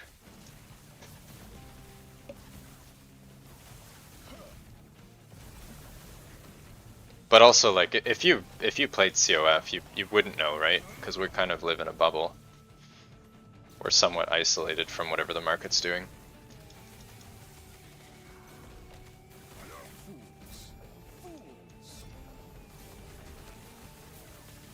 This isn't that bad for an auction house launch? Yeah, I mean, it definitely could be a lot worse. That's true.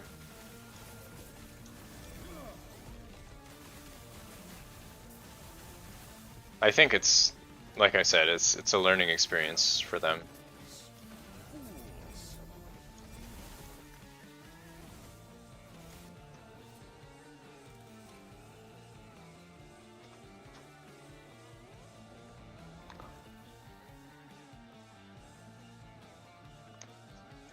I think that the system that Blizzard has in place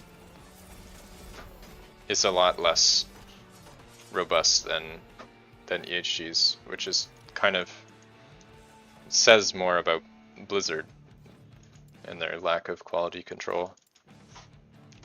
Like, I'm pretty sure you can dupe in Blizzard with, like, network-related methods. You have not looked into it yourself, but okay, let me check. What did you send? Path of building, Oh, actually, I've seen this. Yeah, I looked at this, the Path of Building tool for Last Epoch. I went to look at the GitHub, but I think it was in Lua, which is not a language I've ever worked with, so I don't know anything about that code. Super cool though, if they can get that going.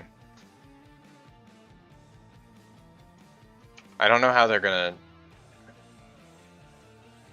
I think the biggest issue with Last Epoch theory crafting right now is just how many builds. Like, even if you know what a build should do, that doesn't mean that's actually what it will do. What does it do? I don't know if you've played Path of Exile, but they had a third-party tool that you could use to map out a character and like estimate how much damage it'll do, what its like effective health will look like. It was a very powerful tool for planning out a build without actually like going and building it.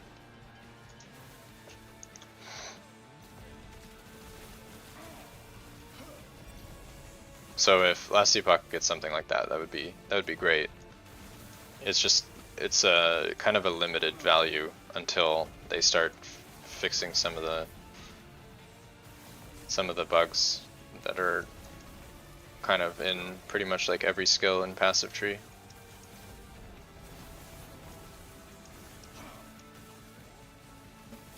Yeah, if you're a build creator or anybody who likes to min-max or tinker around, it's a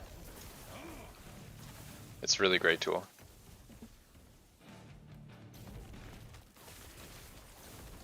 I definitely have a lot of hours into that in Path of Exile when I played. Just like putting things together and planning and all that.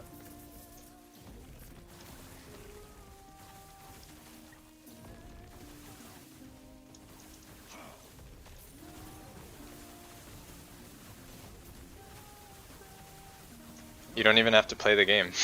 Yeah, you're right. You just add all the items into your build planner. Just run a simulation of the game. This is what it would look like if I played this build for 10 hours, and then you don't have to play the build. Love it. It's true though, you joke, but like, some people literally spend more time in the build planner than in the actual game.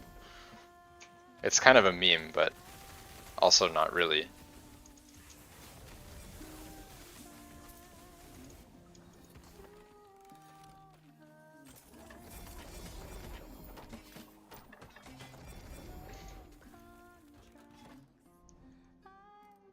Alright, what do we got? High health damage, whatever.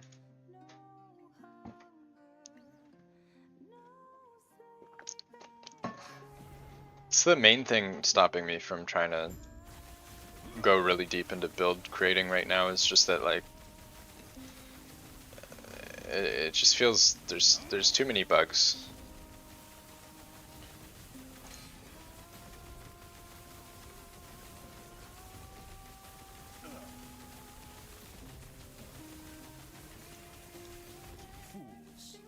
They have a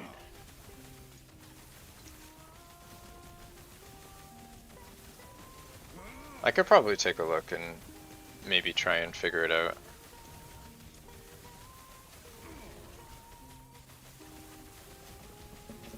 It is open source, so you might be able to open it with a local development environment and try and run it from that and see.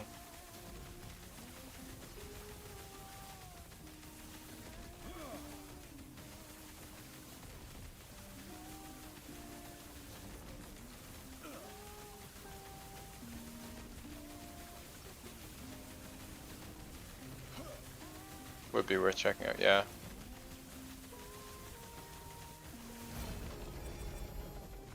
Relic? Relic? No LP. Sad. 2 LP Fister.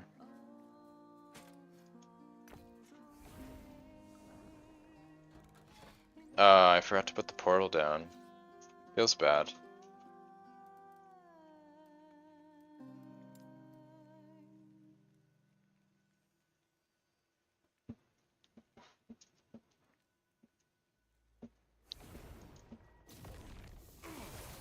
I can probably grab some more prophecies. Yeah. I think the rest of them might be Jorah. I'll do a Jorah run after this. Clear out some prophecy.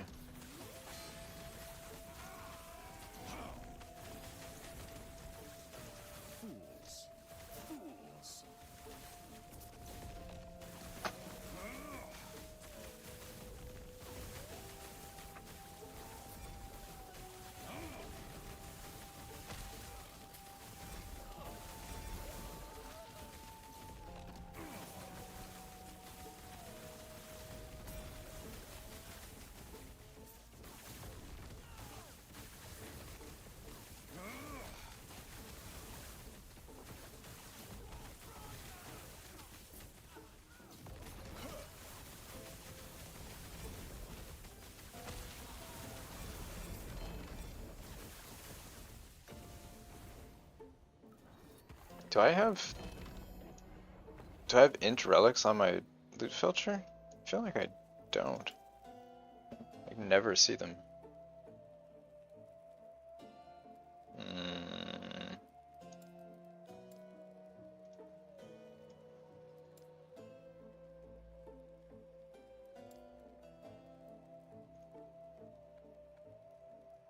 I do have int, right?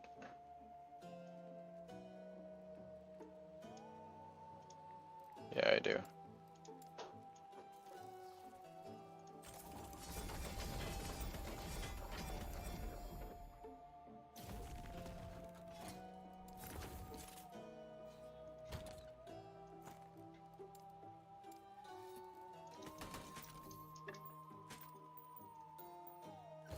Alright, let's do a Jorah.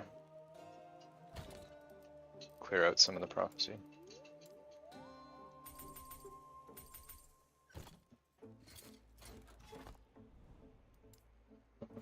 I don't know if I have anything I want to slam. I guess I could throw in another Jorah ring and try and get a second one.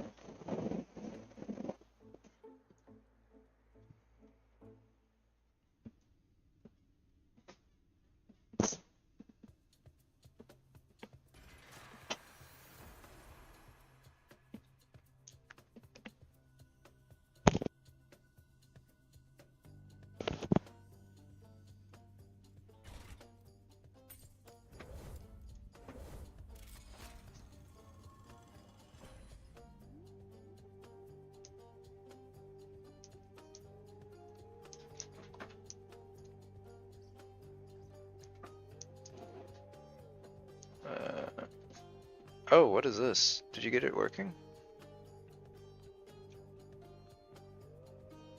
Is that your screenshot or? Oh, that's awesome.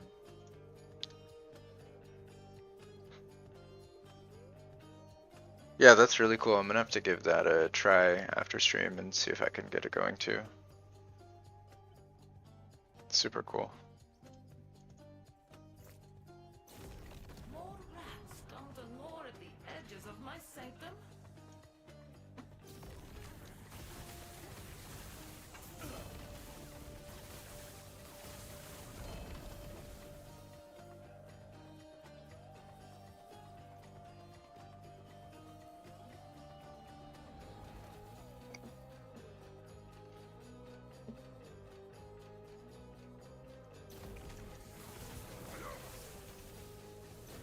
Alright, let's get ourselves an LP red ring.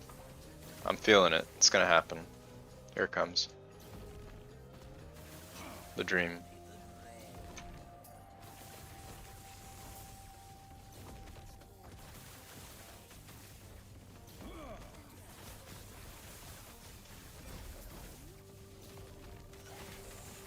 Your PC hates. What are the calculations it's running?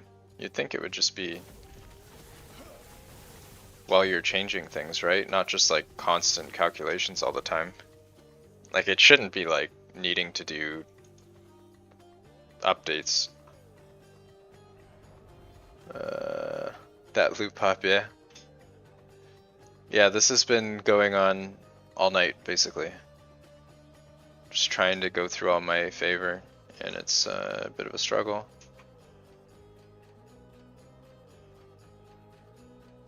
I think we've burnt through like probably 1,000,000 favor today, to be honest.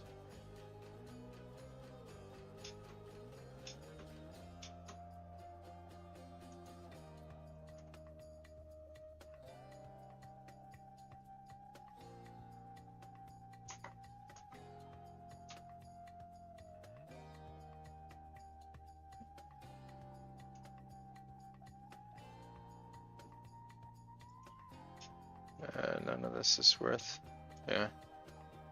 You go through like 80k in a long, yeah. You get a lot from corruption though. It makes a very big difference.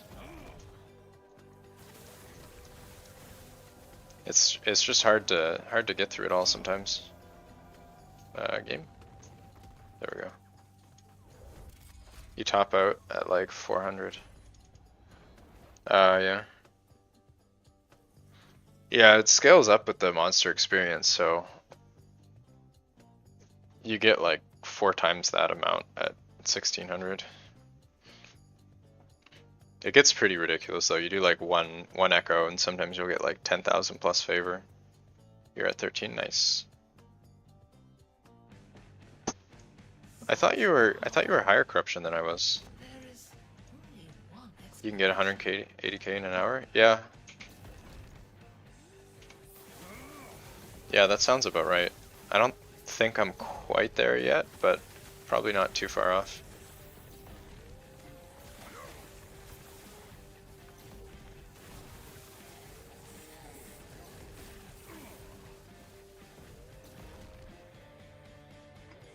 Game.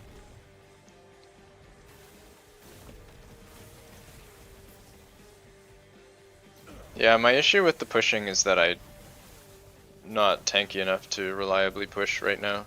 I need to make some changes. And until then, my shades are risky, which makes pushing corruption not great.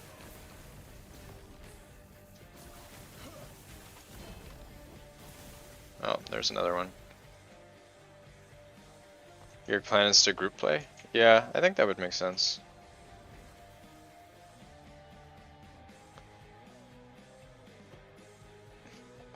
If you wanna do pushing, then group play is probably the way to go. Get like a buffing character. If Healing Hands is still strong, then do something like that. Just DPS support setup mix, yeah. Yeah, that's probably the way to go. It seems like some of the pushers use like 3 characters. I don't really understand why a third is necessary. I feel like 2 is probably better, right? I think one of them was for defense though.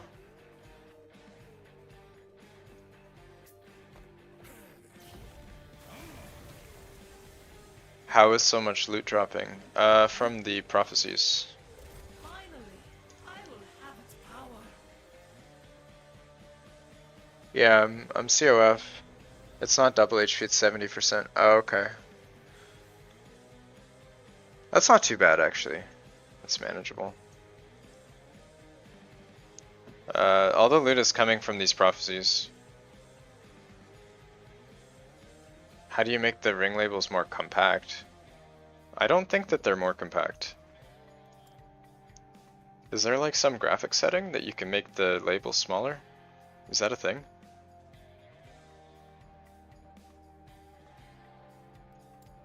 I don't know. Is that a thing? Gameplay settings?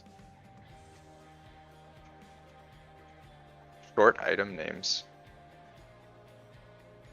Length of item names? Does that actually change though?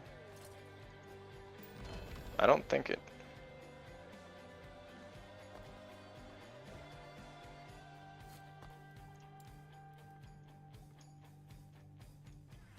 It doesn't really change uniques though, doesn't it?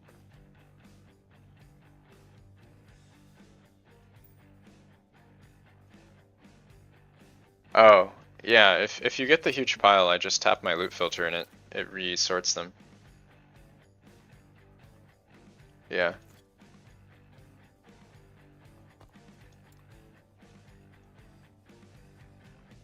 If I could make the icon smaller, I would, but I don't think I can.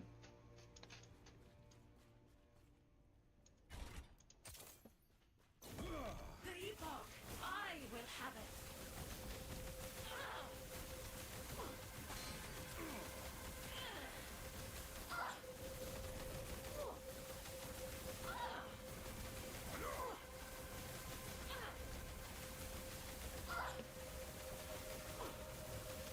Still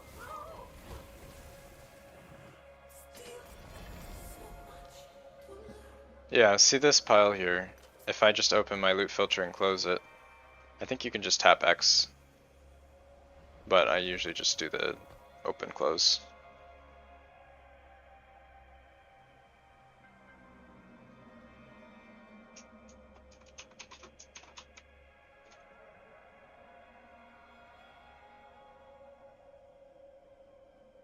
Uh, Did I look at this? Yeah.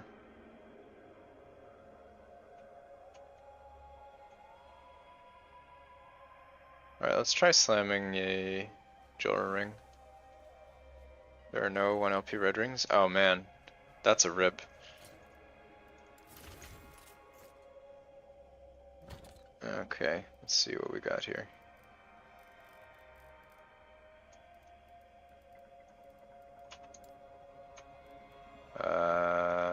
Okay. What does this go up to? 36. We have a 3365, that's pretty good. Only a two OP star dials. Wow. The market got completely wrecked. That's crazy. Do we have a T7 int anywhere? There's no way we don't have T7 int. Oh, maybe we don't. Oh, we do.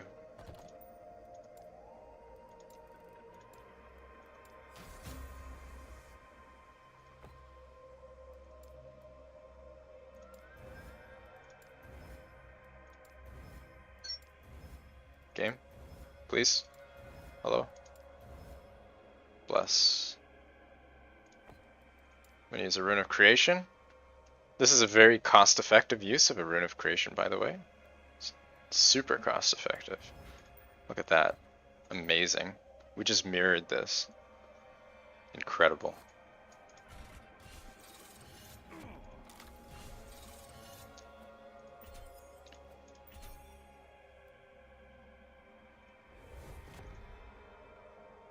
Nice. Look at that. Beautiful. With this ring, you get 18 void resistance. You see how it doubles? Or triples, actually. So you go from 6 void resistance to 18. Huge. Absolutely massive. If you're playing a void resist stacking build, this could be best in slot. Alright, so this is where it goes into our graveyard with our other one. Actually, we have 2 void resists. Look at this. Matching. Amazing. Alright, let's put this in our slam food. Do we still have Jolra? I think we have 1 more Jolra here. 2 more. Yeah, we can do another one real quick. I'll do that other slam too while I'm at it. Mathematicians hate this one trick. Yeah. You know it.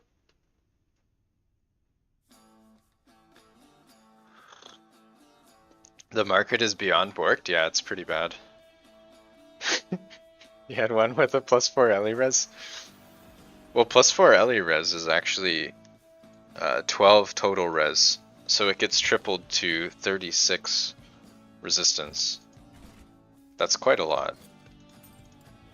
You only get it 4 seconds though, but during those 4 seconds, you're basically immortal. A waste of time. Double valued.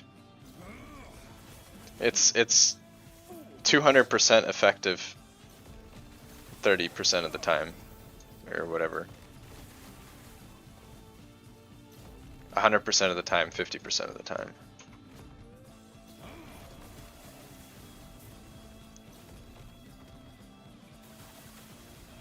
Don't forget to dash through the walls when you're doing Temporal Sanctum, by the way. Makes it go a lot faster.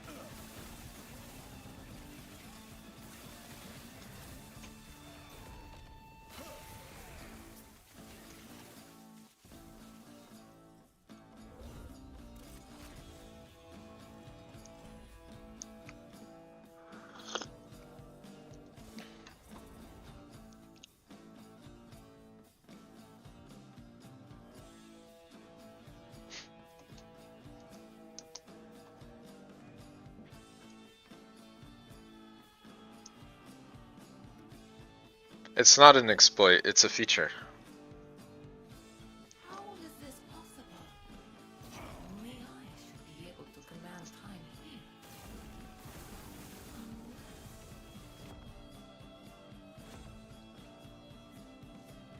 You need a drink.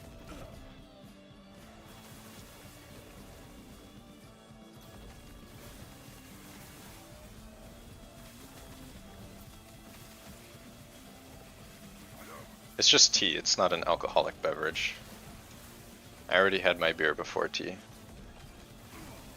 First beer and then tea. That's the order.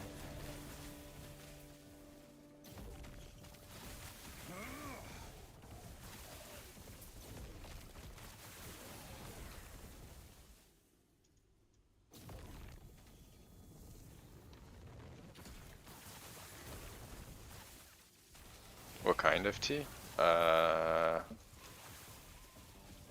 I don't know, actually.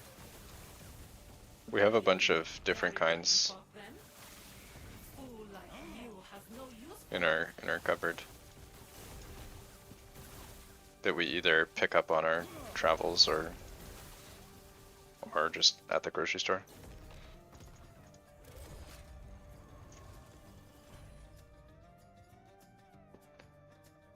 Chamomile tea. Yeah. I like the Earl Grey tea. That one's pretty good.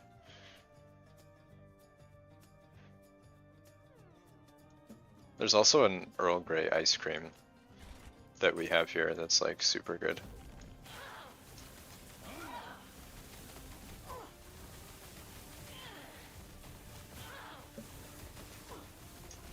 Not a huge fan of peppermint? Yeah, I'm not a huge fan of peppermint either, to be honest. I don't know, it just kind of reminds me of candy canes. The future cannot be denied.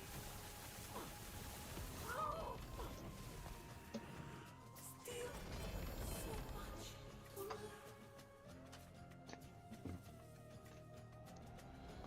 Makes you sleepy?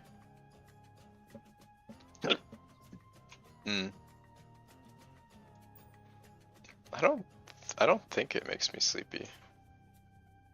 Not sure. Maybe.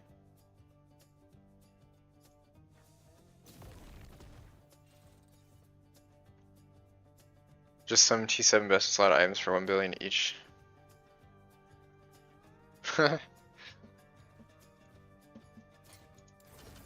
Just list a bunch of your random crap for 1 billion and hope that somebody buys it, then maybe you can buy something. I don't know. Let's try another ring. Let's see, do we have good roll? 33, 36. That might be the best. Yeah, I think that's the best one. Okay. Slam it.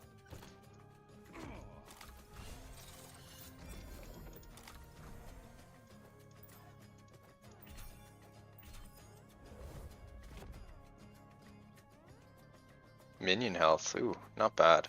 This is really good for that Profane Veil minion build. Super good. Alright, and off to the graveyard. Okay, I think we're done with Jolra for now. Right? Yeah, we just have a bunch of siege golems I'll probably never find.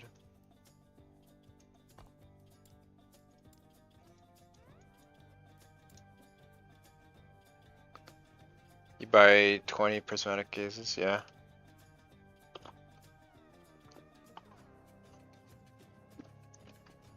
Is there like a UI message that says that you can't take the gold because you have too much?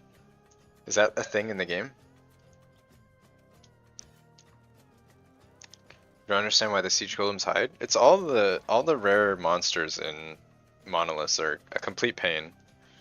Like the scorpions suck, the void horrors suck, the siege golems suck, the diamond snake ladies. They're all like frustrating.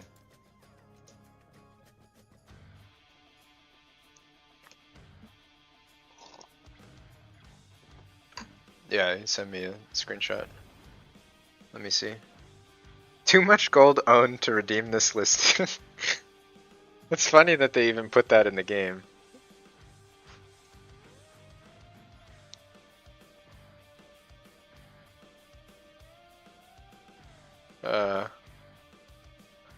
What is this game that we play? Oh man.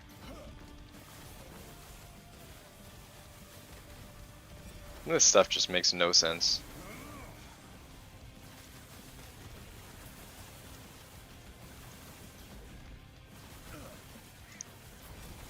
Yeah, those are good problems. True.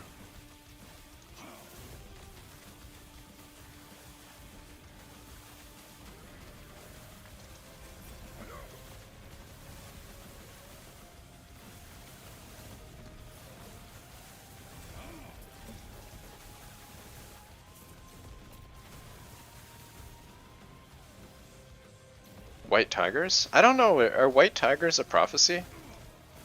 I don't think so.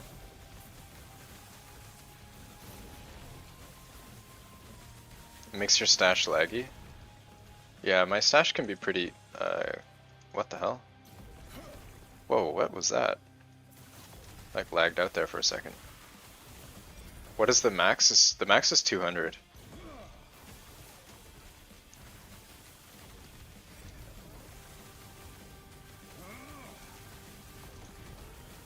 Those DOTs, holy, I almost died. Rip.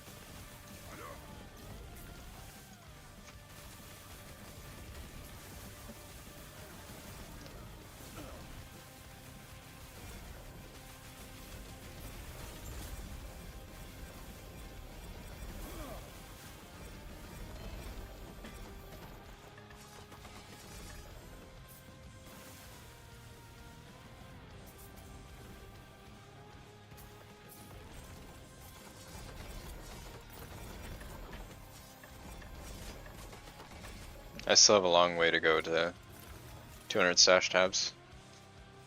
I want to say I'm at like 116 or something. Let me check. What are we at?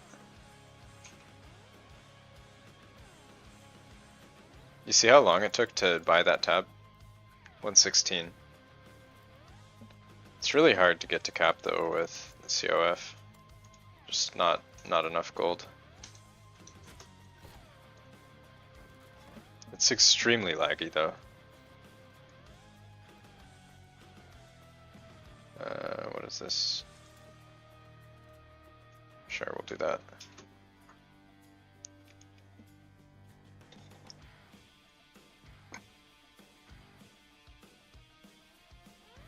Stash tabs cost up to 900. Yeah. This is after they reduced the cost too. They used to be much more.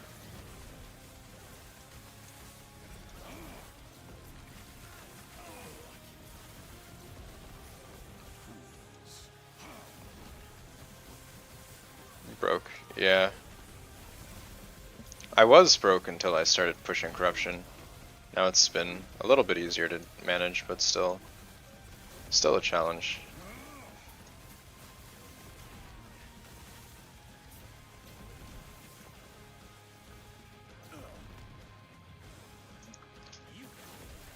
I also hoard though, to be fair, so it's partially my own fault. You kind of have to with CoF though, because if you want to ever play a build, if you aren't already saving up items for it, you can't really switch. Oh look, a golem.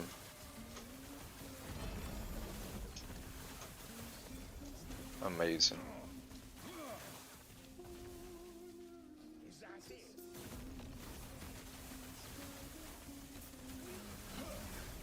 Like, you're not going to be able to just start saving up for a new build mid-league if you want to get it anywhere.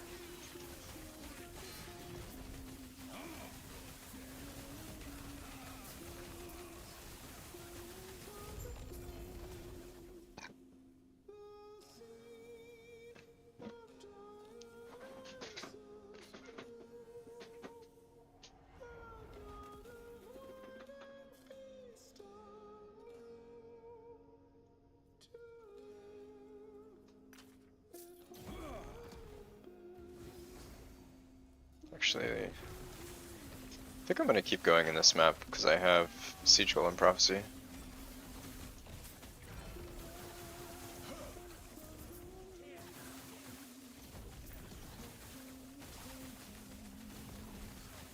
That's a red ring. I'm pretty sure that's a red ring, isn't it? Yes. No LP though. Wait, what?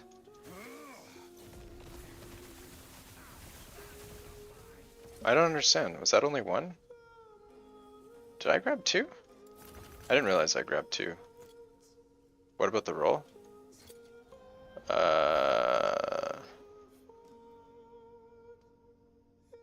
Same attribute and res. I lose 2 move speed though. I think it's worse. I prefer move speed over health and mana regen. I don't need those.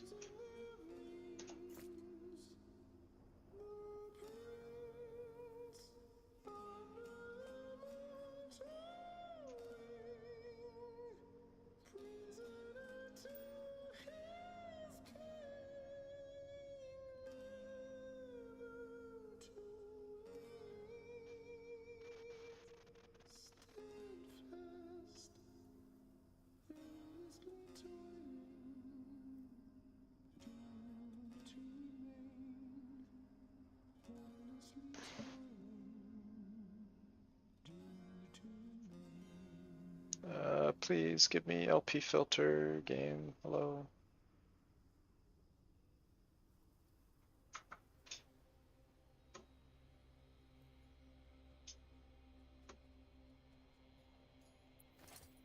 There's another 3 LP Sunwreath there somewhere I'd like to grab.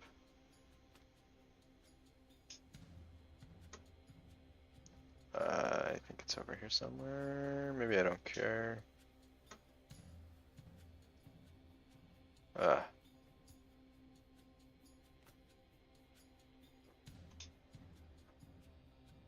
There it is.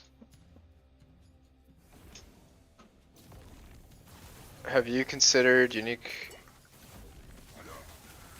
I do have them highlighted.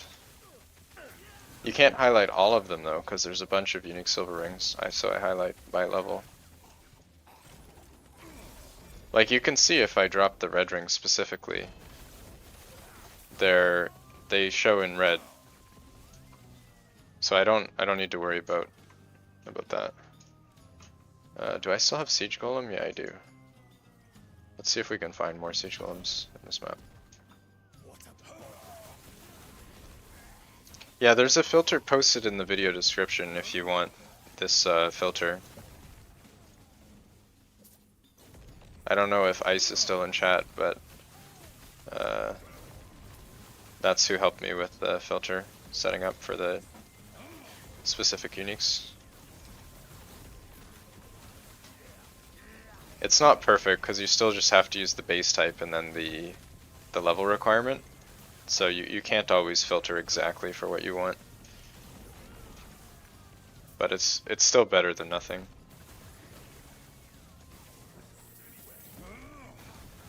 Does 3%? Yeah, 3% is acceptable. I would aim for 4. But 3% is okay. Basically what a 3% means is that instead of 9% base crit, you will have 8%. Which is a little bit over 10% less total crit. So like instead of having like 90% crit, for example, you'll have like 80% crit. It's not the end of the world, but I definitely aim for a 4 if you can.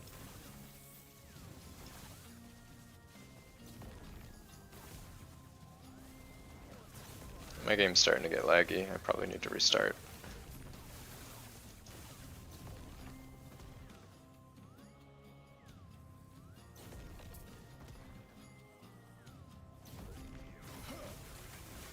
I don't know if there's any more golems in this map.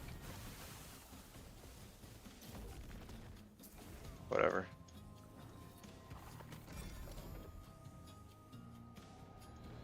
Yeah, I mean the problem is that everybody just duped themselves like 1 billion gold, so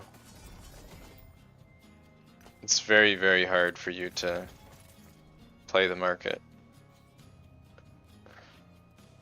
Imagine a lot of people probably had multiple accounts so they could each get gold cap on like a bunch of accounts.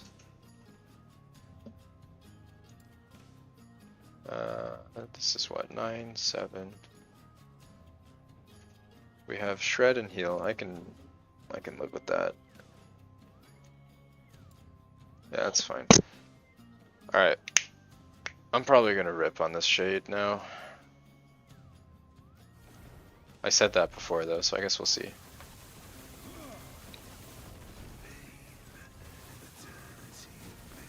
This is the fire one. I think that's okay.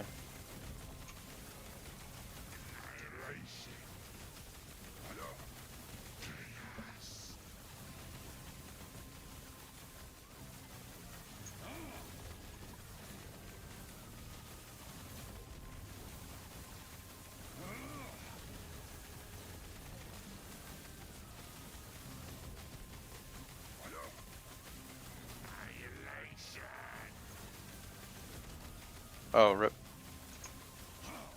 I almost dashed into the DOT there. Whoa, that dash did like 20,000 damage to me. Holy rip, dude.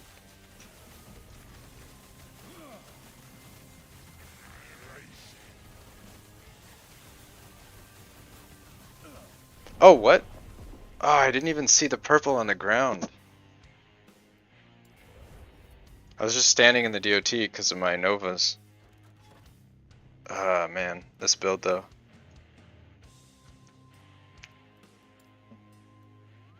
Can't see anything.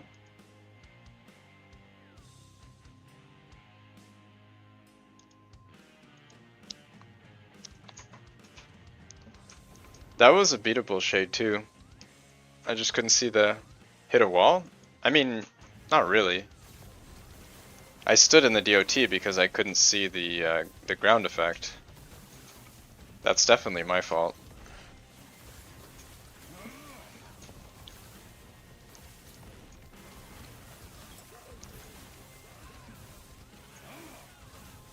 Do you not hunt for shrines in arena before boss fights? I guess you could.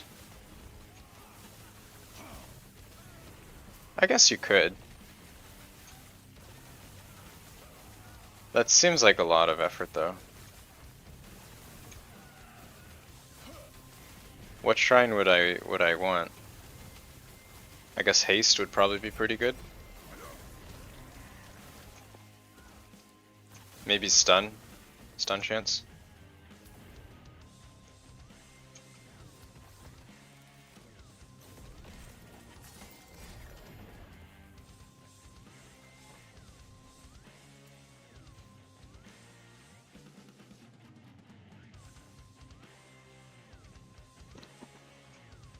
Yeah, that makes sense. I could see doing that.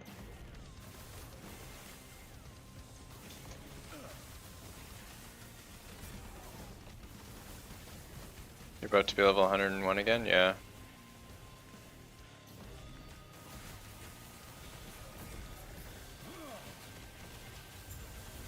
Yeah, I wish we could see like how many times we've leveled.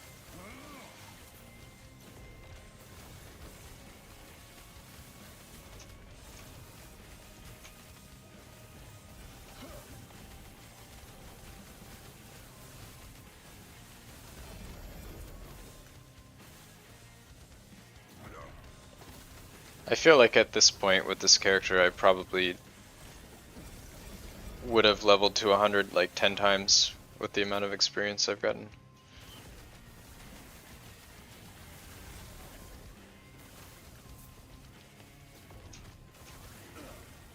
Can you slam these gazes with any class type, exalted gear? Give me a second. I'll go over that. But if the item doesn't have a different type in the text, then you can. But if it hits one of the class-specific affixes, it will be class restricted.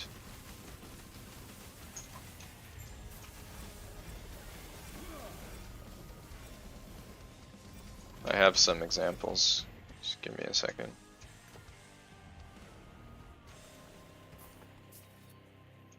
Is the freeze build better? I don't know. I haven't played the freeze build. I think if my gear was better, probably be fine. Like if you've seen the Beano's build, his gear is significantly better than mine. So if I had a similar level of gear, I don't think 2000 corruption would be a challenge at all. You can't transfer cooldown while transformed to Acolyte. No. See, like, look at these two helms. They're both the same helm, but one of them says Acolyte, and one of them doesn't. This one has Dex, and this one has an Acolyte specific affix. But they were both slammed from Acolyte helms. And then see the type on this.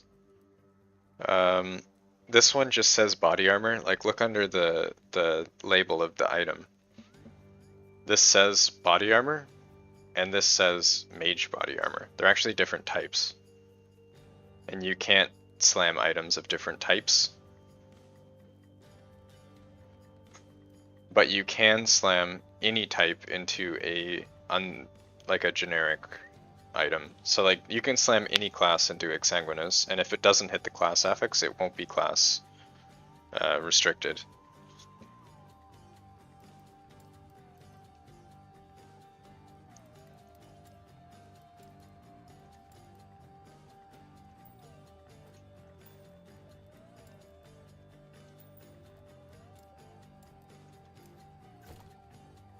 Most gear from Bina is not even optional. If you don't have the slams, you won't have a good experience. Yeah. Yeah, that's kind of the issue. This build works without any LP, but it just gets better as you get more.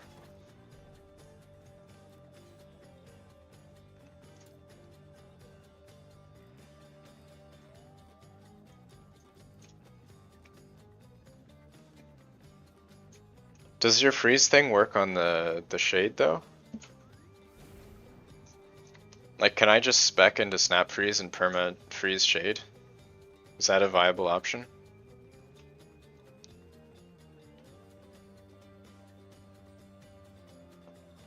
Can I have a gear swap for shade and just cheese it?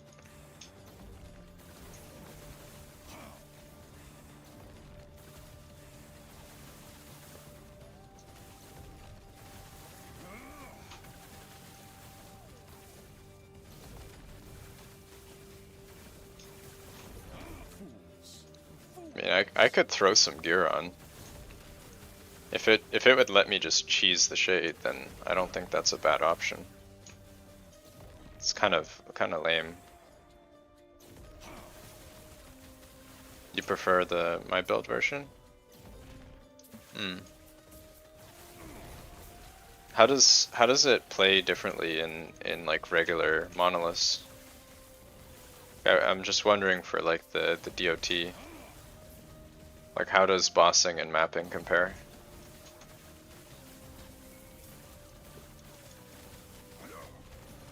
Shade was permanently frozen. Hmm.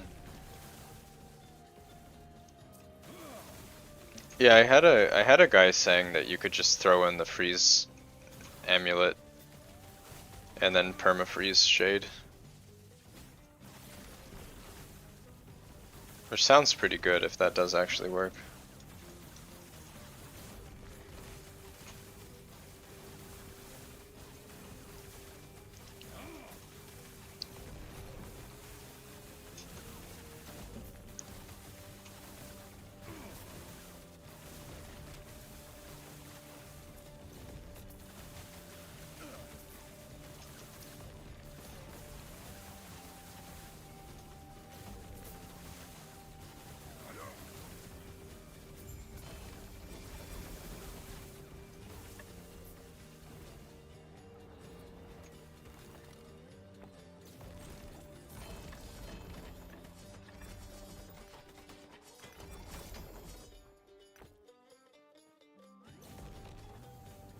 I was told that the, what is it, snap freeze?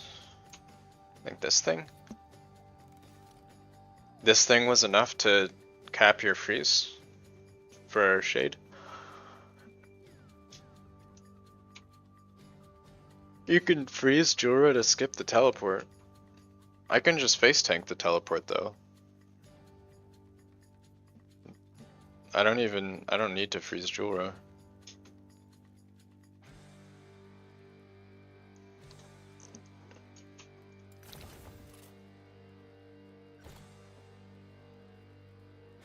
I'm just wondering if I can throw that neck on. And then spec into... You don't know if the neck is enough. Yeah, maybe not. Maybe if I spec into snap freeze, what's the 11 second? Maybe not.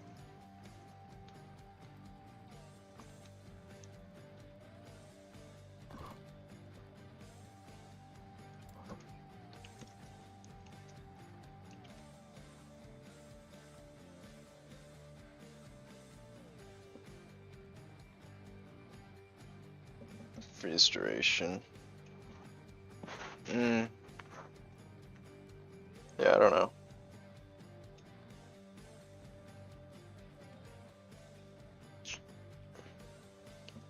Probably need a lot of cooldown, which I guess you can get.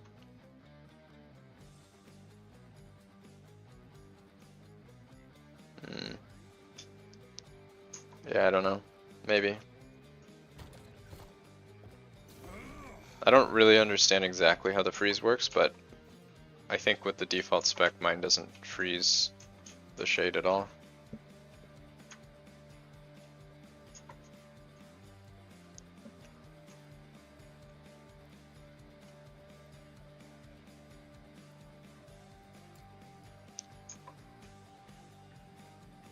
Yeah, you just abuse chill on hit with freeze multi.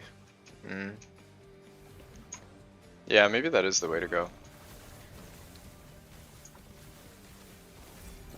Because Shade is like the only thing that's remotely challenging. And it wouldn't even be challenging if I had the missing gear pieces.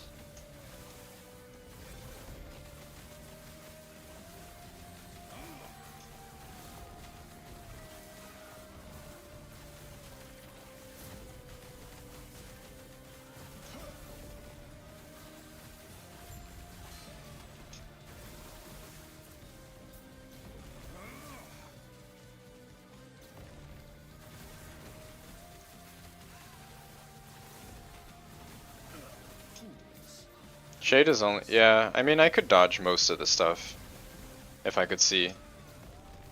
That is a pretty big problem, playing blind.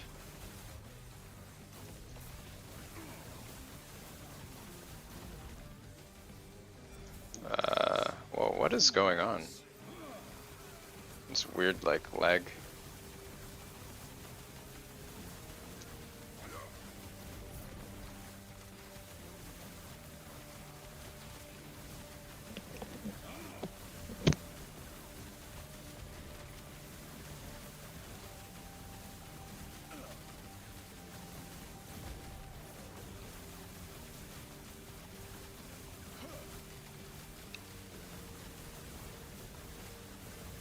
I wish they removed these beacons, to be honest. These monsters don't give loot or XP or stability. And it's like 30 seconds. They also don't count towards prophecies either.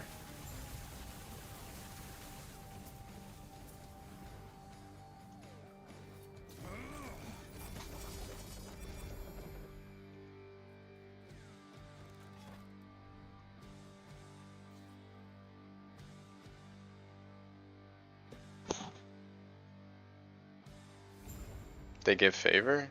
Do they? I didn't. I'm pretty sure they don't. Unless you like killed something else that wandered in. They should give XP? Is that a change they made?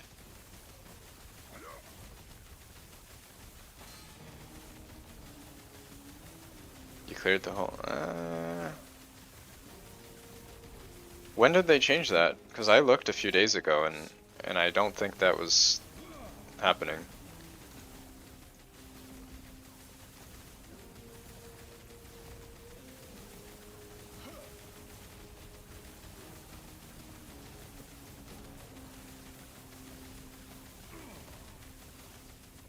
Alright, I'll check.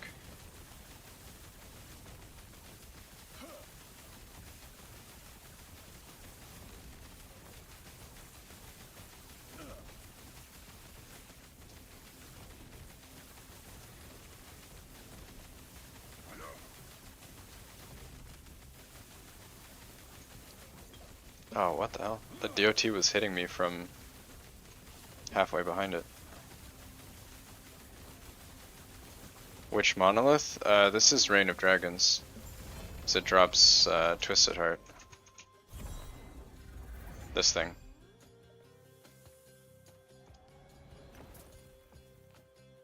I forgot to put a portal up.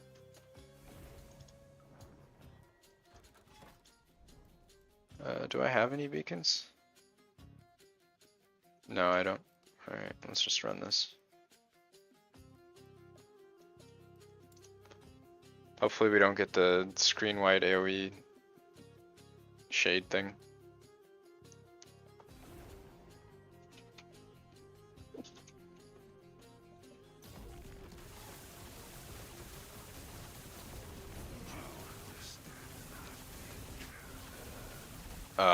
This is a bad one, isn't it? I'm pretty sure this is a bad one.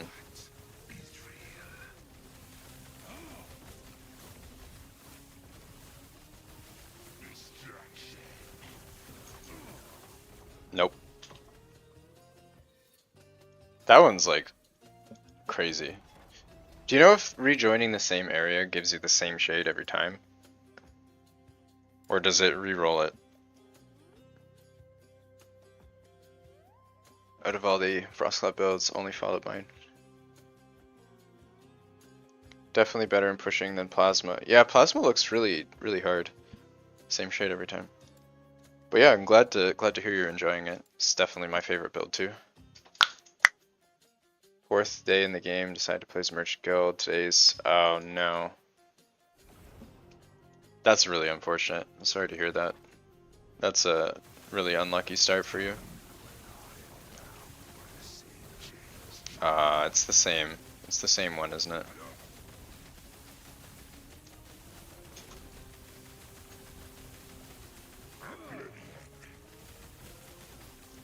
Maybe not. Maybe not.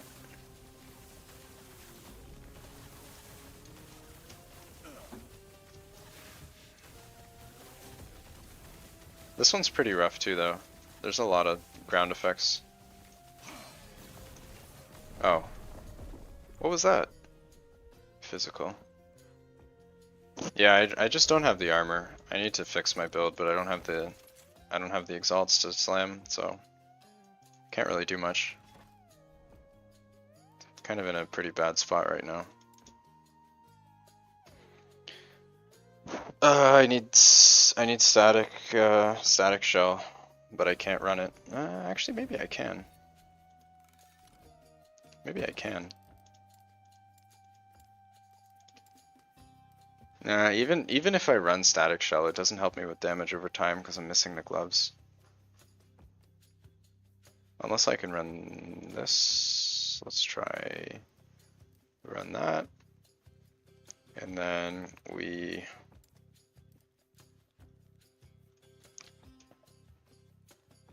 okay.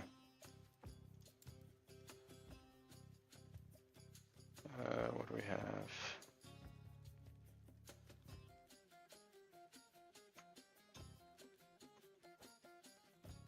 Let's just try this. Just for science.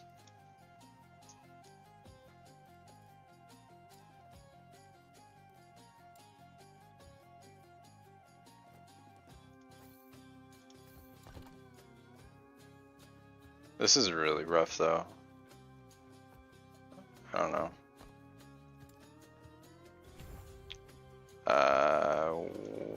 What? Oh no.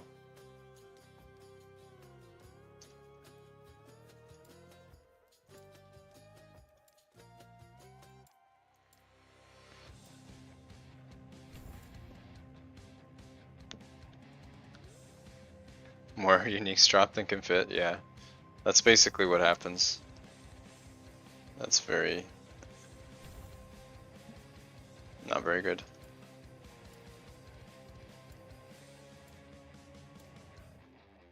What did we lose here? Okay, I think this is fine. Yeah. Okay. Let's try this. See how it feels.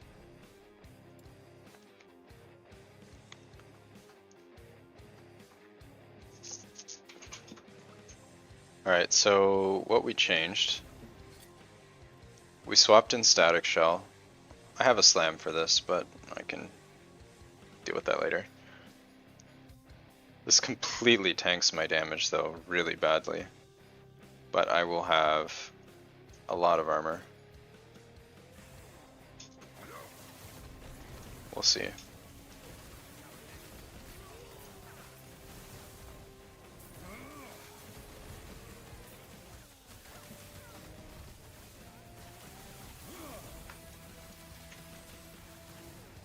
Alright, we need to fix this.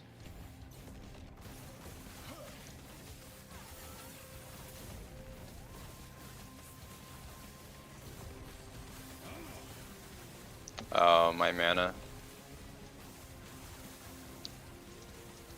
My mana pool is really small right now.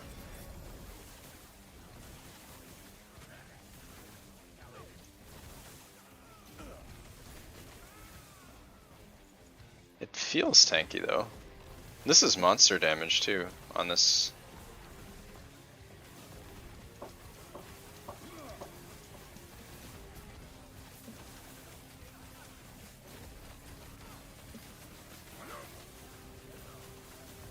Like, I don't feel like I'm taking big hits. Does it still work in Arena Monoliths?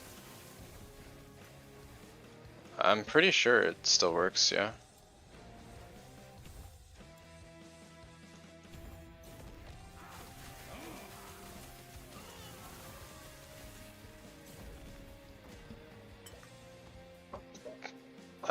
I don't think they changed anything that would fix that. Because it's just based on experience. As long as you're getting monster kill experience, you should be getting favor.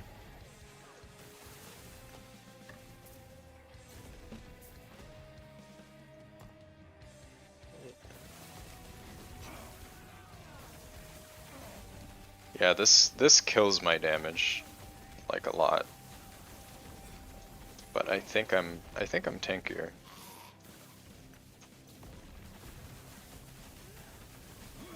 And my mana too. This is pretty rough.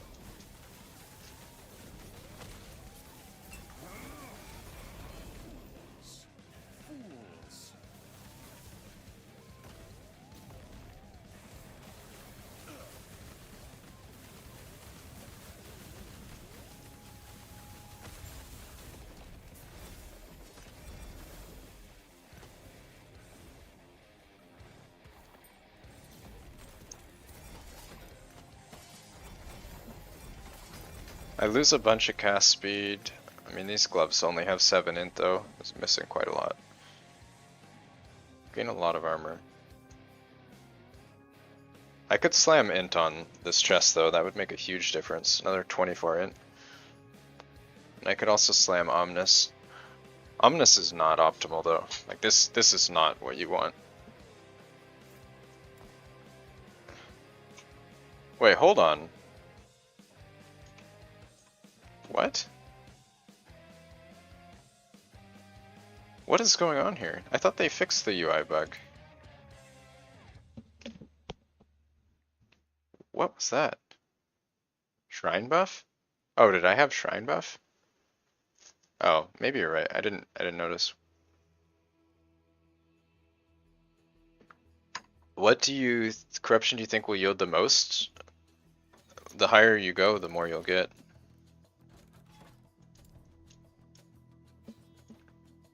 Let's try a shade with this setup. Actually, how's our resist looking? Pretty good across the board.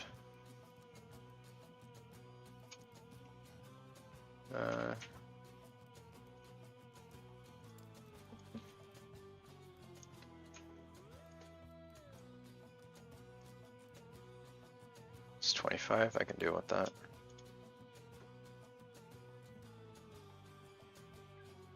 Yeah, the corruption gives you more LP, but there's a diminishing return on it. So ideally you push as high corruption as you can without slowing yourself down too much.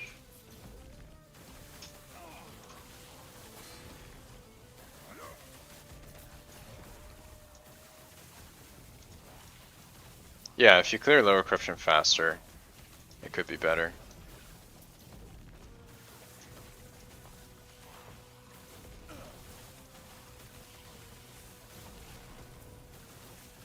This is true.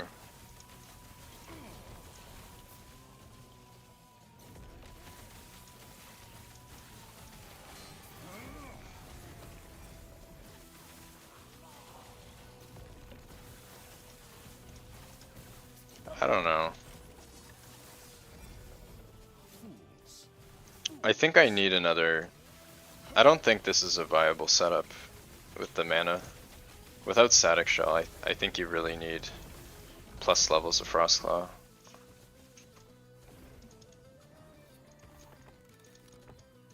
So at 23 mana cost, you're at net negative, so you need to rely on your mana regen, but you go down to 11, which is barely enough to be net positive. If you get bad RNG on Gift of Winter, you can run out of mana in a boss fight. So plus levels on your Twisted Heart seems necessary. Let's try a shade with this setup though. Oh wait, this was the DOT one. Yeah, this is the really hard one. I don't know if I can. I'll try another one.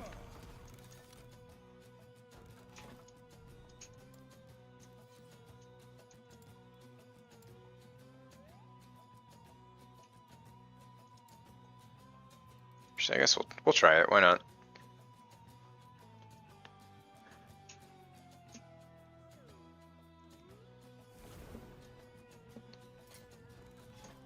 I'm only at... yeah. I don't have enough DOT reduction.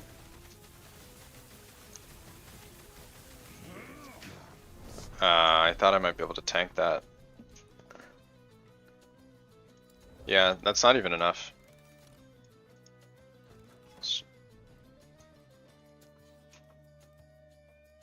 Thought it might be enough, but it's not. Yeah, the meteors does a lot of damage though, it's pretty hard to tank. Let's try this one. The problem is we have a unslammed shell and an unslammed Omnis. Omnis not giving us much.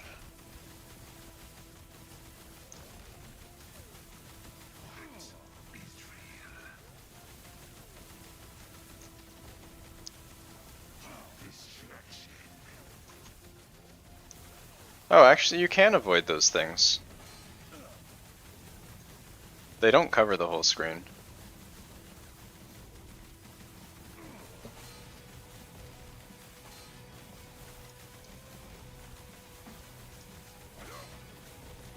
I think this is doing less damage, though. The black holes.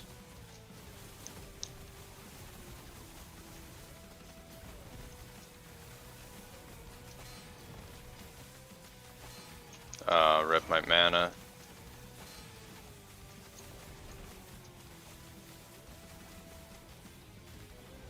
Yeah, we just ran out of mana. Yeah, the 3 black holes that the shade spawns, they don't cover the whole screen. Problem is the mana, though.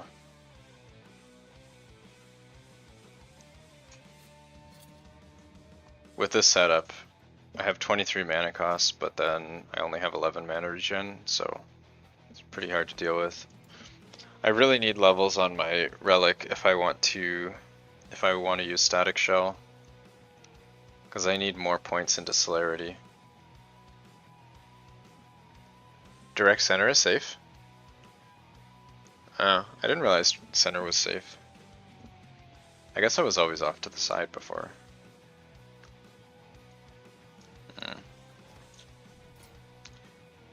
Yeah. I think shell is the way to go, but I need better gear before I can do that. It might be okay if I slam int. Better to focus on relic and not red rings. I think you're right. I think I should run. Yeah, that's probably better.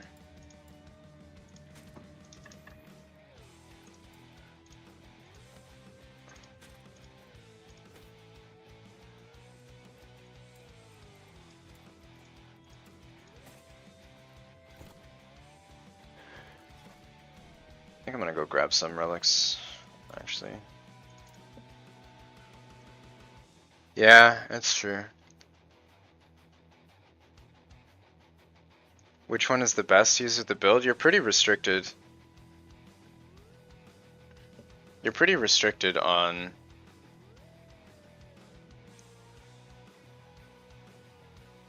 blessings. Like, these armor ones are clearly the best. There's no alternative for these. All res, you can get crit avoid, but you already have crit reduction for free. So this is pretty much the only option. This doesn't matter. This doesn't matter. This one doesn't matter. Shred, I think, is the best. It's hard to get other sources of shred, I think. Experience is the best because it gives you more favor. This doesn't matter. Crit multi. Crit chance is not spell crit, so the value is kind of not worth it. This also has a leech, which can let you drop some passives in your Sork tree, but I think crit multi is the best. I don't really think you have much choice for blessings, to be honest. I do actually have a +3 that I could slam. Is the 22 unique? People have been saying that the unique drop rate blessing doesn't work on bosses, actually. I haven't confirmed it, but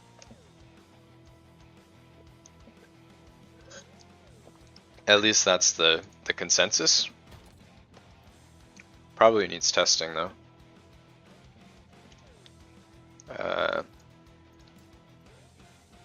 I think I might have a 3 Frostclaw. Yeah, I do. It's not great.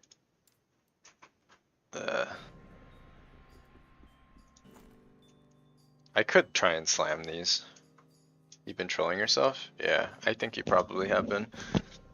But honestly though, I don't think, even if it did work, I don't think it would be better than XP, right? Because like, how many of your uniques are actually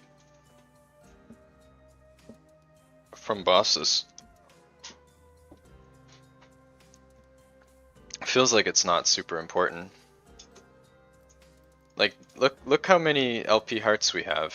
That's not even all of my LP hearts. I have more in like my dump tabs, but like all of these are LP. And I don't have any +4 Frostclaw relics. Like these are definitely not the bottleneck for our build. And 2 LPs are pretty rare, but like more drop rate's not going to help that much. The issue is LP.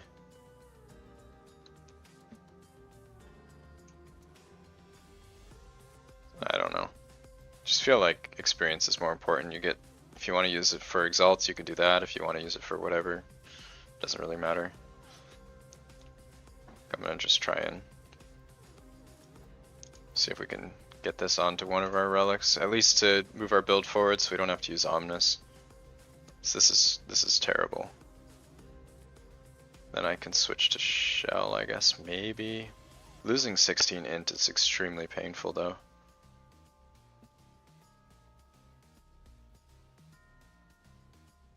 Yeah. I think I might have to run Glove Prophecies as well.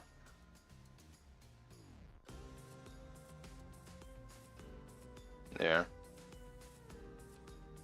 You need a better 2 LP belt. You have this in 2 LP? You must have farmed a lot of Abomination.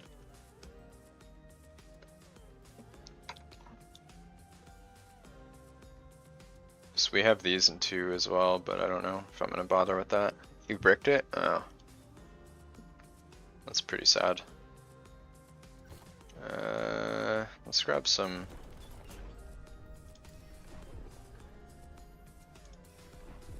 So we're actually unique here.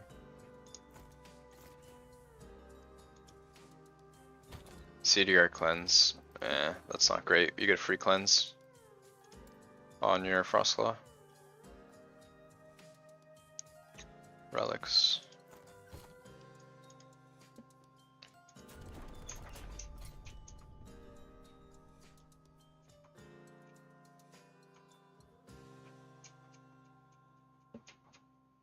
Alright, let's try this.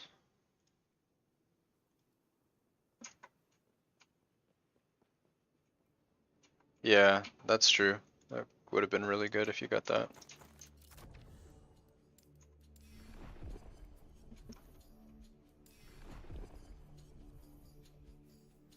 Exalted Relic.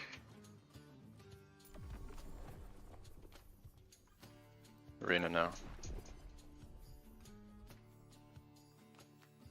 Exalted Relic from a bomb. Nah.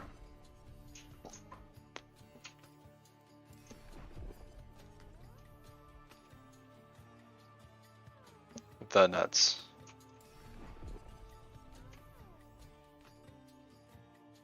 True.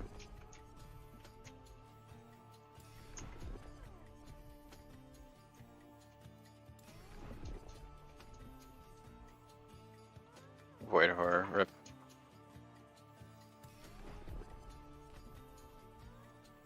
Salted. Yes. Yes. These suck though, like you take 10 Exalted Relics and you get like nothing. Nothing even shows up on the loot filter. That's how bad these are. This is just so depressing to take these. You spend like 50,000 favor and nothing even shows up.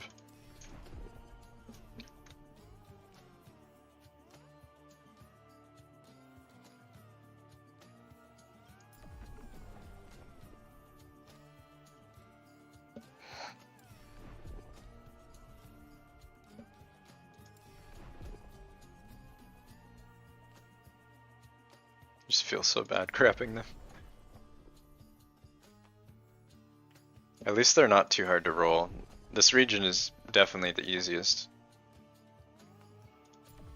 Guaranteed you get T6 Frostclaw? Yeah, I mean maybe. I don't know though. I've played this character a lot and I don't get many. T6 Frostclaw just feels so terrible to slam onto a Twisted Heart. Just feels really wasteful.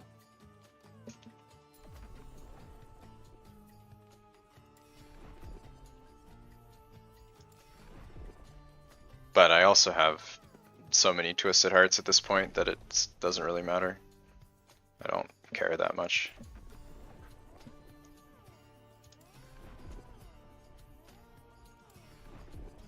When I only had a few, I guess it kind of felt bad, but now I have way more Twisted Hearts than I have Exalted Relics. Change your loot filter. I do have Frostclaw Relics in my loot filter. Better than T5, I guess. I want T7 and T5 Frostclaw. I'd also take the flip as well.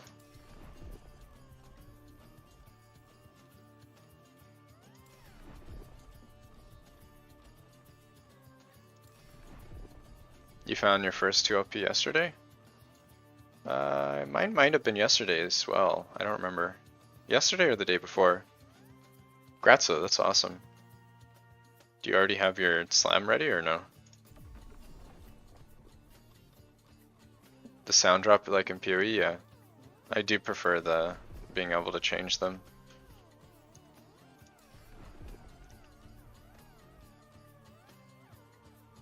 It'd also be nice if the items that are not in your loot filter didn't make a sound, but they still do.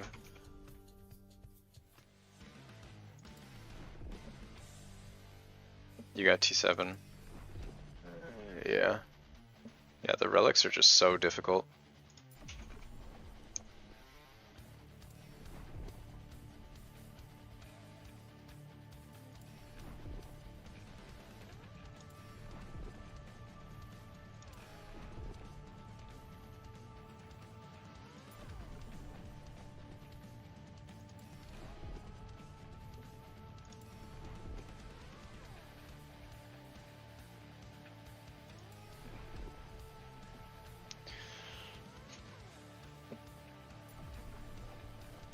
At least we're getting a lot of them.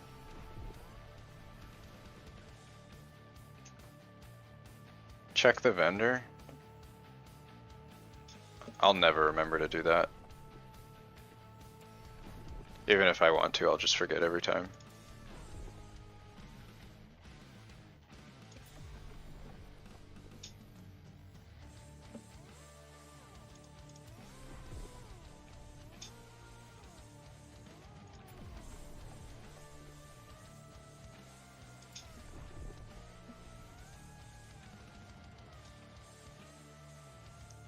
It's low on the list.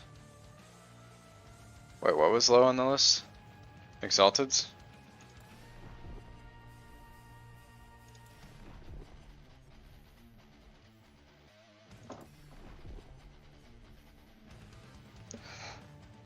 I just think as far as cost efficiency, like if you want to spend your favor most efficiently, it should always be on uniques. Whatever you're lowest on for uniques, you just fill that in with the exalts you get randomly.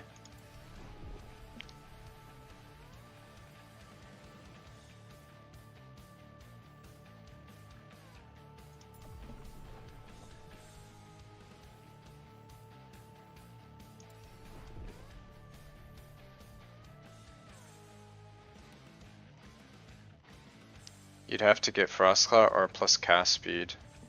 Or int or cast speed. I think int is way better than cast speed. Int also gives cast speed.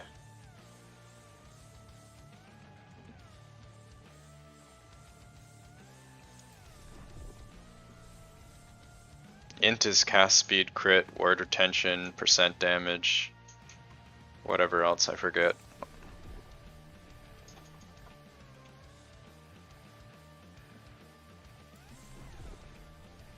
Yeah.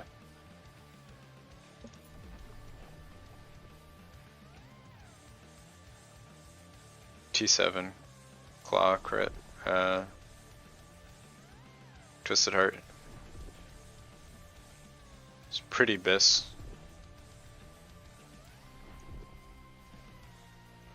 I probably wouldn't be doing this if I didn't have a 2LP sitting around, but I also want to get an item for that.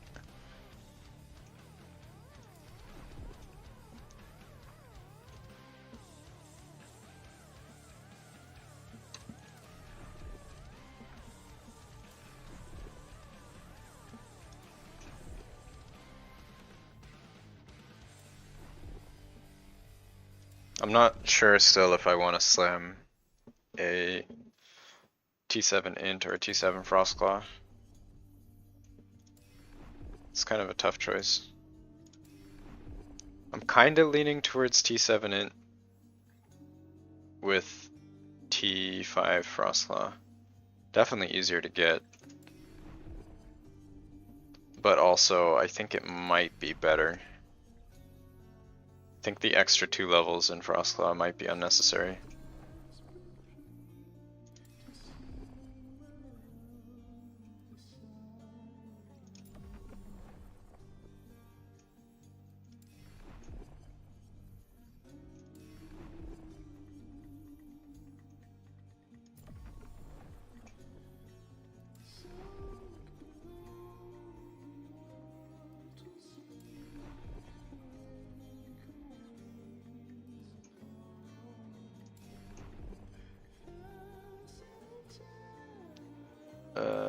Rolling, so boring.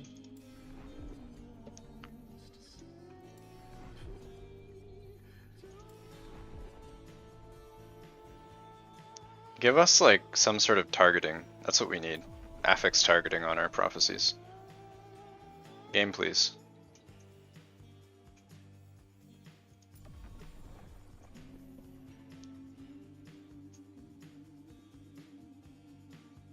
With T7 Claw, you'll try different ways. Wait, what are we talking about?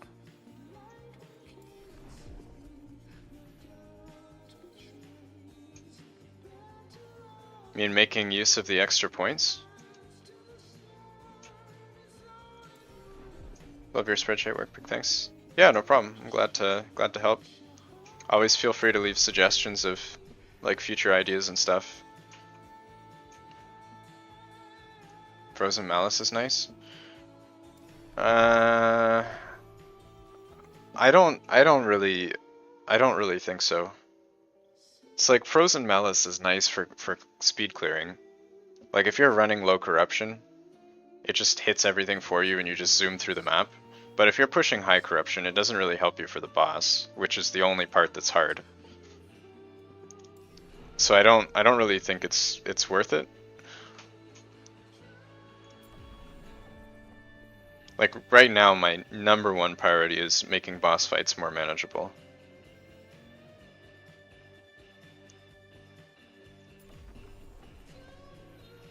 It's an extra proc. Wait, what? It's an extra proc. Are you sure?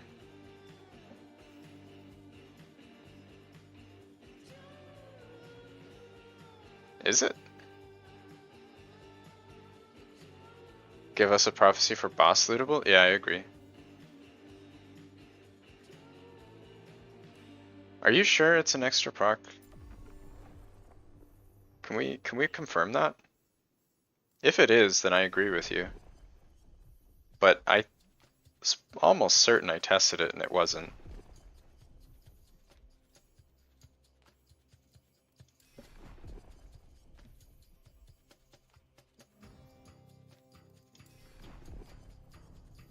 If it's an extra proc, that basically changes everything. Then it's like top priority. Because getting more casts like changes everything for our build. Like everything is based off of our casts. It's more procs, more ward, more what is it? All the stacks of stuff we apply, all the on-hit ward we get.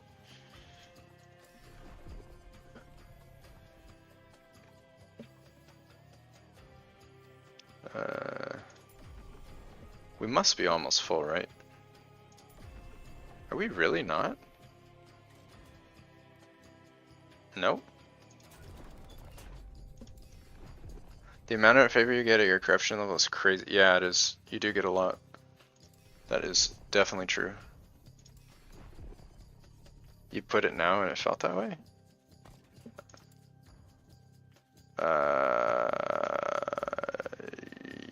We can confirm this.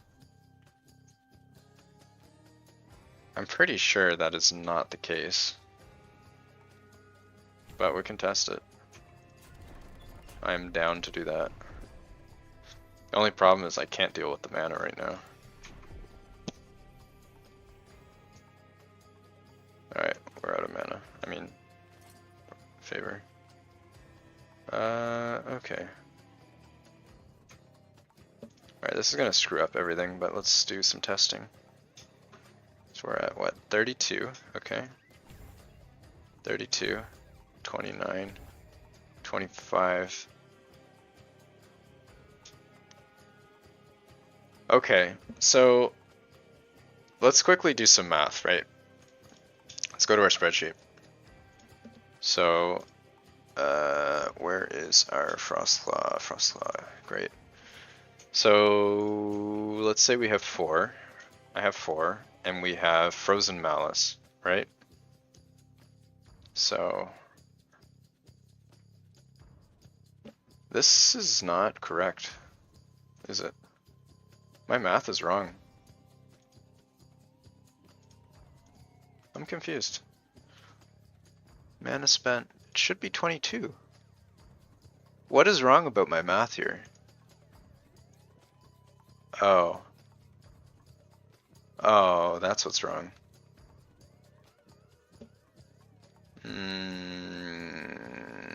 I didn't realize it unspec'd that. That's a problem. Okay. If I take this off. Okay, perfect. What else did it unspec? It took something else out. This.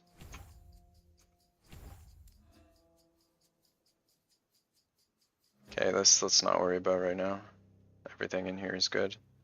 This is 0 mana. This is 24 with 3. Okay. Okay, let's go back to our sheet. So it's 24 mana cost in game with 3 points, which is correct. Okay, so my spreadsheet is correct then. All right. All right. So this is 24, which would have us at a negative 6.7. So we should be able to mana sustain. And if it gives you additional cast, then I should actually be a net 0. Actually, it should be a mana generator. If you're right, this should be a mana generator. Is that Hades? Yes, it is Hades. Hades is a awesome game. Love that game.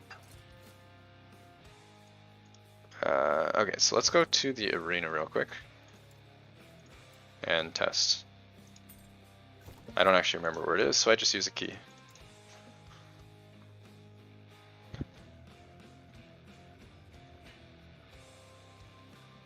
I'm pretty sure it's not an additional cast, but let's see.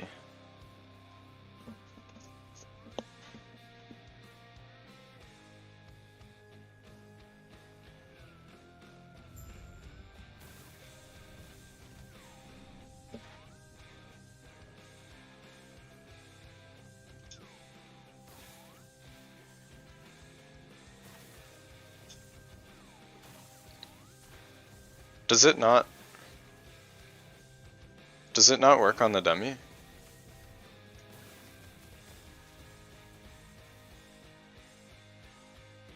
It should unspec in the order you spent? Yeah, I agree. It doesn't though.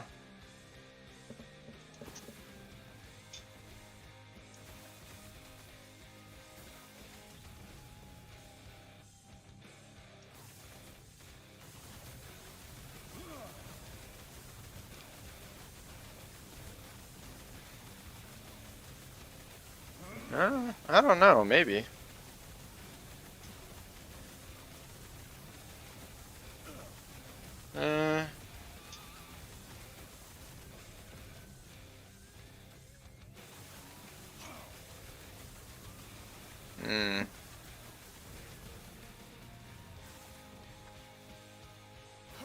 It doesn't look like there's any extra casts.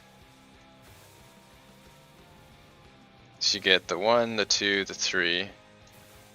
You get back to, it looks like 5. It's impossible to sustain 25? No, it's not. It's not though. Here, let's go back to the spreadsheet. So my mana cost is actually 24.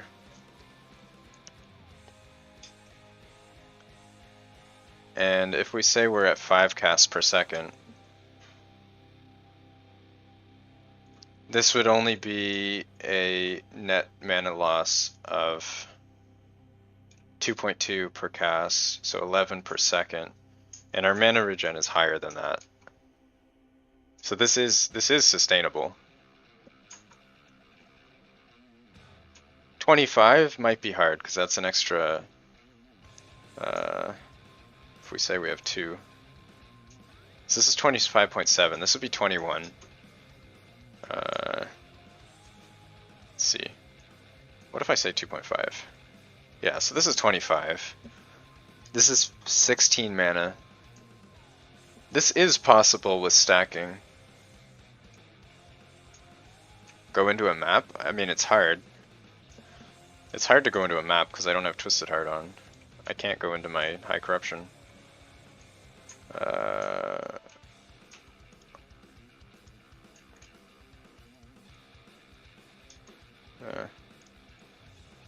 It does look like it's different though.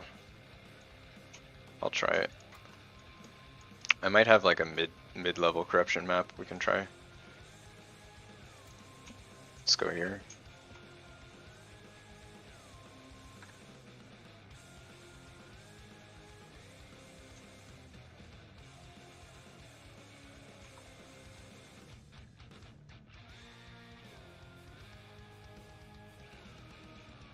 The description doesn't seem to say that it gives you an extra cast though. So if it does, that'd probably be a bug, I would think. Like if you read it, it says the second cast targets a random enemy. It doesn't say there's like an extra cast or anything.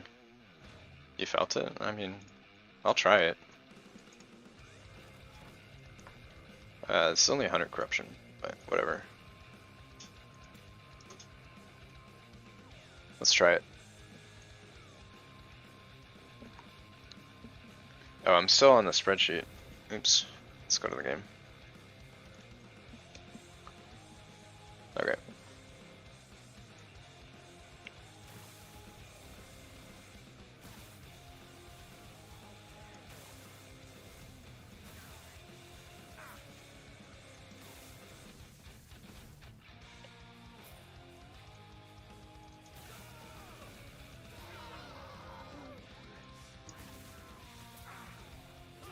I don't think, if you look at it, it looks like it's just redirecting it.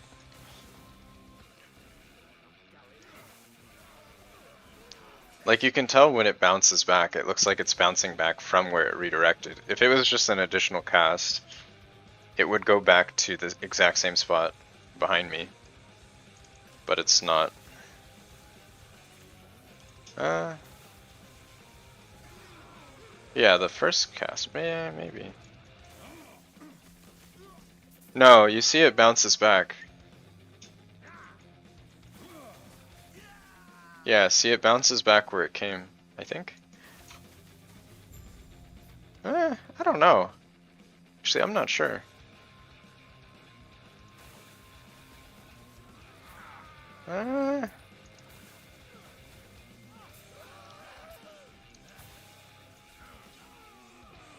It's kind of hard to tell. If I shoot in the opposite direction, bounce this back. I don't know. Is it?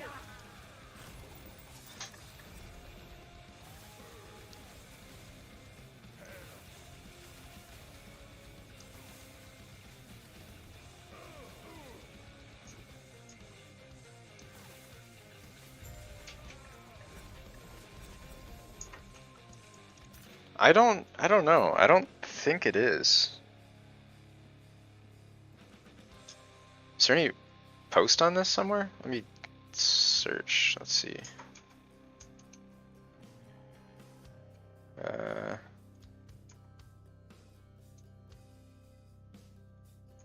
Frozen Malice. Okay. Frozen Malice, extra cast.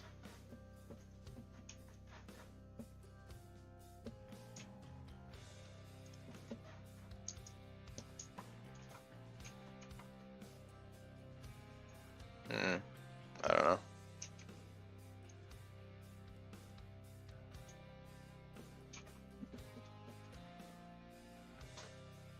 See ya.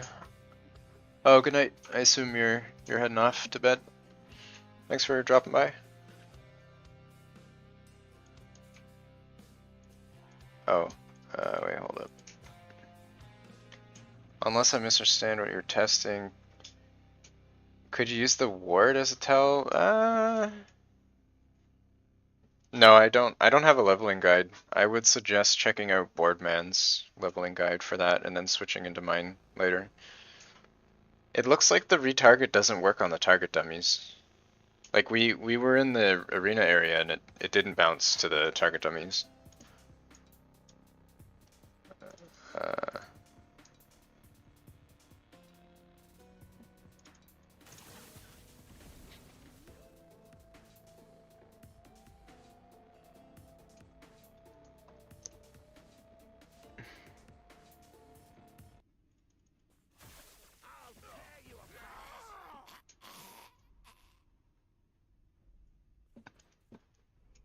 hmm.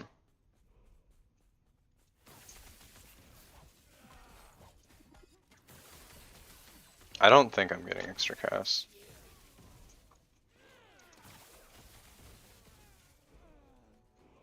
I could like watch it in slow motion, maybe. I don't know, it's hard to tell.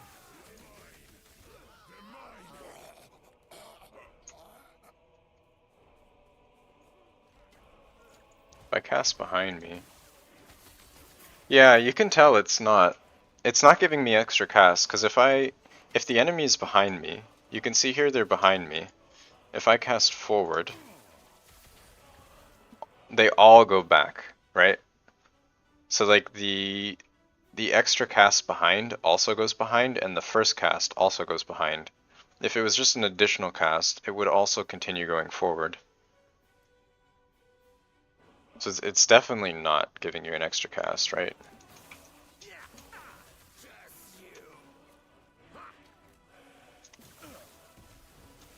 If it can bounce back.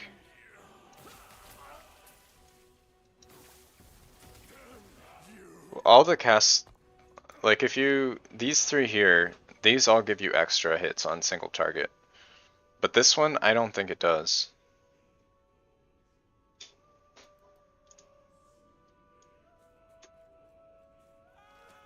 It's like this guy. Like normally, if I do that, you can see they go forward, right? Like see how they just continue on? I get 2 bounces forward, 2 bounces back, and then a third bounce continuing forward.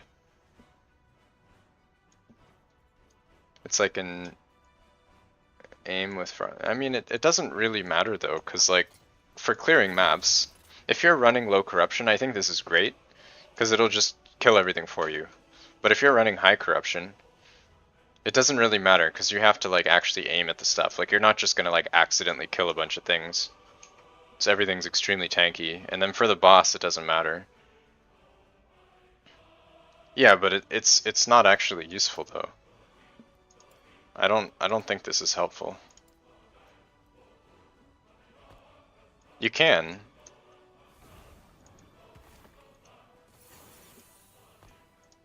I should have respect first.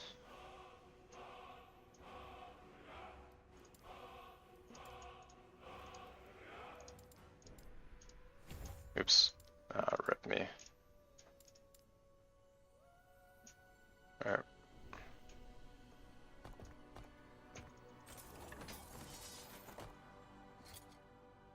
Yeah. I don't think so.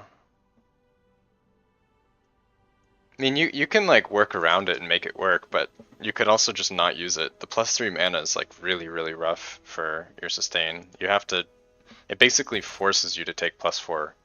You can't run it without +4. Just defeats the whole point of taking a +4 just so that you can use it all to get an extra aiming. That doesn't even give you an extra cast. Like it's a huge commitment. Like if we talk about opportunity cost, right? You're investing an entire T7 affix just to get something that doesn't give you more damage or survivability. It's way too much cost.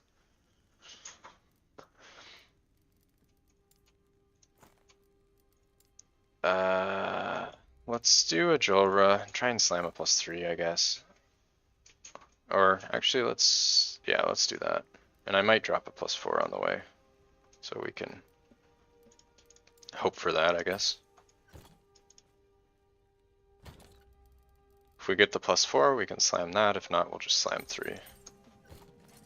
And then do some testing on that. See how it feels.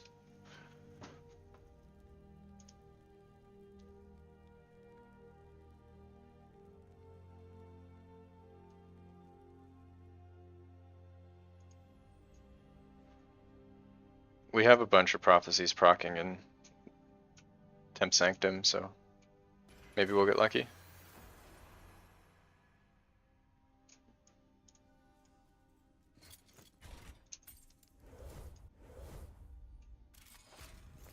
It's nice that T4 Jolra is like not a challenge anymore though. Oh, I forgot to swap this out. My gear is all messed up, isn't it? Just take this off. Fix my skills. Rip. We don't have our mana on our Frostclaw. This is going to be a problem.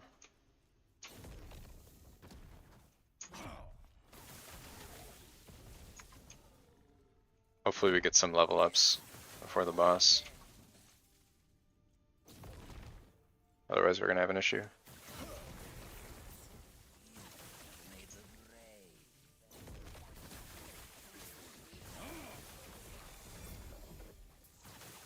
Attunement, endurance, endurance. Why are these on my filter?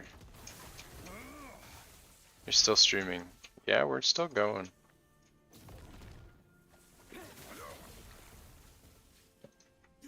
We're 6 hours in. That's a long stream.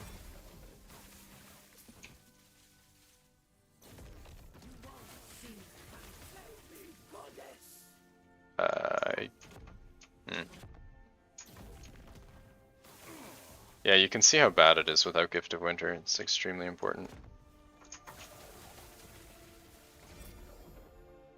Endurance. I could have swore I removed these from my filter. Maybe not.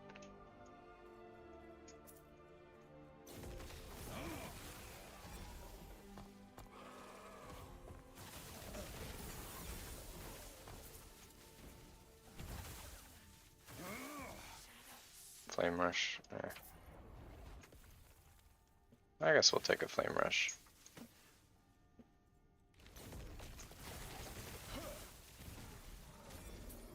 Ooh. That is +3. Never lucky. Cast speed, crit multi, cast speed with Frostclaw. Not bad. Wizard Black Hole, Flame Ward, Black Hole.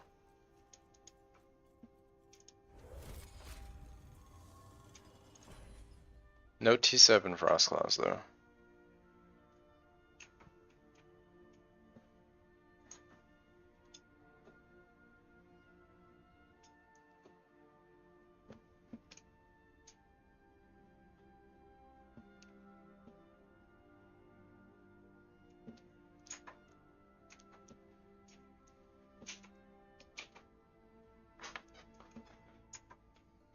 What's this? How are they manipulating time? Could it be Sam's turn?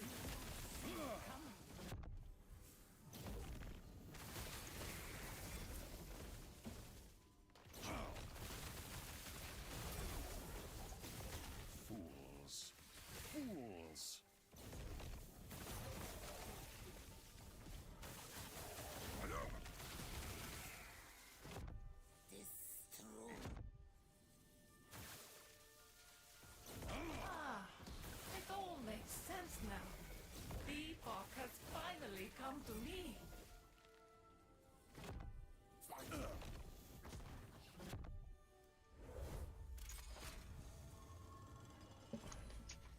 It's ridiculous how hard it is to get a T7 Frostclaw. Like, that is a major problem. It shouldn't be so much easier to get, like, 2LP Twisted Hearts than a certain Relic affix. Seems like a completely out of balance. Just to then slam it. Epoch, I will have it.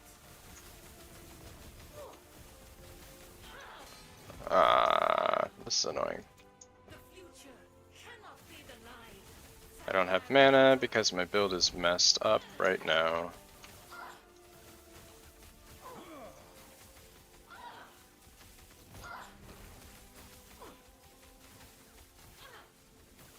Alright, fine. I'm just gonna throw this on.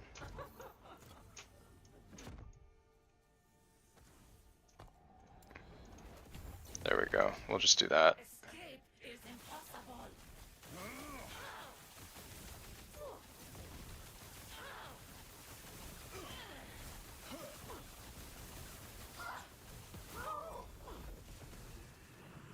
Still so much to learn.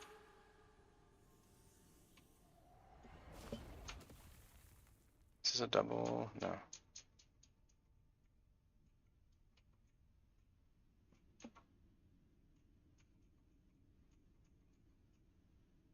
Yeah, all these are not good.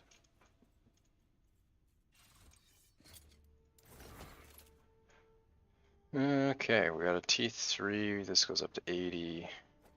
Yes, might as well roll it. 79, sure. Why not? Do we creation it? I don't really see the point. How many creations do we have actually? 17. Guess whatever. Might as well.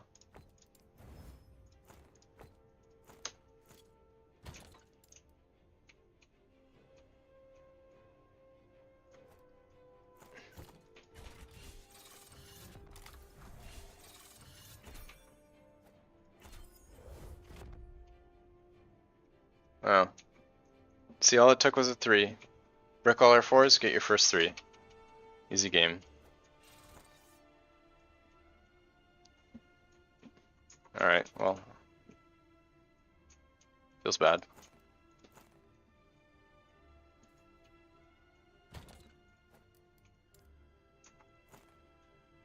Okay, so that means that we can...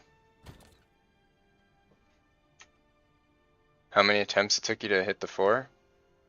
I'm guessing 0. Okay. So we got that dealt with now. Where is our old necklace? Where did we put it? No, but actually, where did I put my necklace? Hello? Was this it? No. 1? Did we really just dump it in here?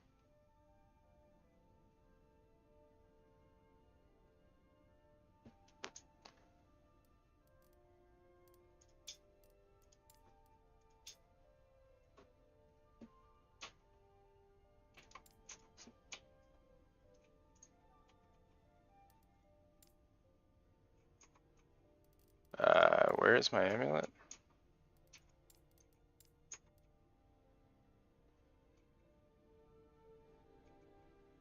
Did I drop it on the ground? Oh, here it is. Never mind. Thought I was crazy for a second there. Might still be. We don't know. The jury is out.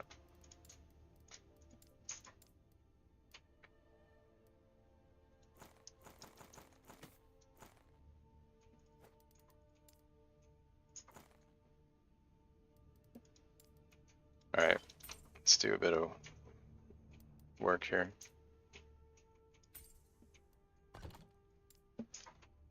So that takes us up to B25, because I'll lose one from the chest, but that's okay.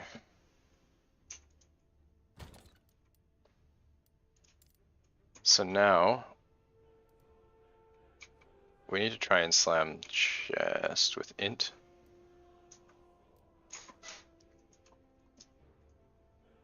We need T7 int. That's mandatory.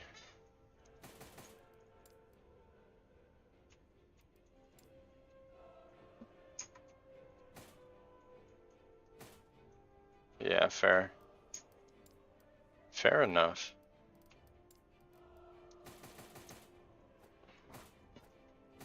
Surely one of these must land, right? 55 and 8.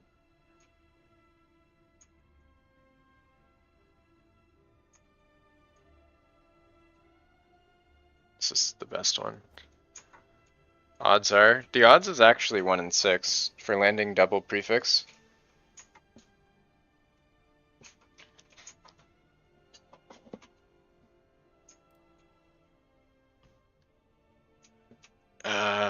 Okay. Let's see if we have.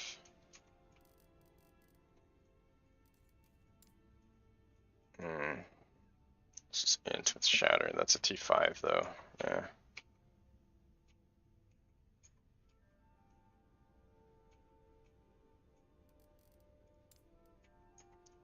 Okay, let's grab a few. This is good. Probably gonna brick a bunch of these. This is 3. That's a T6 though. Has to be T7. T7. Nah, that's all we have. Not great. Thought I had more of these somewhere.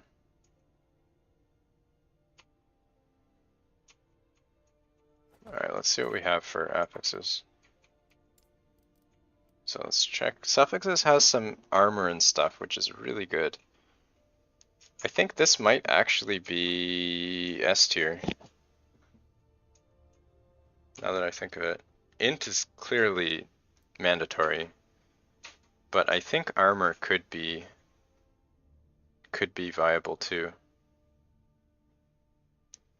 I don't think I would be upset if I hit armor. Okay. You brick 12 offhands before you hit double prefix? Oh no. That's pretty bad. So what prefix do we want here? Spell crit? I don't think we'll have 300 mana though with Static Shell. It seems extremely unlikely. Lightning crit multi. This is really good. This might be the best option. What else do we have? Mana spent gained as ward. This is pretty good.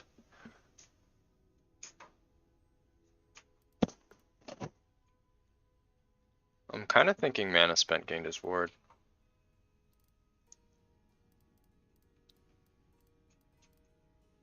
This seems pretty good. So we're going to be spending a lot of mana.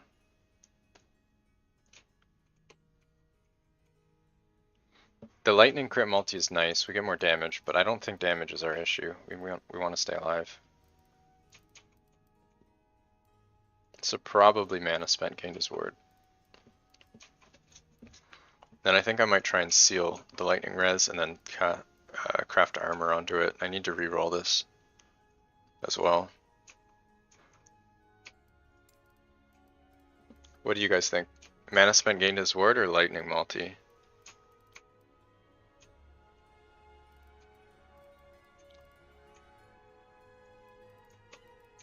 Let's check Tunk Labs to see what the rolls go up to. Let's check our affixes. Affixes. Mana spent.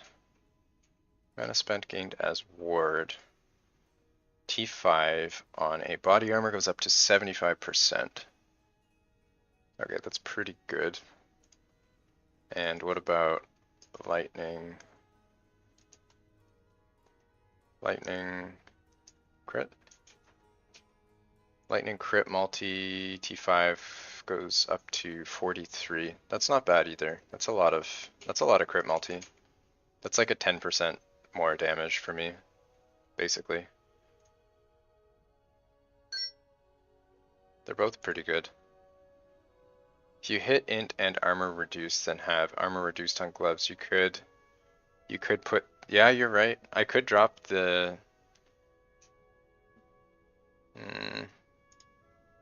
actually, this goes up to 45. I have 48 from the tree. I'm basically good enough to call it cap, to be honest. Good night, good luck with the slam. Thank you. Have a good night. Thanks for dropping in. Hope to see you in the next one.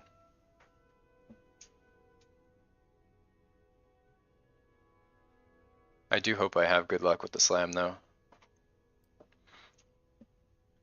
Yeah, int suffix would be pretty good too. I'd be happy with any of those, to be honest. I think I probably want the mana spent. That's a lot of ward per second. I'm pretty sure I want mana spent gained as ward.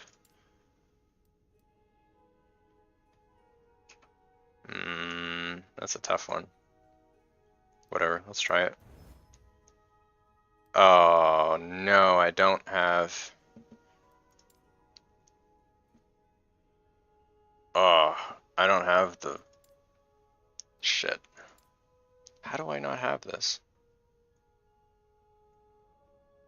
That's so bad. Should have done lightning crit multi. You reroll for 24? Yeah, I would never slam a not 24. Might do 23, but I don't know. This is really rough.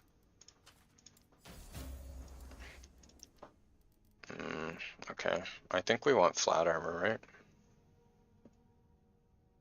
We probably want flat. You would do 23 depending on the rest, yeah. It's our flat. Is there a way to know how much I have? If I do the import, it should tell me actually. Let me check. Let's do some math real quick.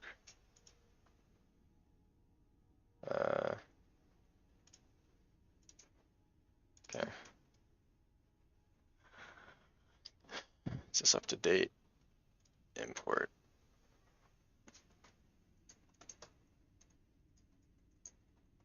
I think it'll tell me.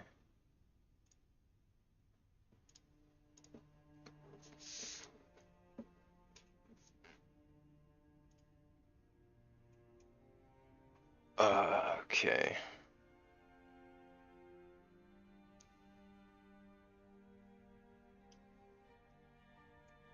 We have a lot of percent from our strength actually.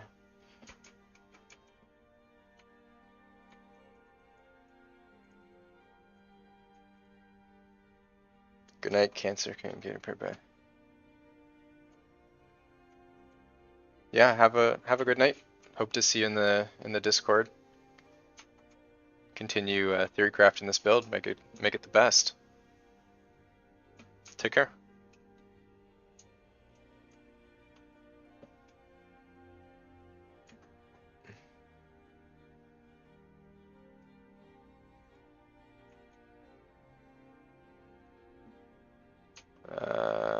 Yeah. Yeah, we have a lot of flat, and how much do we have? We'll lose the 190 from the armor. It's be 7510. Unless I'm missing something, I feel like percent is more value then, isn't it? Right?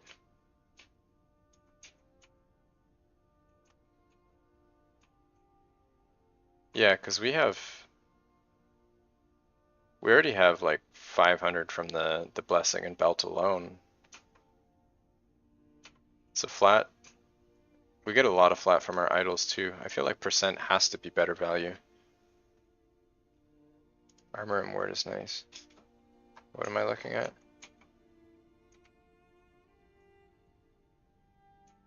Ooh, those are nice gloves.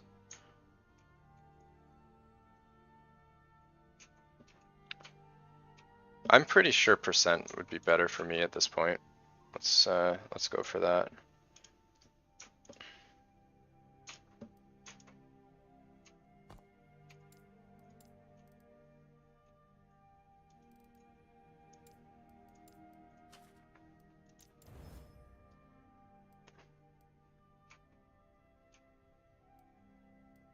This is like really rough. I think I just go for the reroll at this point because I'm low on FP. I need that. 23. Okay, sure. Oh no, I didn't mean to reroll, but I hit 24 anyway.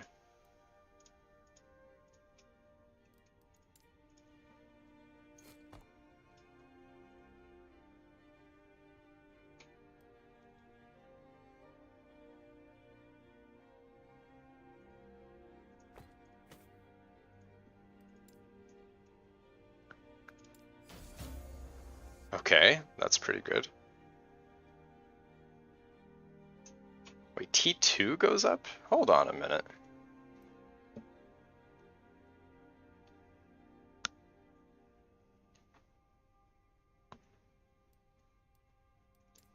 Ah, rip. I can't even copy this. Okay, let's put that to the side.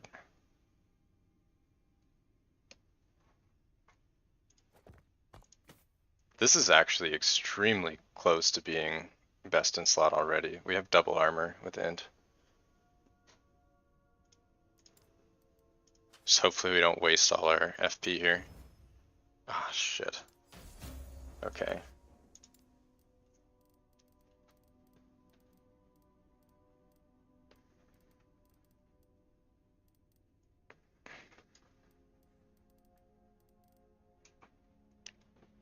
I feel like I need those affixes though.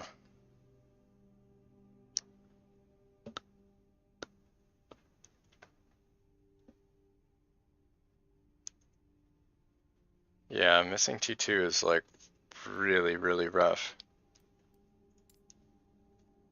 I want the mana spent gained as ward. Like even this T2 is already really strong. I think I might just try and slam it. I might just try and slam this as is. I have a handful of these chess pieces already, so do I just go for it? You made those corrections? Nice. Made a huge difference. That's good to hear. I'm glad that that helped. Would you guys slam this?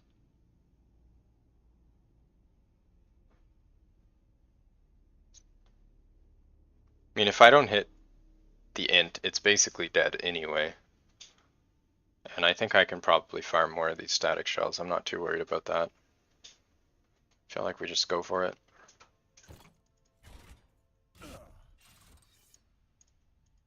I could definitely do better, but I'll have more chances anyway. Wait, did I already slam something?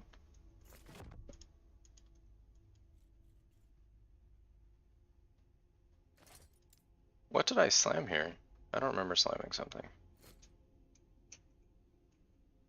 Oh, I slammed the relic, obviously. Of course I did. Let's see. So I need to...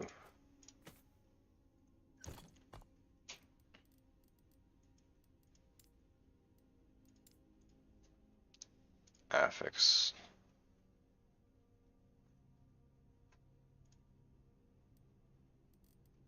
Mana spent gained as ward. This is like top priority.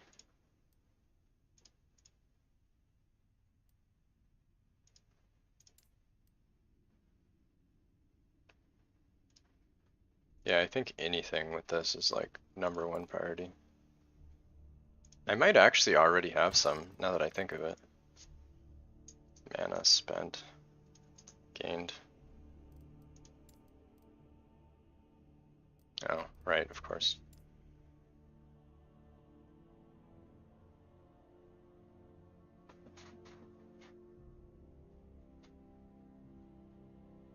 I guess you can't search for affixes, right? Yeah. That's... yeah.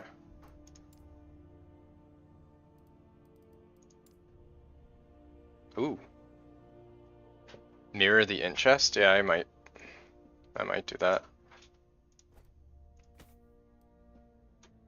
Ooh. Nice. Let's go. Another one.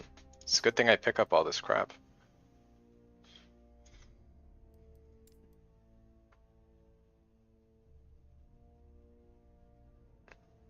Damn. Look at me thinking ahead. What is that, T4? Sure.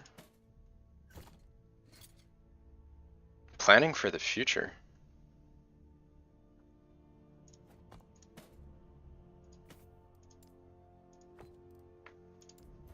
Ah, love it. When you actually hit the one you want. The only time I want to hit the T7. Let's go. Beautiful. Can we do it again? Hit that T7. Nope. Nope. Love it.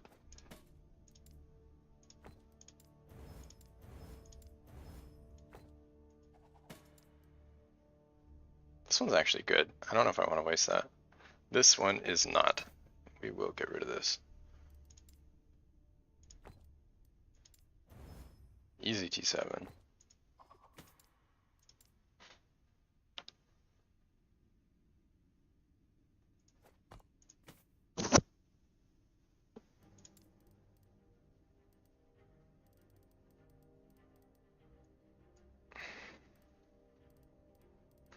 Where was the... Am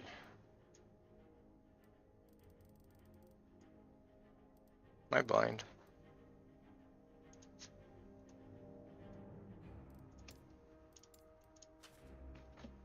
Hit the like button. True that. Thanks for reminding the chat and myself. I can actually like my own stream. It's a little weird. Okay, let's go for it. Please, game, please help. Okay.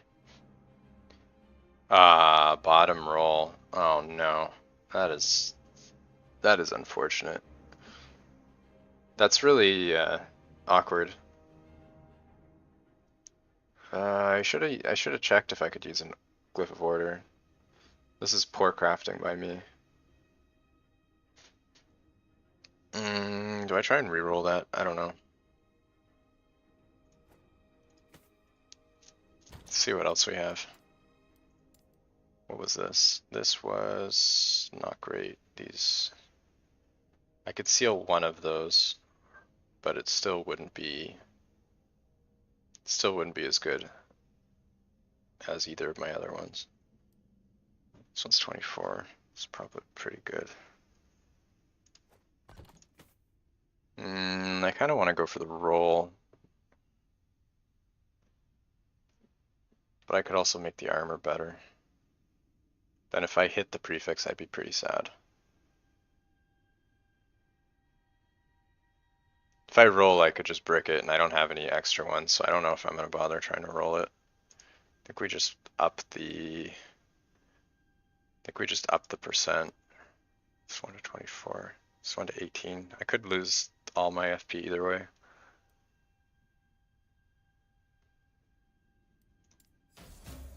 T5, okay.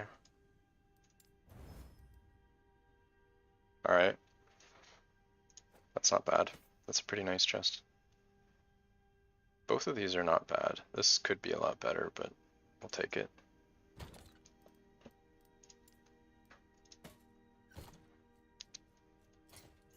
Alright, let's go do a run.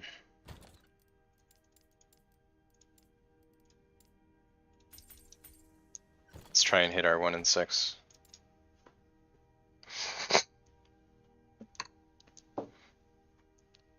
At least with the chest, it's basically a 1 and 2, because any of the affixes is okay. I just need the int.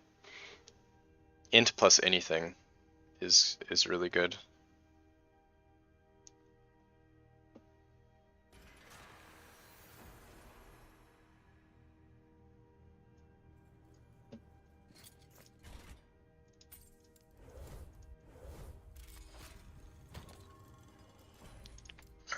this back in here for now. You're almost level 10 with MG and think about making a switch. New gears, yeah, that's the hard part, right? Intruders? Switching between the two is kind of a challenge. There isn't really any easy way to transition.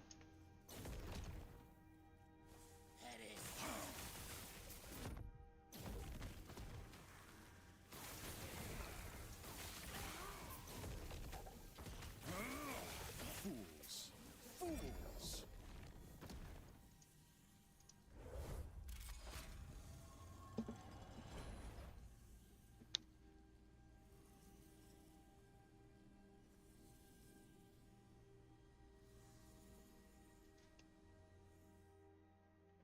Are my skills all messed up or no? Might be. These loading screens just get longer and longer as the night goes on.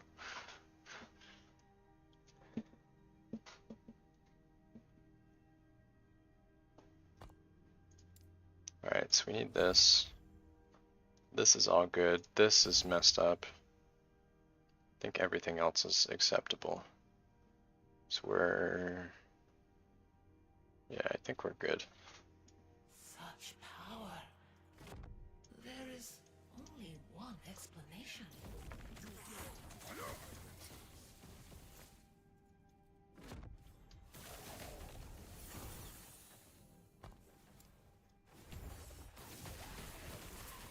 You carry the epoch then?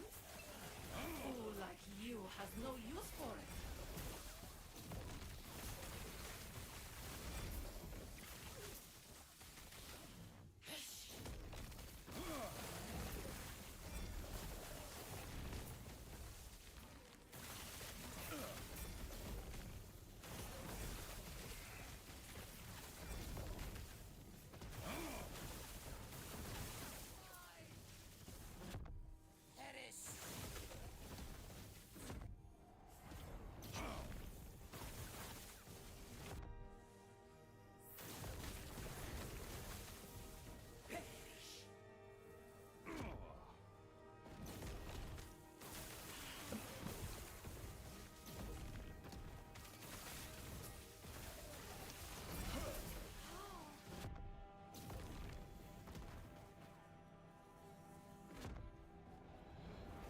Alright, let's go get our slam.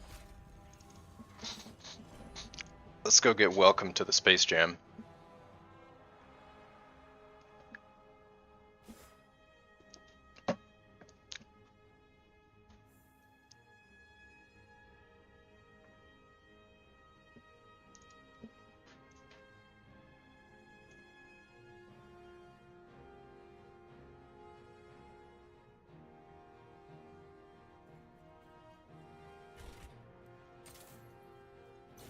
The epoch! I will have it!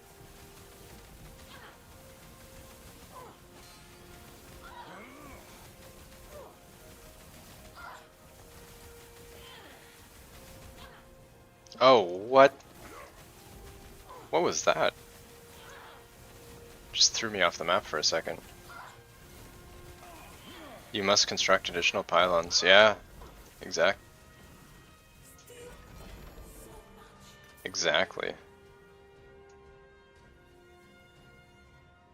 That is true. I really hope I'm able to slam my 2LP Relic someday in the near future. Alright, which one do we slam? This is the million-dollar question. So this one's 23 with T5. This is like a perfect set of affixes. This one has an extra... It's clearly this one, right? Lose one int. Yeah. The only way I mess this up is if I miss int. So I just can't miss int. I should have creation this before doing the last plus level. I don't think I should have gambled, but whatever, let's do it. Please. Alright, I mean that's probably the second best outcome. I think first would have been mana spent. But this is a pretty nice chess piece. That is solid. I'll lose a lot of armor though for this. This is going to be really painful. Actually, we gain armor. I guess the percent is MVP here. Not bad. Okay.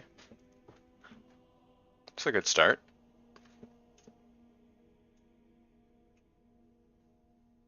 So what is the... Alright, let's do some quick napkin math here. So we have 33, 38. 33, 38. We have a 30% more from the tree. So we times 1.3 is 4,300 times... Wait, hold on. 33, 38 times 3338 times 1.3 is 4339 times 2.51 is 10,891 effective armor. Okay, let's go to... Alright, so we have 10,900 effective armor. Let's go check out the Tunk Labs armor. Tunk Labs armor. Calculations. 10,900 would put me at...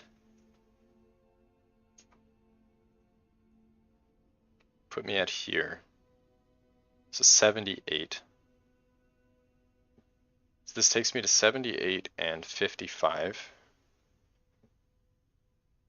If I drop the 30 from the passive tree and recover 5 points, where will that take me? So let's do 33, 38 times 2.51 is 8378. So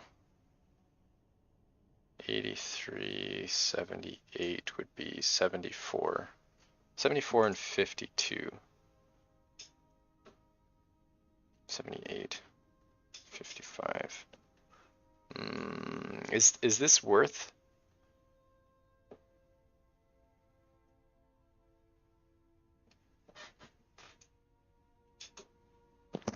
Is this worth giving up 5 passive points? 75 to... I feel like no. It's like 3.5% fizz. I feel like it's not worth it, right? 5 points for 3.5 fizz. I feel it's not worth it. We're like deep into diminishing returns at this point.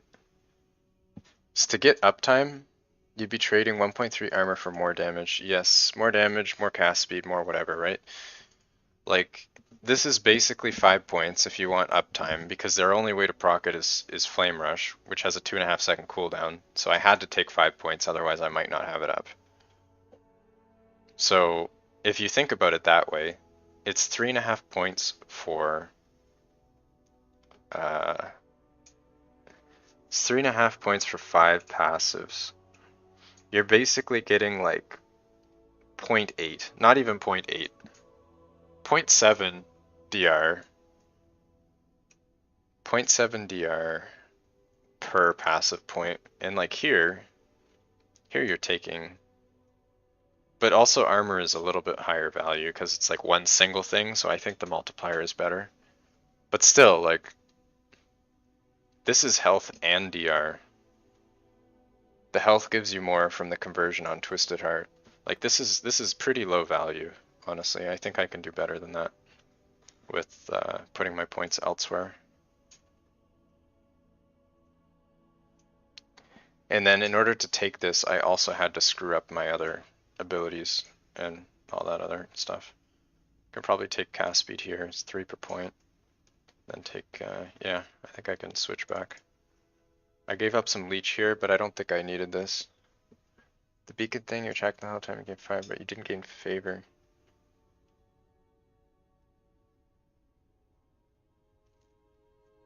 Wait, what?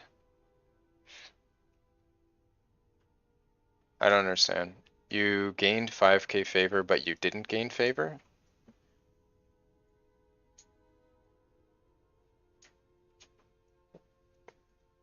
You checked like before and after the beacon and you had 5 more? It stopped giving favor. Oh, halfway through. That's really weird. Do you drop these leech points for your Frostclaw? Like, I feel like we don't need 5 points, right? Because we already leech more than we can convert with Frostclaw or with Twisted Heart, right? I'm assuming you don't take these.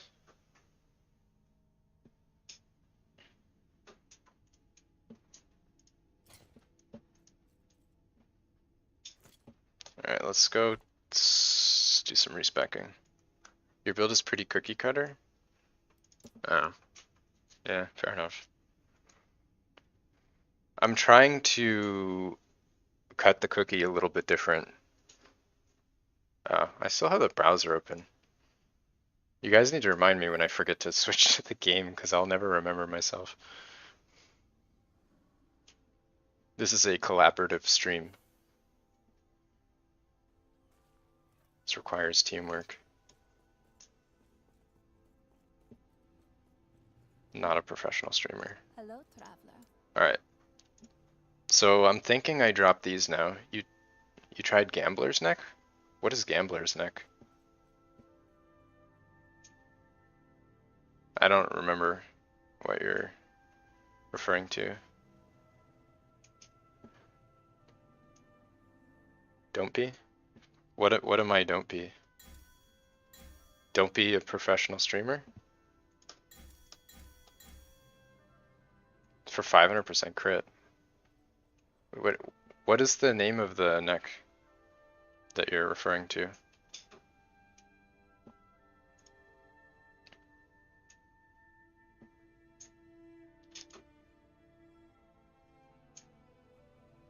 To think only to make money? I mean, I think that like that has to be Gambler's Fallacy. I thought that was a glove. Oh no, you're right. That is a neck, but I don't think it works that great for what I'm trying to do. But yeah, as part of like streaming, for my day job, I spend like 40 hours a week already writing code and all that stuff, which is like extremely mentally draining. It's really, really hard to like consistently do that and then finish work and then stream for another bunch of hours. It's so hard to commit to both of those things. Like way too many hours in front of a computer. Yeah, I think it's bad because you don't get the consistent crits. It's only like you get crit chance if you haven't crit recently, which you're always critting, ideally. We could grab 2 int here. I think we could grab this for cast speed, right? 3% per node. This is only 3 nodes, would give me 10, 5 each, 5 would be 3, 3. Or 2, but I wouldn't have 100% uptime. I think this is higher value. Wait, what? Oh, I'm trying to... It's on the respec menu. I think this cast speed is the best. Cast speed is also defense, because you get the ward per cast, so that's a pretty good option. I think cast speed here is better than the extra armor for mitigation.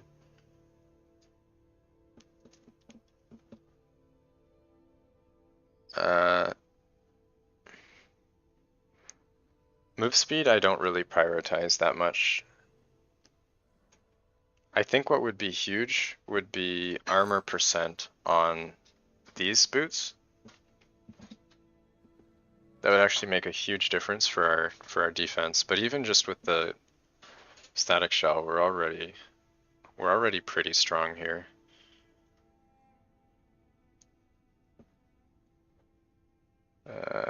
If we had armor on our gloves with that mitigation setup, we would be capped even without all these armor idols, and even without. I actually don't think I need all this armor. We're soft capped already once we swap out these. So maybe it's fine. Yeah, I think that's okay. So we get a bit more of our cast speed back. It's still not ideal. Oh, and my keyboard died, didn't it? Maybe. Alright, let's put this in here.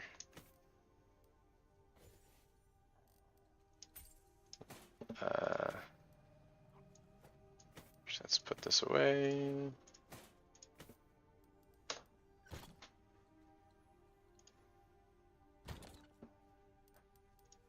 Alright.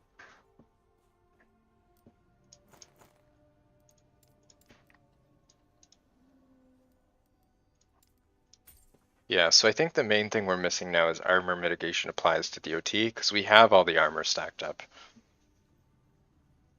What I'm wondering though is the static shell here, it says more armor against shocked enemies, and I'm a little bit concerned that the mitigation affix applies to the pre-multiplied. This might apply to the pre-multiplied armor value. Like, does this work with static shell? Does anybody know? Has anybody tested this? So if this doesn't work with static shell, then that's like a huge problem. That would basically like defeat the whole build, pretty much. But anyway, let's go run a little bit and see how this feels with the static shell setup. I think our build is pretty solid now. So we have our cold, fire, cold. I don't need this to be fire anymore. So I could re-spec into here, but I don't think I actually need to. I don't think I need to.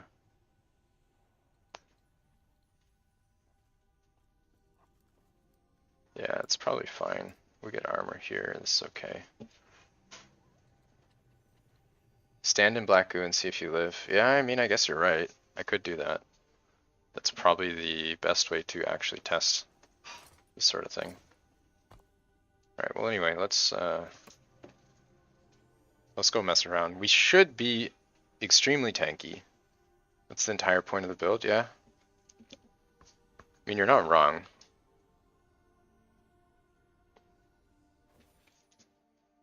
I think I'm going to keep trying to slam those static shells and get mana spent gained as ward. I think if I get int with mana spent, then you're probably in a pretty good spot. You have issues with mana? Here, let me. Have you looked at the tree, the spreadsheet that I shared before? This should help you figure out your mana issues. So if you don't have levels on your relic, what you need to run is basically this. So no frozen malice. You need at least 1 point of celerity, and you should have the 2 idols. Here, I'll link it for you.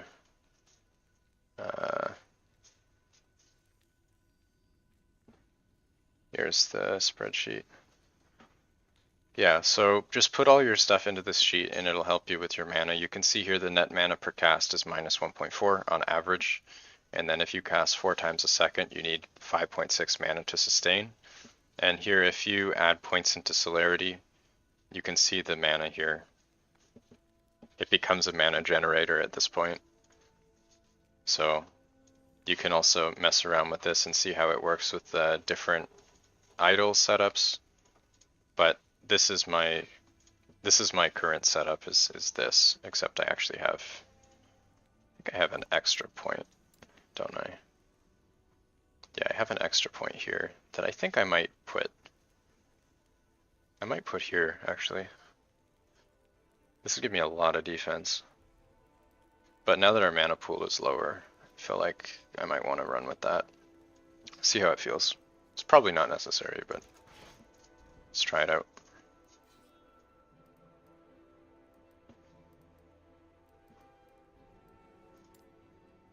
Okay, let's give this a go. The static shell.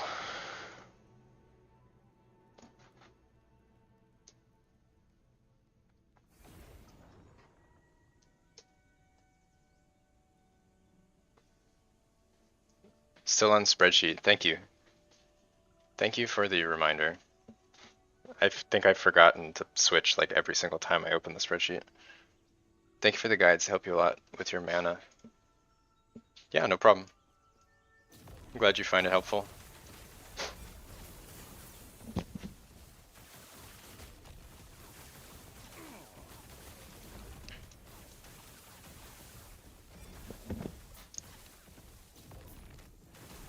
I think there was a lot of confusion around mana cost. I was definitely confused before I put the spreadsheet together, so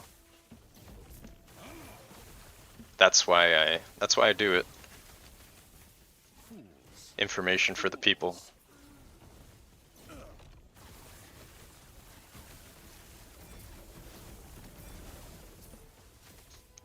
Yeah, this feels pretty good.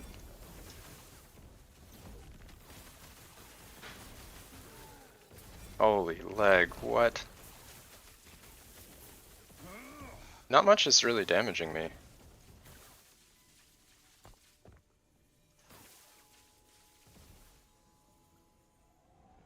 Black hole, meh. Volcanic orb. That could be fun. I'll take that. Yeah, this feels pretty good. I like it. So I don't think we need more of this. What could I grab instead? Probably ward, right? This is the next best option, I think. What is this damage? Let's grab ward. This should make us even tankier.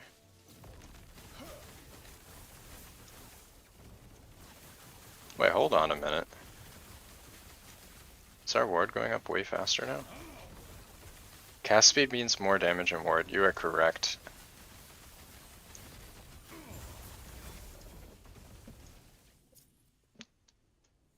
It's exactly.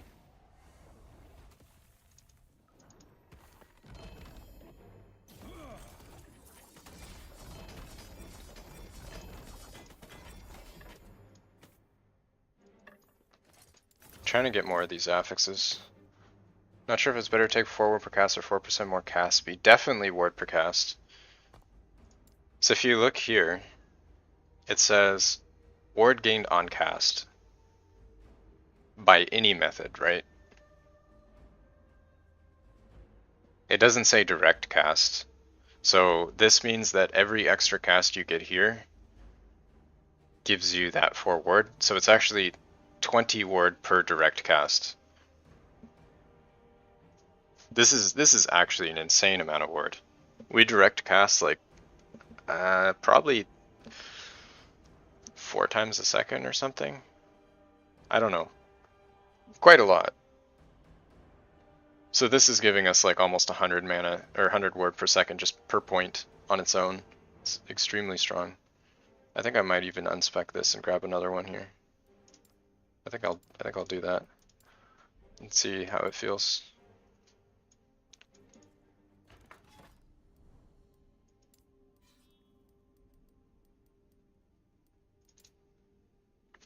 It should be strong though.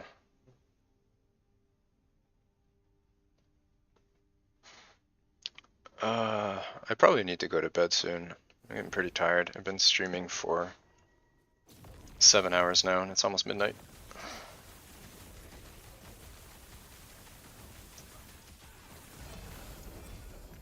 Bed is banned. True though.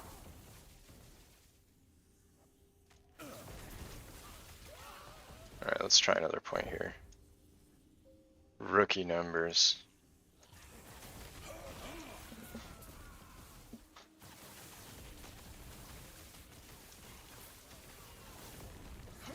True.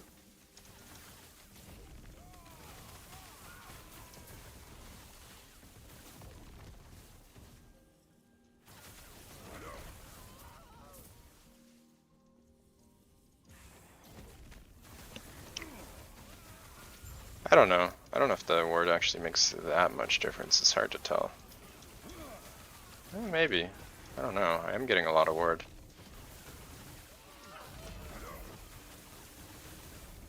Just like 18k while clearing. I feel like my ward is higher than it was before. Seems like it is making a difference.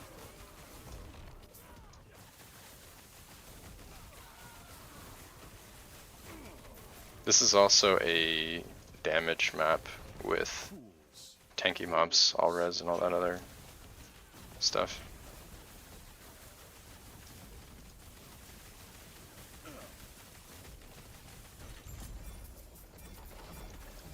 Could potentially run out of mana though with the setup.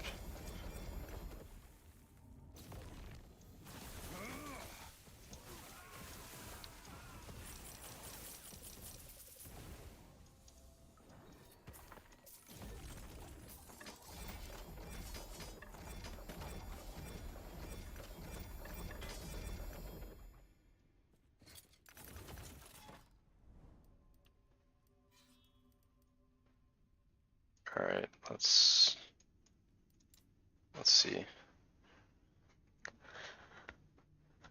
Alright, I think now I probably focus on gloves. If I can get a good damage over time reduction pair of gloves, I'll be very tanky.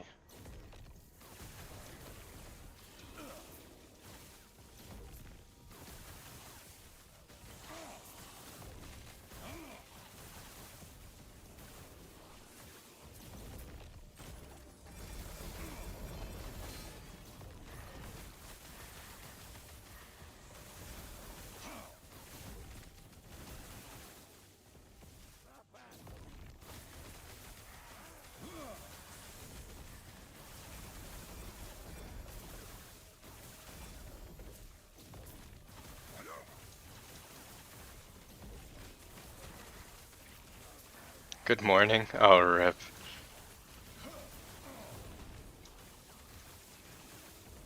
Good morning. It's almost bedtime for me.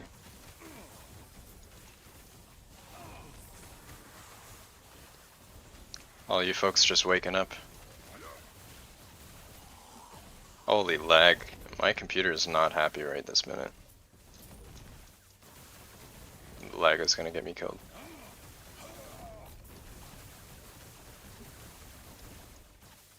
Whoa.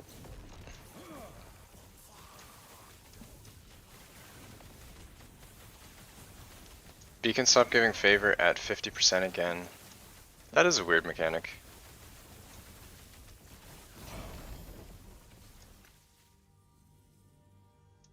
Cast speed, sure. Yeah, I don't know what's up with that. That's really strange.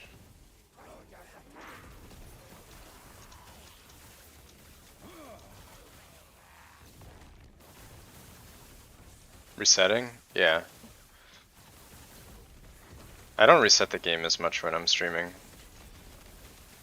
But I probably should, I guess.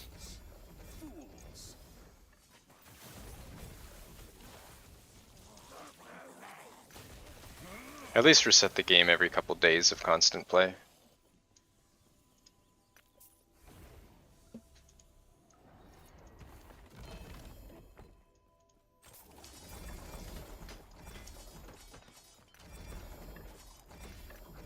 The memory leak isn't fixed still? Oh man, rip. Feels bad. Feels bad. What do we have? Yeah. Alright, I think I'm gonna do one, then do the boss, then do shade, and then go to bed.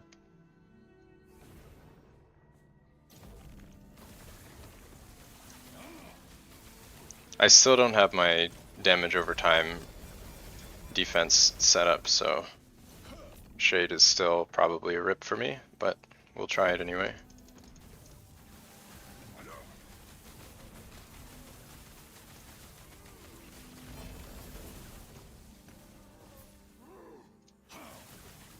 I think I might restart the game before I try that though.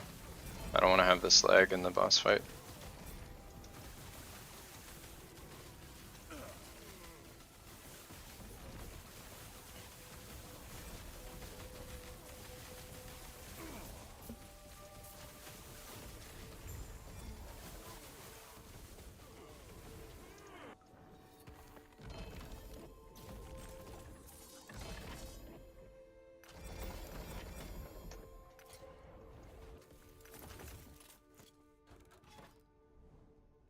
whatever. Who cares? A little lag is fine. Little lag never killed anybody. How to restart the game?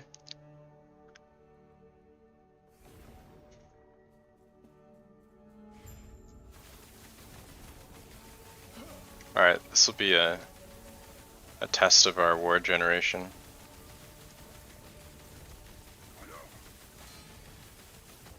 Let's see.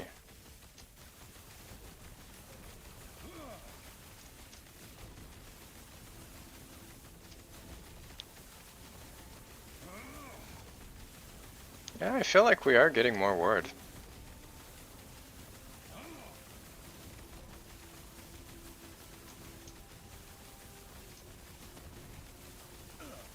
Maybe.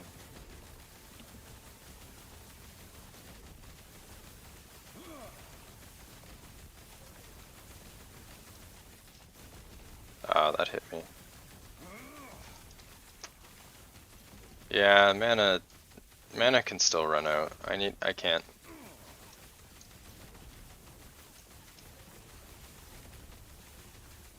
Wait, hold on, let me try and fix this.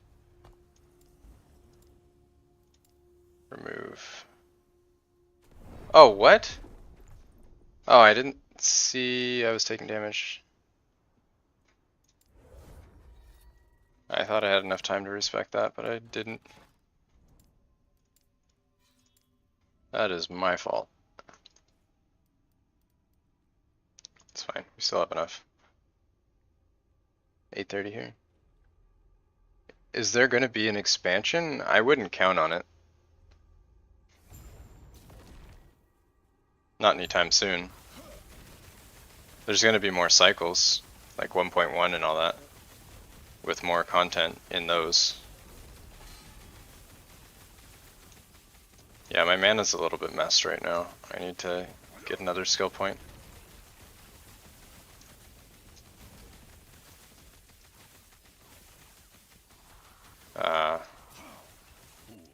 It shouldn't be a problem. I don't know what's up with that.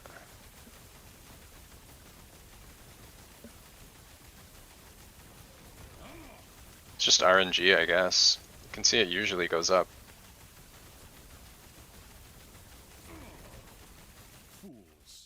And then sometimes it just drains itself.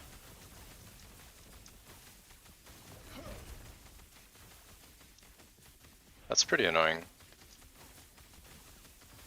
I shouldn't need to take the mana node, but I basically have to.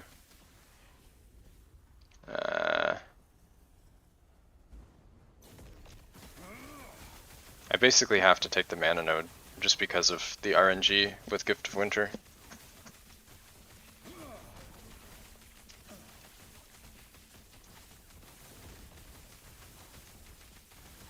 Yeah, I don't think you can run without it unless you have like mana regen affix on your gear or something.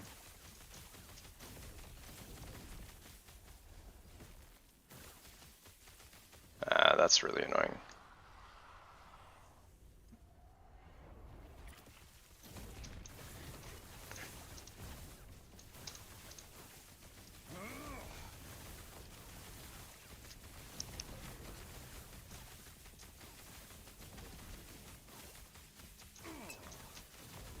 I hope this gives me a level on my skill. Yeah, it does. Great. Okay, so now we can fix our stuff here. That should help. No LP.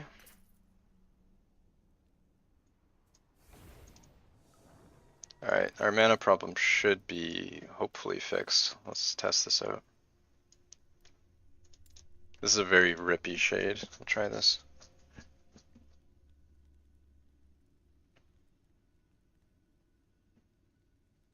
You still can't find the red ring. Oh man. Never lucky. Do you use all your runes of ascendance?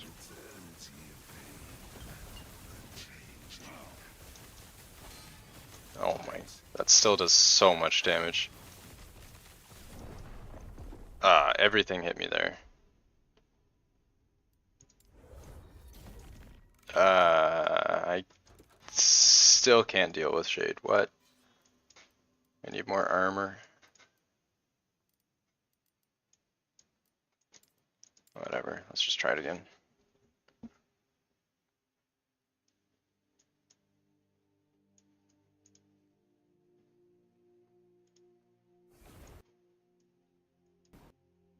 My game just crashed.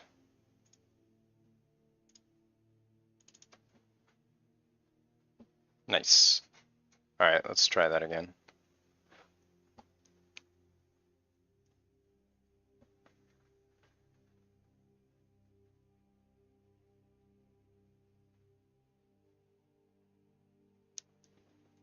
Yeah, the dots damage is pretty rippy.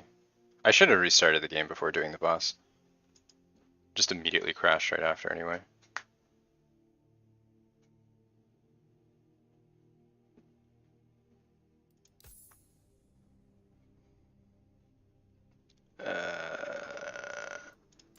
Yeah, this build needs a lot of work. I think I need to work on some of my slams, make them better.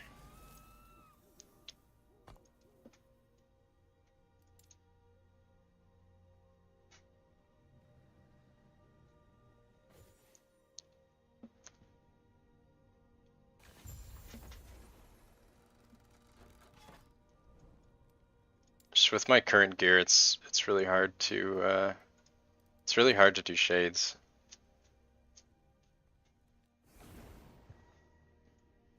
Oh, this is haste. This is haste shade. No wonder. Frenzy haste is really hard.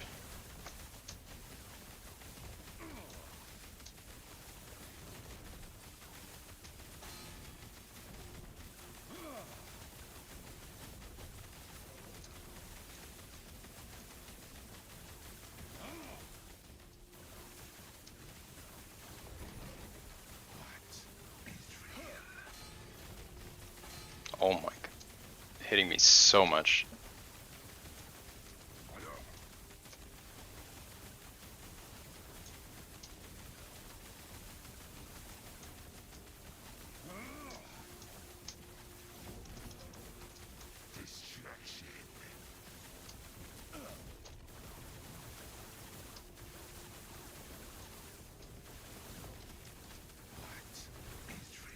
I think this is probably the hardest shade.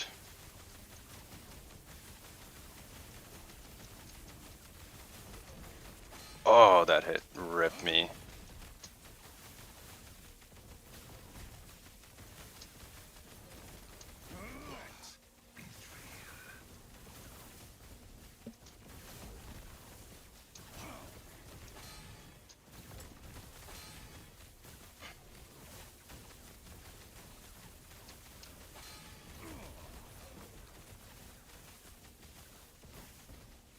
Oh, that hit. Shit. Holy. This one is so hard with haste. Frenzy haste. Let's just do one more. And it has chill, which slows me. Yeah, that's really, really rough. Stupid. Yeah.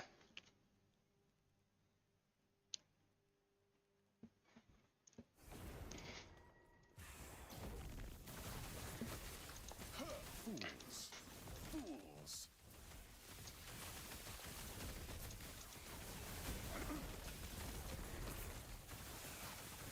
I don't actually know if this setup is better than what I was using before. Might not be.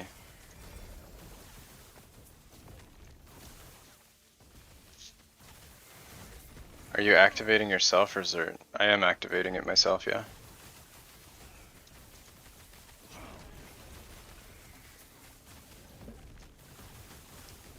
You can use like numlock or whatever, but I don't do that.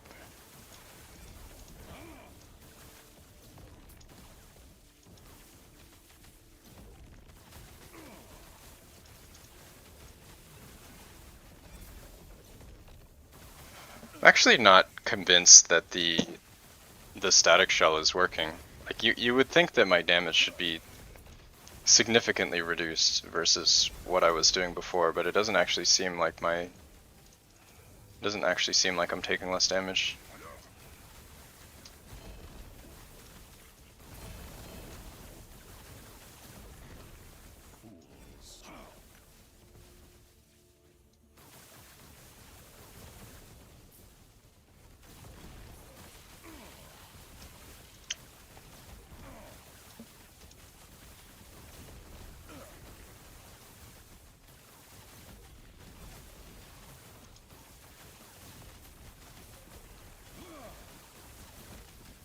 Does the planner tell your total DR? I don't actually know.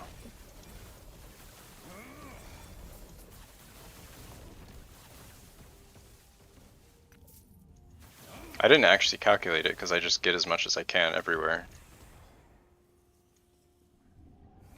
Yeah, usually it is set to autocast. I don't though. I don't like it.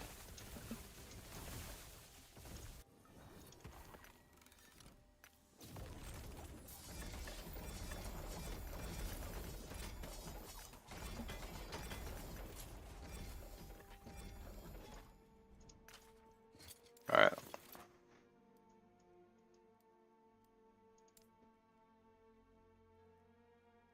Let's try this shade one more time. It still has chill on it, but whatever.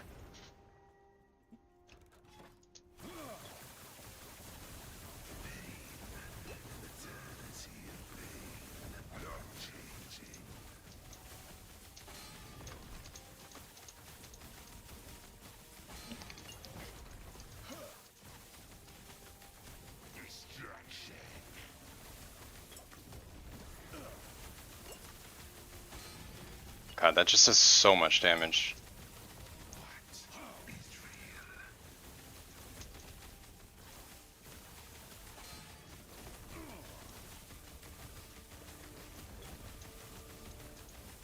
Shade is so much harder than all the other ones. It's not even close.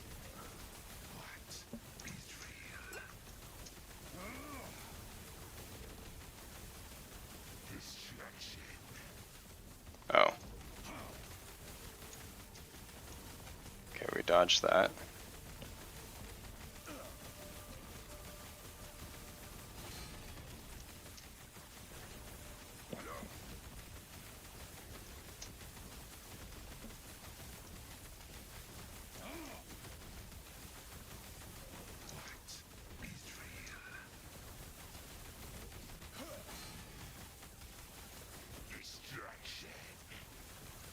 Okay, we're still in the safe spot.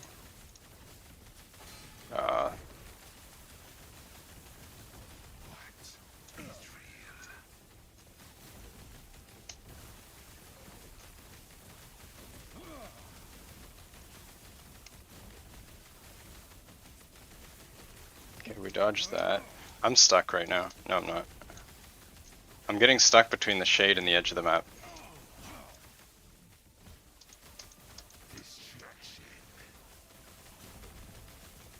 Oh shit, it's right on top of me.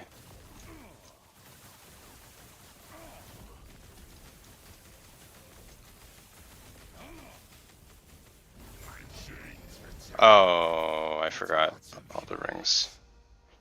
You're gonna sleep. See you in the next stream. Have a good night. Thanks for dropping by. It is bedtime for me as well. I just gotta go through all this crap.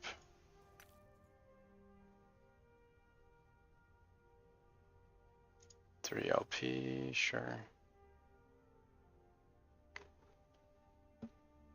Guarantee you this is probably all crap, so don't worry, you're not missing anything.